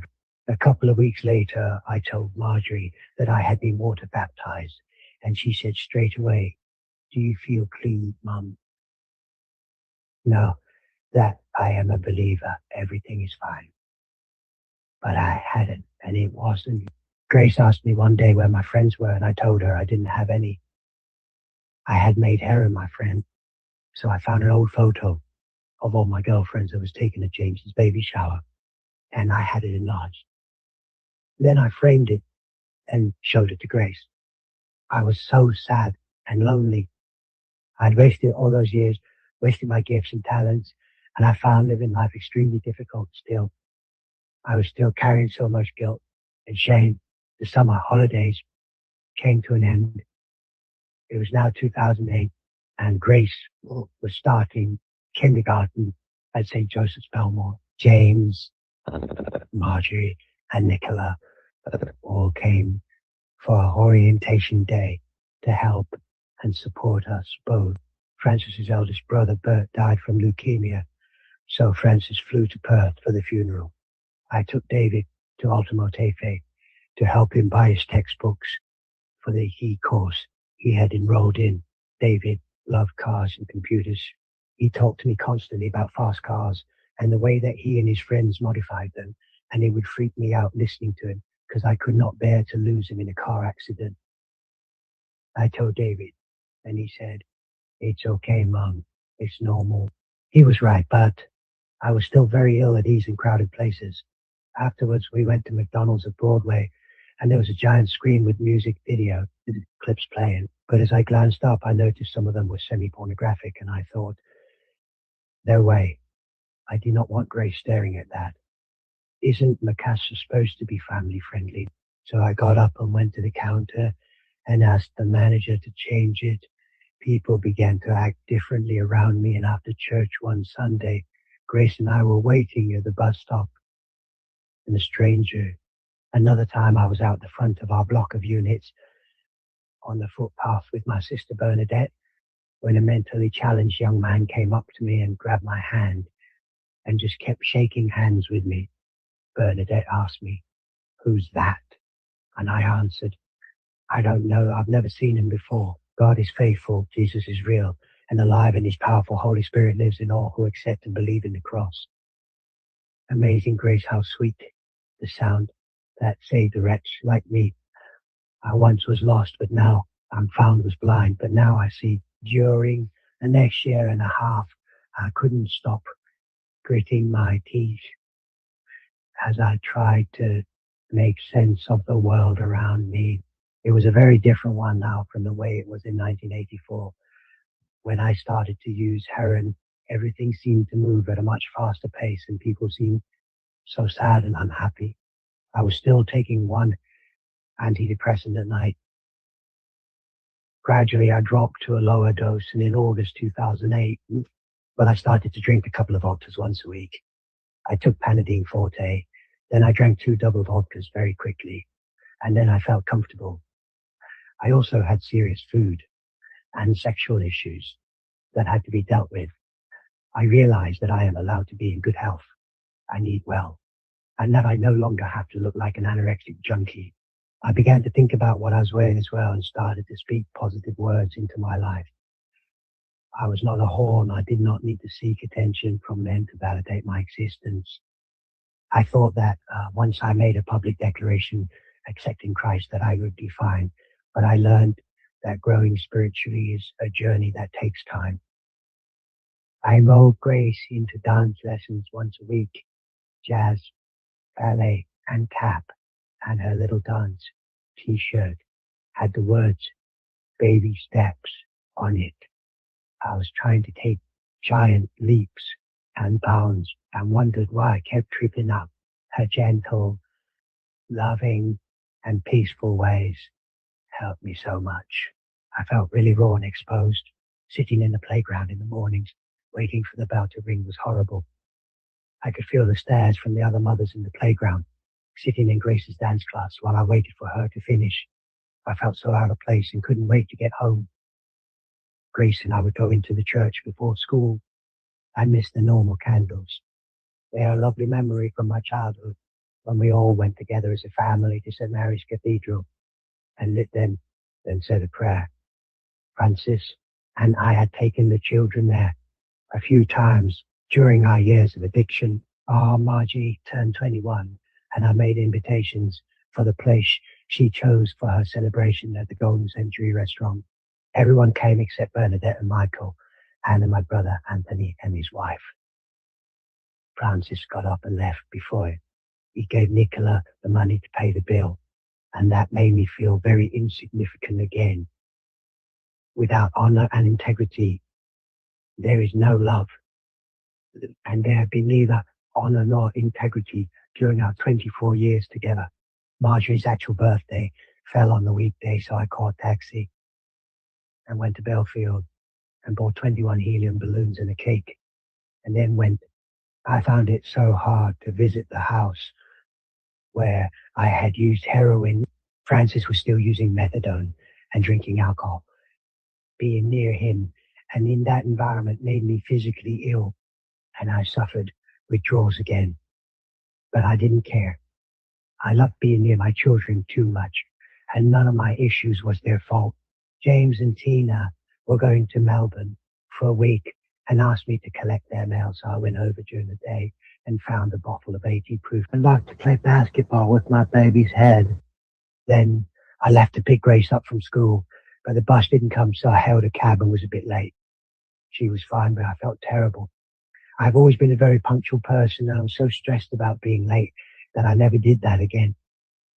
James and Tina celebrated Easter at their home, but Marjorie didn't come. I was so sad that she was not there with us. On Mother's Day 2008, before my children came to church in the city, I was overwhelmed and felt like the luckiest mum in the whole world. Minnie always prays for my children as well as me, and I was still laughed. After the service, we all caught the monorail, which I had never been on, and we walked around Darling Harbour. Marjorie took Grace on a merry-go-round ride, and I had a wonderful day. Nicola gave me a mobile phone that Francis had paid for, and I thought, why now? I had needed a phone for the last 3 years, and I was grateful for it, but also feared. In a way, I think I subconsciously had denied myself any easy access to temptation during the year before, a kind of self-imposed form of rehabilitation. So I turned the mobile on, very hesitantly at first, but rarely used it. I feared it, but it was good because Grace was able to play little games on it during our travels. In July, one of the lady pastors asked me if I would give my testimony about what God had done in my life in upcoming women's conference. I was too nervous to say yes, so they asked me if they could film it and play it on the day. I said that would be okay, and after church they interviewed me and filmed it. But a week later they told me that the sound had not recorded for some reason, and could I reconsider doing it live on the day. I was filled with fear. But when I told Nicola, she encouraged and supported me and said she came with me on the day, and Pastor clearly asked me questions, and I answered them truthfully. And I looked out to the audience and saw my Nicola was crying. The leaders prayed for Nicola and I on the altar, and she fell under the power of God. Nicola had told me that people were going to come up to me afterwards to talk with me. I still felt very unworthy and of no value. It felt strange when they did, and they were so positive and encouraging. I tried to get a copy of the DVD of the conference so that I could show my family. But again, they told me that it didn't record any sound. I was told it was going to be shown at church, so I let my mum and sisters know because they wanted to come and see it. But Mum had a car accident on that particular morning, and she was a bit shaken up. Thankfully, she was all right. The thieves stole a lot of things, but James seemed to take it all in his stride. They asked to come and stay with Grace and me for a while, as Tina was a bit disturbed by the burglary. It was so nice having them near us, and I loved seeing them, and I felt very comfortable in my own skin. I started to get a bit of confidence back again just by watching James and Tina do life. They looked after Grace for me on Tuesday night, so I was able to attend prayer meetings. The first time I went, I was walking down the road from Belmore Station on my way back home, and a car drove past and threw eggs that just missed me and smashed onto the shop front window. The second time I went, I was waiting on the station platform for the train to arrive, just looking up at the stars, when a few young men crossing on the overhead bridge yelled and screamed abuse at me. But that was it, and nothing really weird has happened since. Prayer meetings were very powerful, and during the first year I attended, Bernadette and Michael invited Grace and I to go away with them for a weekend at a place in the country called Tangenong as a gift for my 48th birthday. They said it would be very cold there, and I didn't have any gloves. So I decided to have a look in the shops for a pair, but when I got back home, there was a pair of thick woolen gloves on the kitchen table. Tina had left them there for me and told me they were our mum's gloves. I had not told her that I needed them or that I was going shopping for them. God knows exactly what we need. It still amazes me that he cares that much about me. Bernadette and Michael also gave me a large umbrella. When Grace and I got caught in a storm early one morning on the way to preschool, she was rugged up and wearing gumboots, and we stopped in the main street. And about 2 weeks before Bernadette and Michael gave the umbrella to us, I had bought a cheap but lovely umbrella with cherubs on it, and I gave it away to a homeless lady about a week later, probably because I have lupus. If I were to catch something, my immune system would struggle to cope with it. Tangenong was such a beautiful, quiet place, and we stayed in a little house on a farm property. It had a log fire, and Bernadette made nice sandwiches with English spinach, which was the first time I had tasted it, and I liked it, and we went for a walk to have a picnic. It was so peaceful and clean, even pristine. I loved the pure mountain air, and we saw a horseman, sheep, cattle, and kangaroos. One little kangaroo even hopped into the house for a while one morning as we sat eating our breakfast. Bernadette and Michael gave Grace an apple to feed the sheep that was in the front yard, but she was not quick enough, and the big sheep knocked her over, and she burst into tears. I was taking photos and managed to snap one of that happened. I woke at 5 o'clock the next morning, and there was no television there. So I made a cup of coffee and went outside to have a cigarette. It was so dark and quiet, and as I looked up at the night sky, I saw trillions and trillions of stars. The dark sky was so brilliantly illuminated, and the stars covered the entire sky. I was completely overwhelmed, and tears poured down my cheeks, and still do when I think about it. It was all God's beautiful majesty, Hawaii's omnipotence, Hawaii's creation.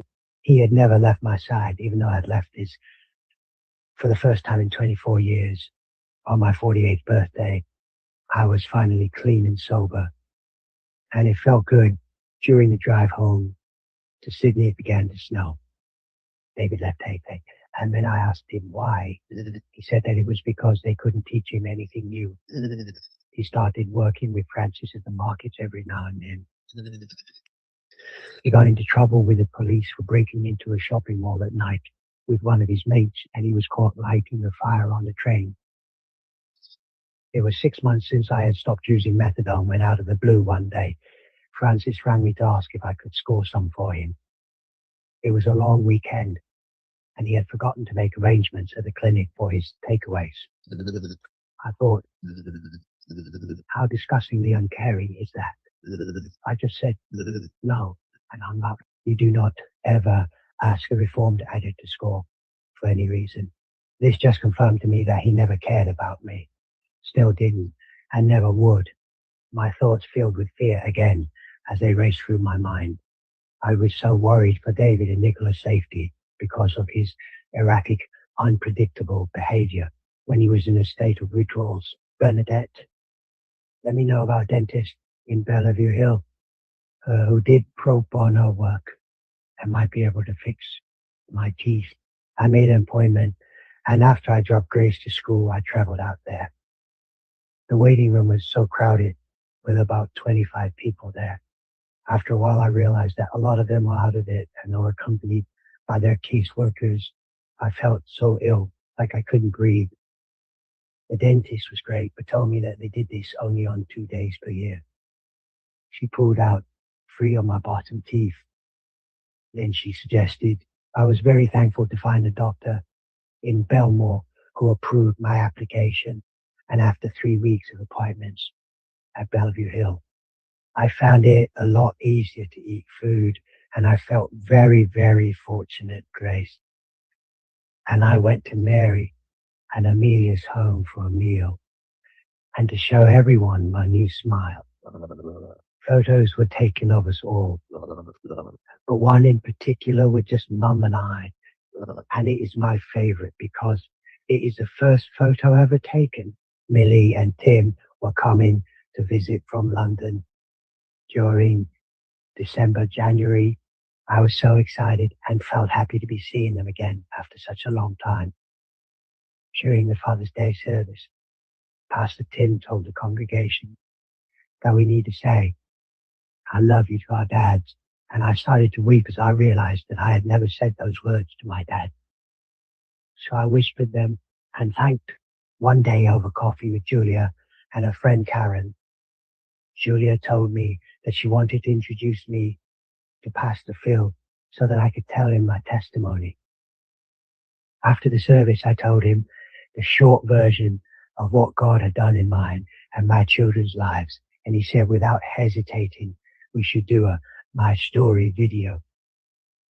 Julia told me later that it was a short 2 to 3 minute video about people's testimonies. But Marjorie was dying before my eyes. She was suffering so much and her teeth were yellow from using the ice pack. My little girl was in deep trouble and I knew only God could help her. One day she came to visit us in Belmore, and as we waited in the foyer for her cab to arrive, she looked at me and said, Mom, tears welled up in my eyes, and I just said, yes, of course, it is still you. But I felt her pain, and I knew exactly what she meant. Drugs destroy, steal, and try to kill your soul. But I knew that underneath the ice addiction, her heart was still the same. No. Long after that, she was taken to emergency at RPA because she was bleeding. I read all her charts, but I couldn't. While we were there with her at the hospital, Nicola, David, and I talked with her about leaving Barney and getting away from his family. But when I rang the hospital the next day, she had discharged herself and was back with him at his home. So I rang Francis, who was going to meet me at the hospital to visit her. And we went to Barney's house in Camperdown. Francis didn't want to, but I said to him, she's my daughter, and I need to do this. He waited outside as I knocked on the door. Then Marjorie opened it and asked me to come in. As we sat on the couch, I just said to her that we wanted to take her home, and she said no. Long after that, she rang me while I was cleaning Jane's house one Saturday morning. Jane worked with Marjorie at the Burwood Cafe, and she had just opened her own cafe in Belmore. She had offered me a job cleaning her house for a few hours a fortnight. Her mother sent her back to Lebanon when she was only 13, and she was forced to marry an abusive man. They had 3 sons then. She was 18 and flew back to Australia. Marjorie's voice sounded frantic. After an hour on the phone, I told her to pack and leave him and come and stay with us in Belmore, and that I would help her and look after her. Marjorie lay down on a single bed, foam mattress. After she recovered a bit, we walked to Jane's cafe for a coffee, and Jane offered her a job there straight away. A month later, she moved back in with Nicola, David, and Francis Ashbury. I loved seeing her at the cafe on the way to pick Grace up from school. She looked so beautiful and always smiled and called out, "Hi, Mama." My paranoia was leaving me. Little by little, we would stop on our way home from school, and Margie would spoil us with iced chocolates and coffee and cakes. It was a very bright spot in my otherwise dark day. Every morning on my way home from school, I sat at Jane's and ordered a latte. I would do the crossword puzzle in the newspaper and try to overcome my fear and regain a bit of confidence. One morning I sat there for an hour, waiting for a latte, and after that, I never went back again. Church offered me a part-time job as the cleaner. I was happy to be in the house of God. I never wanted to leave the building and felt very safe there, but the traveling was so stressful, and I still didn't feel right. I was catching 2 trains and 4 buses and walking 2 kilometers to get Grace to school and go to work and pick her up after school. And when we got home, I collapsed in a heap and Grace would let me rest for an hour. So I pushed myself to the limit. My brain told me I was still 24 years old, and my body tried to keep up as though I was working 3 hours a day for 3 days a week and traveling for 12 hours. My pension went down and my rent went up. It worked out that I was doing all this for approximately $40, but I didn't care. I needed to rejoin the human race, and it was good for me to be out and about among it all. But I still felt people's pain and sadness a lot. It was the year the global economic crisis happened. James and Tina left just before Christmas to have a holiday in Japan for 2 weeks. And after that, they visited Thailand, Cambodia, and Laos. They were away for 3 months. Millie and Tim flew to Sydney, and I was so happy and excited at the thought of them coming, that David, Grace, and I. So we waited for 2 hours until the last people came out, and then I rang Mum to see where they were. Millie answered the phone. I was so annoyed with myself for not having checked more carefully. We had missed them, and they had jumped in a taxi and were already at Cherrybrook, but I was so glad they were here in Australia. The next day, they came to spend time with us in Belmore, and I cried a lot when I first saw them. David, Grace, and I stayed at Cherrybrook on Christmas Eve with them. Then Millie and I made salads, and they prepared lots of food for Christmas lunch, which was being held at Mary and Joe's home in Turramurra. When David went back home, Francis had a huge fight with him, and David asked me if he could stay here in Belmore with us. He slept in James and Tina's room for a month, and then went back to live at Milton Street. I loved having him near us and really enjoyed cooking every kind of pasta dish for him and his friends. I was beginning to miss James and Tina a lot more than I thought. And one morning in 2009, around 1 o'clock, I was woken up by Nicola and Marjorie, who were calling for me outside my bedroom window. Francis had just stopped using methadone, but he kept his last 3 doses in bottles on his mantelpiece. He still drank alcohol and smoked dope. I opened the door to let my girls in, and they were white and in shock. They told me that Francis had attacked Marjorie again, and then Nicola had gone into her bedroom to try and help her, but he turned and attacked Nicola too. He turned them with his cigarette, and there were bruises and scratches on their necks. David was in the kitchen with his friend Jason, and David had to go in and pull Francis off his sisters. Then Jason drove him here to Belmore. I wanted to call the police straight away and have him charged with assault, but Marjorie and Nicola both said, no, he's our dad. They were conditioned to his violence, just like I had been. The next morning, while they were sleeping, I decided to go to Burwood Police Station to file a report. The police told me that because the girls were over 18, that they had to press charges, and I couldn't do it for them. I was so sad. And then they told me that they would contact Campsie Police to send some officers over to talk with them both. 2 police officers came over at 11:30 and spoke with Nicola, but she refused to say anything.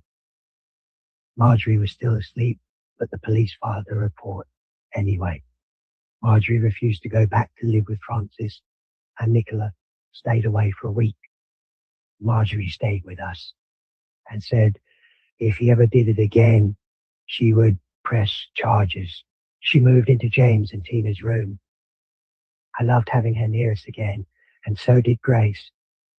Marjorie took Grace to the Easter show, and Luna Park and did lots of fun things with her. I learned a lot from my Marjorie. She told me to make lovely memories for Grace, and she loves taking photos, just like me. It was time for me to go to Oxford Falls to do my story. Catherine from church drove Leigh, who was also giving her testimony that day, and Grace and I to the big house after the morning service in the city. I was so nervous, but truthfully answered all the questions that they asked me. This was all strange to me, and I didn't understand why anyone would be interested. As I was close to finishing my last dose of methadone, Mary, my youngest sister, told me that her friend Diana, who spoke in front of lots of people for her job, told them about me and my story. But I never really thought about it too much at the time. Around this time also, Grace and I were traveling home on the train one afternoon and my phone rang. On the other end was a male voice that I had never heard before. He sounded vicious and said, "I'm going to kill you. You are going to die." For the first couple of years here in Belmore, I always checked the street and the perimeter of our home whenever we left or returned home. I felt like I stood out like a sore thumb because I was tall and always wore a hat outside. My mind wandered, and I would think of ways to kill Francis. I thought about making him his favorite dinner. No one would ever know because he was a drug addict, and people would think that he had overdosed. I also thought about hiring someone to just shoot him while he slept. But those thoughts left me after I received a lot of prayer from Pastors Lee and Julia and Minnie. When it played at church, people applauded and stood up, and I still didn't understand why. I was told that Pastor Phil wanted to show it at the yearly Presence Conference in April. I never attended before and had no idea what to expect, but I said yes to this. I knew it was about God and not me. I went to the conference by myself, but on Wednesday, this Thursday, and I promised Mom weeks before that we would come and spend the day with her at Cherry Brook. My testimony, it was as though God was saying happy birthday to Grace and that he had a plan all along and was smiling down on us. I was very overwhelmed by people's reactions and that they actually wanted to talk with me. Pastor Phil played the video at the partners meeting and I agreed, but I was still feeling a lot of anxiety, so I had a couple of vodkas beforehand, but no one seemed to mind. Minnie asked me to become a volunteer at kids' church, so I did that once or twice a month for a couple of years, and it felt good to help out a bit. James and Tina came back from Thailand, and I gave Marjorie my room, and I slept on the couch for a couple of months until James and Tina moved out. Marjorie moved all her things into their room, and I had my bedroom back again. I love my bed and my own space. Things were quiet for a bit, but then Marjorie came home at 7 o'clock. She was covered in bruises again, and I asked her what happened, and she said she didn't know. She met a policeman at Jane's Cafe where she worked, and they began to date. But after a couple of months that ended, she told me Jane asked her to live with her for a week, to look after her while she recovered from having a breast enlargement operation. I told Marjorie not to do it, but she did, and after 6 months, she moved back in with Francis, David, and Nicola again. In September 2009, our church was hosting a free conference at Homebush Stadium called Love Sydney. My friend Julia caught the train with me, and there were thousands of people there. After they played the video, Pastor Phil gave an altar call asking if anyone wanted to accept Christ Jesus as their Lord and Savior. Hundreds of people responded, and I was a bit blown away and began to understand that all of this, everything, Nicola was still excelling at university and Grace and I were living on our own again. It was good to have quiet time and to be able to reflect. Marjorie left her job in Belmore and started working at a cafe in the city. I was finding the travel to work in Darlinghurst harder and harder as I was just too tired, and the lupus flared up badly. Nicola told me that Marjorie was seeing Barney again and that Francis was letting him sleep overnight Over the years, I had asked Marjorie if I could meet Barney, but that never happened. One morning I went to Milton Street to look for some Christmas decorations, and Barney was asleep in Marjorie's bed. She was at work and had left the dollars on her dressing table for him because he didn't work. James and Tina came past while we were there, and James and I spoke to Francis, telling him not to let Barney stay there anymore. But Francis did not seem to get it. It was Christmas time, and James and Tina invited all the family for Christmas breakfast at their home. And the sky was so blue, and they made yummy mushroom, spinach, cherry tomatoes, bacon and eggs with toasted Italian bread and freshly squeezed pineapple juice cocktails. Francis asked her why, and she said, "I'm not letting Mum go by herself on Christmas Day. Everyone in my family were very welcome to attend with us." But only Marjorie came.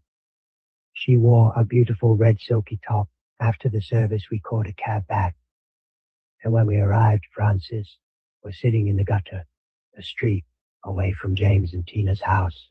He had gotten all huffy about something. Again, James and Tina bought Grace a little pink pig that was on a string. And when you bounced it, it said, "I love you." I thought it was silly, but Grace and everyone else loved it.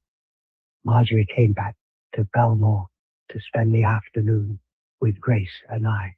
One of the mum I knew from Grace's school, Miranda, came over to visit with her 3 children and her new baby too.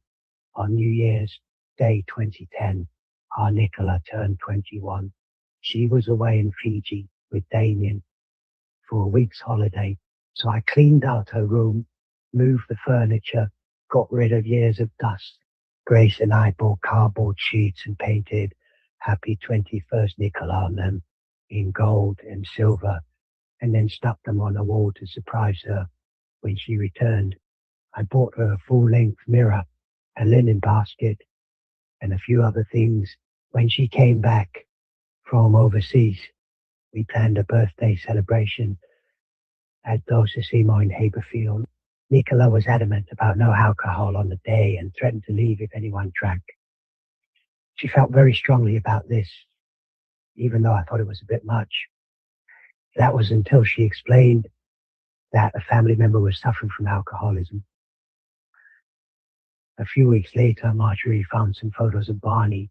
This was the last straw for her and the end of her obsession with him.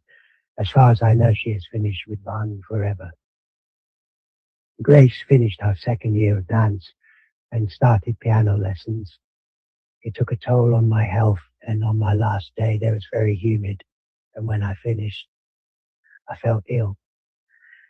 After we got home, I began to experience chest pains. They lasted for an hour, and I got frightened that if something happened to me, Grace would be all alone. So I rang Nicola and called an ambulance.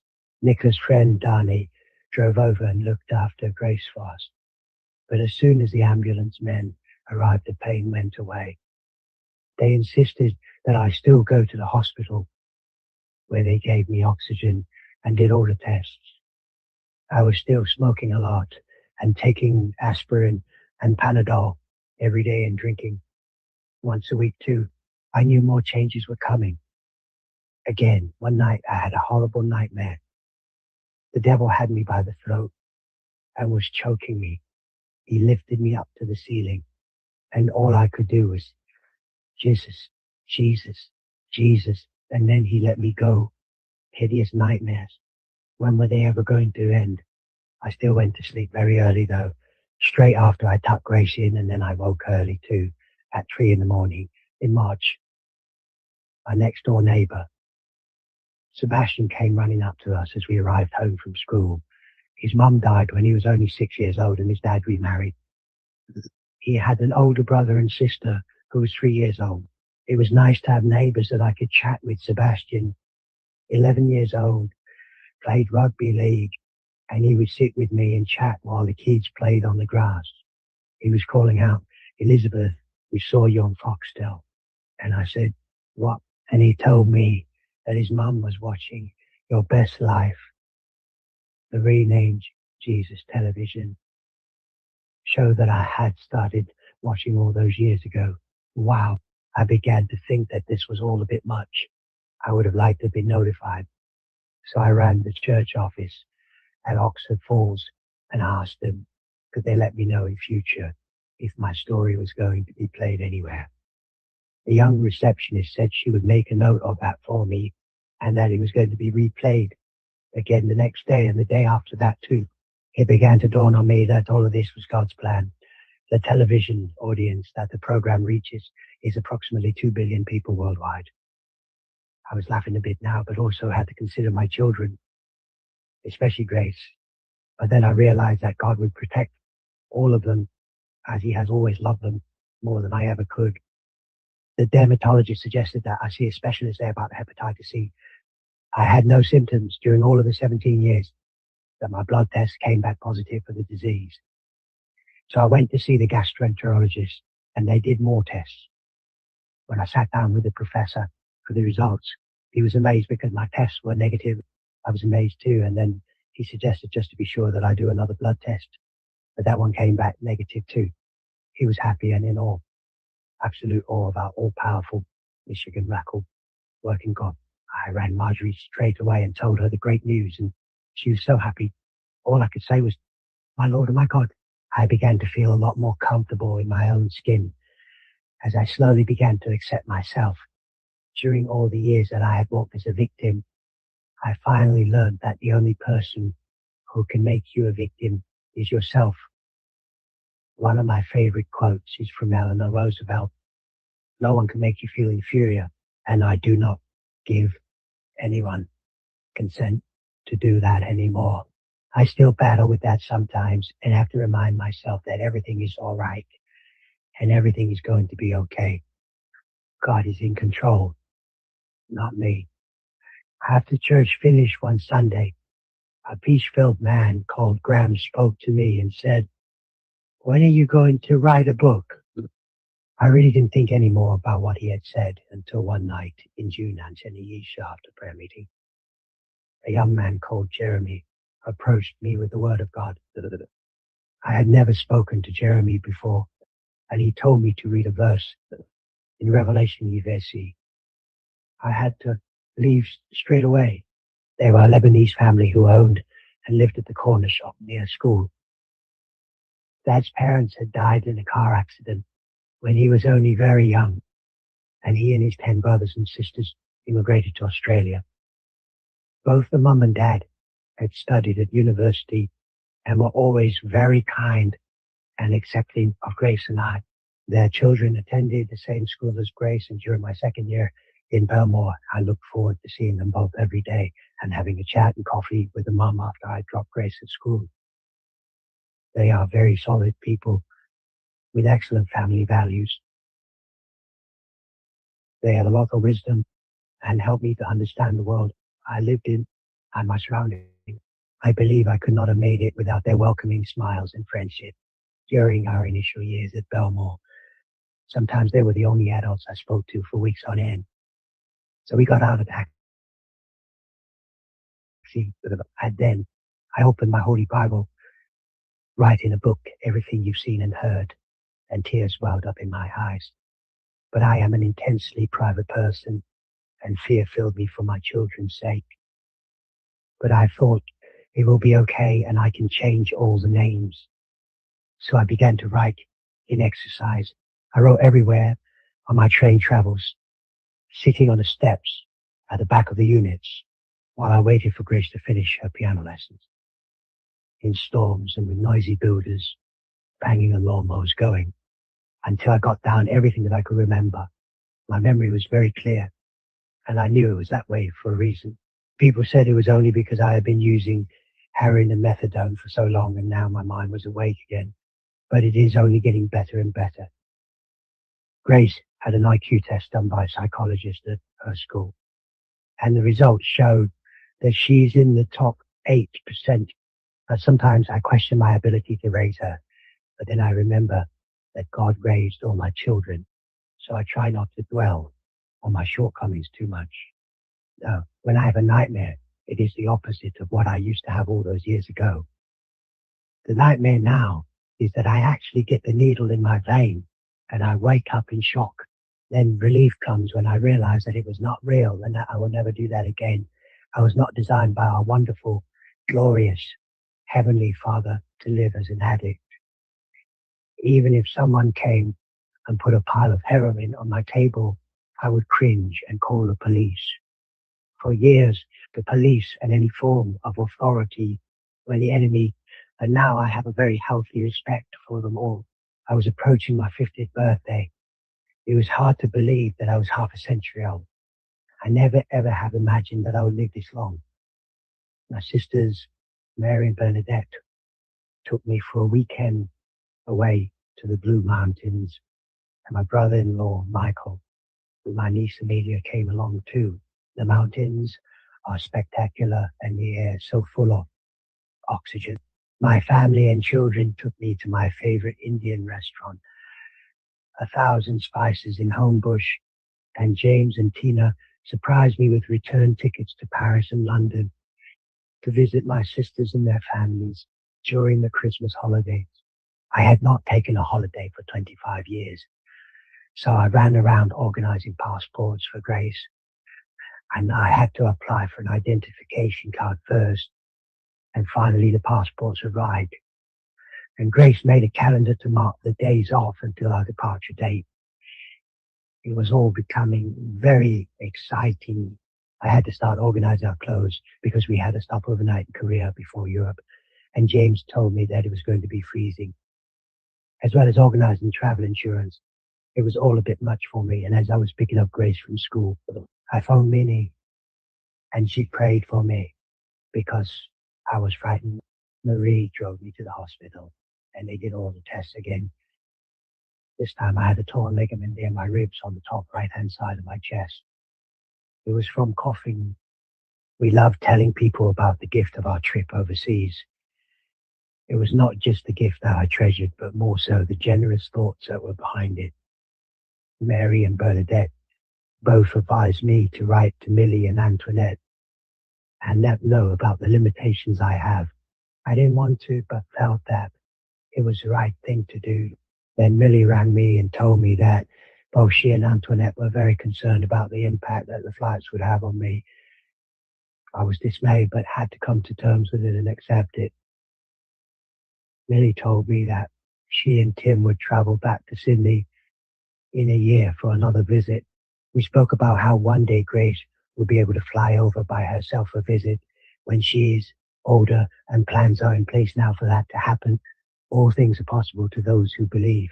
So with only 4 weeks until we were due to fly out, I had to let James and Tina know that we couldn't go. I felt bad because most of the cost of the tickets, as it happened on what would have been our departure date, London airport was closed for a week because it was frozen over from an ice storm. Nicola graduated from university in business studies on the 22nd of September, 2010. That date was my dad's birthday. It felt like a dream. We were all so proud. Mom called a cab from Cherry Brook to experience the graduation ceremony, and Francis gave her the taxi fare money, which was very kind of him. James, Tina, Bernadette, Michael, and Mary and Amelia were not able to attend. A month later, she moved in with her fiancé, Damien, at 5 Dove into a beautiful apartment. I was so happy for her. James and Tina moved into a unit at Freshwater, and when Tina flew to Melbourne to visit her sister Patty for a weekend, James invited Grace and I to stay with him. It was nice to be near the ocean, but I had a lot of trouble sleeping that night and felt very ill. Later on, James told me that Tina had been having trouble sleeping too, and that one of the residents had committed suicide in the downstairs laundry the week before they moved in. That Saturday night was the last time I had a drink of alcohol. Nowadays, I have 1 or 2 Tita Marias and milk. For Father's Day, James and Tina bought Francis return tickets to Perth so that he could see his family. during Christmas and New Year. So we planned to celebrate Christmas at Nicola. Grace slept there overnight on Christmas Eve, and on Christmas morning, I went to Milton Street to pick up Marjorie in a taxi at 9 o'clock. But Marjorie told me to let the cab go and that Nicola was driving over to pick us up. We were only 100 meters away from her apartment when the car in front of the four-wheel drive in front of us stopped. In the middle of Great North Road to let out a passenger. It was downhill. She was very shaken up, and Marjorie was in the front passenger seat and hurt her back and neck, and I wasn't wearing a seatbelt and got a few bruises on my legs. Though we were all safe. James, Tina, David, Damien, Nicola's little car was a write-off, but we were all alive. And I was very thankful to God for that. In early 2011, Pastor Curley told me that Pastor Phil wanted to put a page or two about my testimony in a book he was writing called Hope. It was a bit overwhelming, and again I was reminded that Minnie moved to Hong Kong to help start a church there. She was ordained a pastor and asked me if she could show the congregation my story testimony and preach a bit about it too. Minnie told me that she had tears in her eyes on the day, and he was also shown at GHC Singapore. Grace loves her family, school, my children, all of them constantly amaze me with their courage and determination. They all work very hard and are healthy and happy most of the time. I feel very, very blessed and overwhelmed by their love and acceptance of me. I am not ashamed of this good news about Christ, because it is the power of God at work, saving everyone who believes. See, in Romans, EBV, low and L, T, I know it is normal to feel sad sometimes and to feel pain, because without those feelings, we could not experience joy. I laugh a lot these days, and life is good. As I finish writing this, I walk in peace now, and my heart has His goodness, a wise kindness, a wise love, a wise love, a wise gentleness, a wise long suffering, and His self-control in it. It has been a long time coming, but I have rejoined the human race, and I remember how pure and trusting my heart was all those years ago before I lost my way. I know that what God has done in my world, He will do for anyone who gives their will over to Him. It is very difficult and painful, but I believe that our free will is the most powerful thing. The holy blood of our beautiful Savior, Christ Jesus, that was spilled on the earth more than 2,000 years ago, still has the same resurrection power today. He is alive and I live free now. His sacrifice broke my chains of addiction, not only for me, but for my children and their children. I know the truth. My faith made me whole, and I forgive. I forgive everybody, just as I have been forgiven so much. Now, the end, stay alert. Watch out for your great enemy. The devil prowls around like a roaring lion looking for someone to devour. One, for we are not fighting against flesh and blood enemies, but against evil rulers and authorities of the unseen world, against mighty powers in this dark world, and against evil spirits in the heavenly places. Oh, wow. Just wow. In Ephesians, LOVCRNLT. When he finally came to his senses, he said to himself, I will go home to my father and say, Father, I have sinned against both heaven and you, and I am no longer worthy of being called your son. And while he was still a long way off, his father saw him coming. Filled with love and compassion, he ran to his son. We must celebrate with a feast, for this son of mine was dead and has returned to life. He was lost, but now he is found. Jean-Luc, Shu VHA, Ejen Sanchuan T. I have so much hope now for the future. I know my children are covered by the grace and mercy of Jesus, and I know that I repent a lot now, and I know God understands our humanity and that He always forgives us where we are now. I recently turned 55 years old, which seems very funny to me as my mental age has still a long way to catch up. In November of this year, it will be 10 years since I used heroin for the last time. I never think about it anymore, and I feel comfortable in my own skin and try to know God more and to love people more every day. I am a great cook. I have one best friend and confidante, Julia, who I treasure. She helps me understand this life we live, and we chat nearly every day. And she has helped me walk through some very difficult days as I face the huge consequences of all my dumb choices during my years of addiction. Recently, I applied to the relevant government offices to inquire about speaking with high school students and university students about our choices and the impacts and consequences that I have had to and continue to have to face. 2 years ago, I started a small single moms group, and now I do one-on-one ministry with them. God seems to put people in my path that I can help. My mama passed away in December 2012, and I missed her very much for the first year after that. But I'm also thankful that we reconnected for 5 years and that she lived to see me healed. I'm very thankful for my mom and dad's legacy to us all, and especially for their faith in Christ. All my sisters and their families continue to help and support Grace and I am very grateful and blessed to have them be such a big part of our lives. James and Tina traveled to Europe a few years ago. They worked very hard and bought a new house in Melbourne. They are leaving Sydney in December to live there, and I am so proud of them both. I think they would like to have a baby soon. They are two of the kindest and considerate human beings I have ever known. Margie worked very hard and traveled to Europe for 3 months. She moved back here with Grace and I again for 6 months, then lived with her friend in a high-rise apartment and met and fell in love with her friend's brother, Taylor.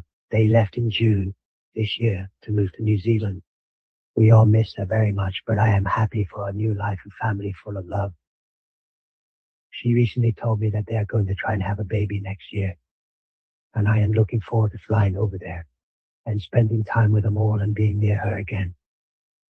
Nicola and Damien, I cried a lot and was overwhelmed and so happy for Nicola to be able to experience something that I never did. They bought a beautiful home just around the corner from our house here in Belmore. I love Belmore a whole lot more now. I get along great with Damien's mum. They both flew to Europe for their honeymoon for 6 weeks and are trying to have a baby soon, too. David recently spent 2 weeks with us. He has a very sweet girlfriend, and they live with Francis at Croydon Park. I am praying and hoping that they find their own way and move out very soon. Recently, I watched him repair my laptop as he worked on it for an hour. He has a wealth of knowledge, and I love him very much, and I'm so proud of him. David and I flew to Taiwan last year, and he met her family, and he bought her a diamond ring in June. Jane recently left her job and has traveled to Western Australia to spend time with her family there. She had a double hip replacement, and we all supported her recovery along with her boyfriend, who she lives with. Jane and her boyfriend have helped support and raised her younger sister, Jose, who lives with them both and attends university. She has reconnected with us all in the last couple of years, and we enjoyed seeing them all again for Marjorie's family farewell dinner. I am so grateful to all my family and children for being such an integral part of Grace's upbringing and for their unconditional love and continual forgiveness. But most of all, I am thankful to God because I know the steps they will take throughout their lives will never have to be as difficult as the ones I took. But I appreciate you guys. Thank you for being in here. Thank you guys, everybody, for watching. Listen, I think we all should come together instead of, just going apart. There's some people that don't deserve to be in this community, period. But anything aside from like child predators and weird motherfuckers, like, I'm okay with it. I'm okay with it. Just be a decent fucking human being. It's not that hard. You just never know what's gonna pop out and who's gonna say what and what socks are gonna be shown and what roast beef, turkey, fucking herpesida, fucking whatever kind of disease flop roast beef sandwich gonna flop out at. You just don't know. You just don't know. It's disgusting. I love you guys. Have an amazing day. Thank you so much.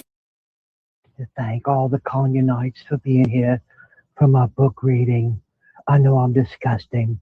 I know I'm a junkie whore, but it means a lot to me. Thank you so much for everything. Thank you, Nanya. Thank you, Clown Force. Thank you, James. I'm glad everybody got to see what a stinking whore I am. All right, I'm off to go make some jelly. Fuck you, Telly. I'm so sorry, Adam. I'm so sorry, Hope Wars. I don't know what came over me. Can you hit me Cash App so I could get some heroin?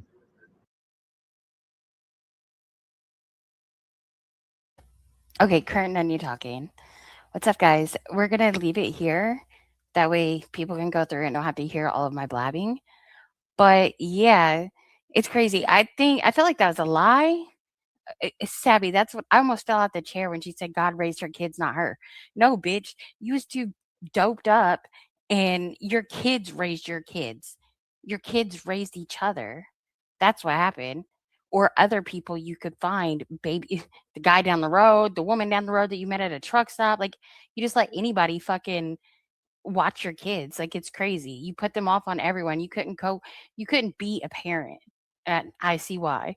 You're not parent material, but I mean, it's the book's got to be a lie. I swear I heard a song in there. I swear I heard parts of a book.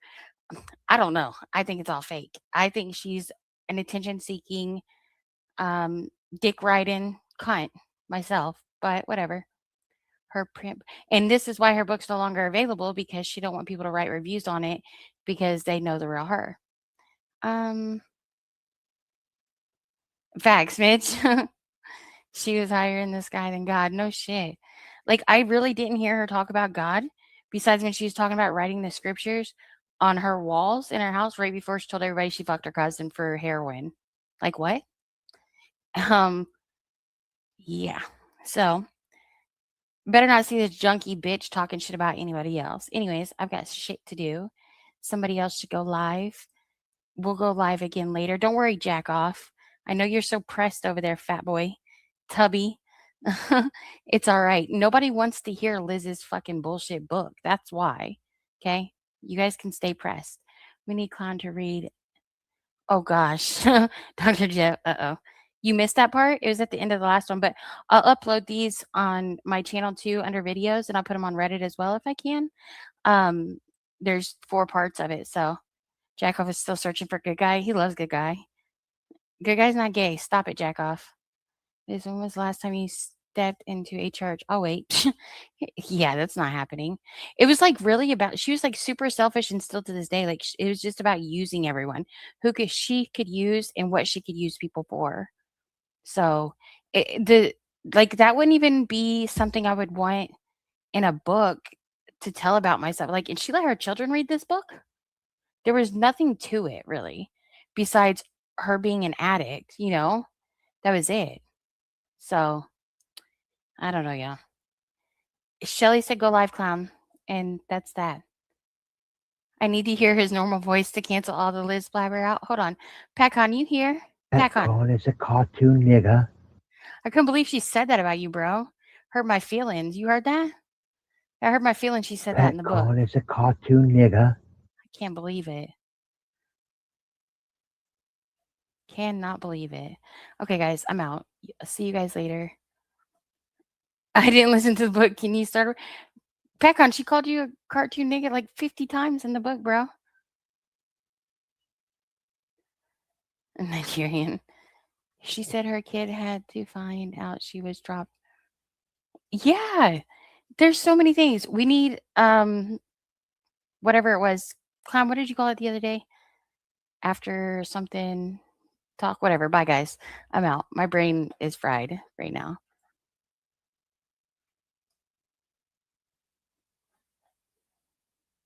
Clown's going live. That's what he told me.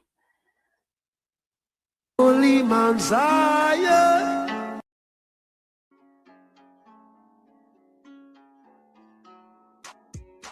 Monster on the beat, ho, Bebo, any rap nigga, he a free throw, man down, call her ambulance, tell him free bro, nail a nigga to the cross, he walk around like Tizo. What's up with these jabroni ass niggas trying to see Compton? The industry can hate me, fuck them all in they mama. How many options you really got? I mean, it's too many options. I'm finna pass on this body, I'm John Stockton. Beat your ass and hide the Bible if God watching. Sometimes you gotta pop out and show niggas. Certified boogeyman, I'm the one that up the score with him. Walking down whole time, I know he got some hoe on him. Pull on him, extort shit, bully the flow on him. Say Drake, I hear you like I'm young. You better not ever go to cell block 1. To any bitch that talk to him and they in love, just make sure you hide your little sister from him. They tell me Chubb's the only one that get your hand-me-downs. And party at the party playing with his nose now. And Baca got a weird case, why is he around? Certified lover boys, certified pedophiles. Wop, wop, wop, wop, wop. That fuck 'em up. Wop, wop, wop, wop, wop. I'ma do my stuff. Why you trolling like a bitch? Ain't you tired? Trying to strike a chord and it's probably A minor.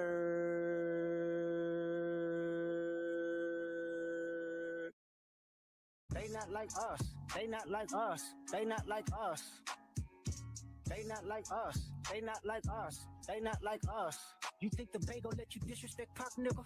I think that Oakland show gon' be your last stop, nigga. They cold foul. I don't know why you still pretending. What is the owl? Bird niggas and bird bitches. Go. The audience not dumb. Shape the stories how you want. Hey Drake, they're not slow. Rabbit hole is still deep. I can go further, I promise. Ain't that something? Be rest, that's for bitching. You Malibu most wanted. Ain't no love boy, you ball boy. Fish Gatorade or something. Since 2009, I had this bitch jumping. You niggas will get a wedgie. Be flipped over your boxes. Well, over your foe. The other fashionable option. Pussy. Nigga better straighten they posture. Got favors all up in content. Might write this with a doctrine. Tell a pop star quit hiding. Fuck a caption, won't action. No accident. I'm hands on. He fuck around, get polished. Fuck don't rain grow like he was in jail. That's conniving. Then get his face tatted like a bitch apologizing. I'm glad D-Rose came home. Y'all didn't deserve him either. From Alondra down to Central. Nigga better not speak on Serena. And your homeboy needs subpoena. That predator moving flocks. That name gotta be registered and placed on neighborhood watch. I lean on you niggas like another line of walk. Yeah, it's all eyes on me and I'ma send it up the pot. Ay, put the roll label on me. I'ma get them dropped. Ay, sweet chin music. And I won't pass the ox. Ay, how many stocks do I really have in stock? Ay, 1, 2, 3, 4, 5 plus 5. Ay, devil is a lie. Here, 69 God. Ay, freaky ass niggas need to stay their ass inside. Ay, roll their ass up like a fresh pack of Zod. Ay, city is back up. It's a must. We outside. Ay.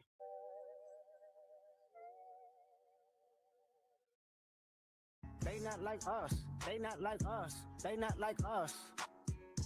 They not like us. They not like us. They not like us.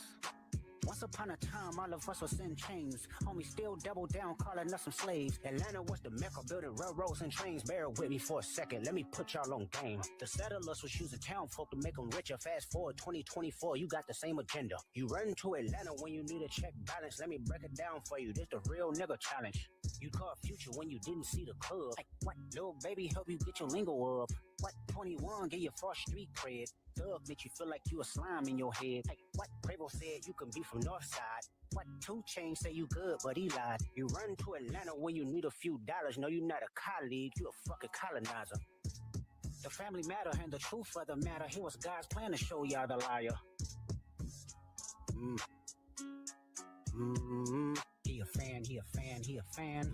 He a fan, he a fan, he a freaky ass nigga, he a 69 God. Freaky ass nigga, he a 69 God. Hey, hey, hey, hey, run for your life.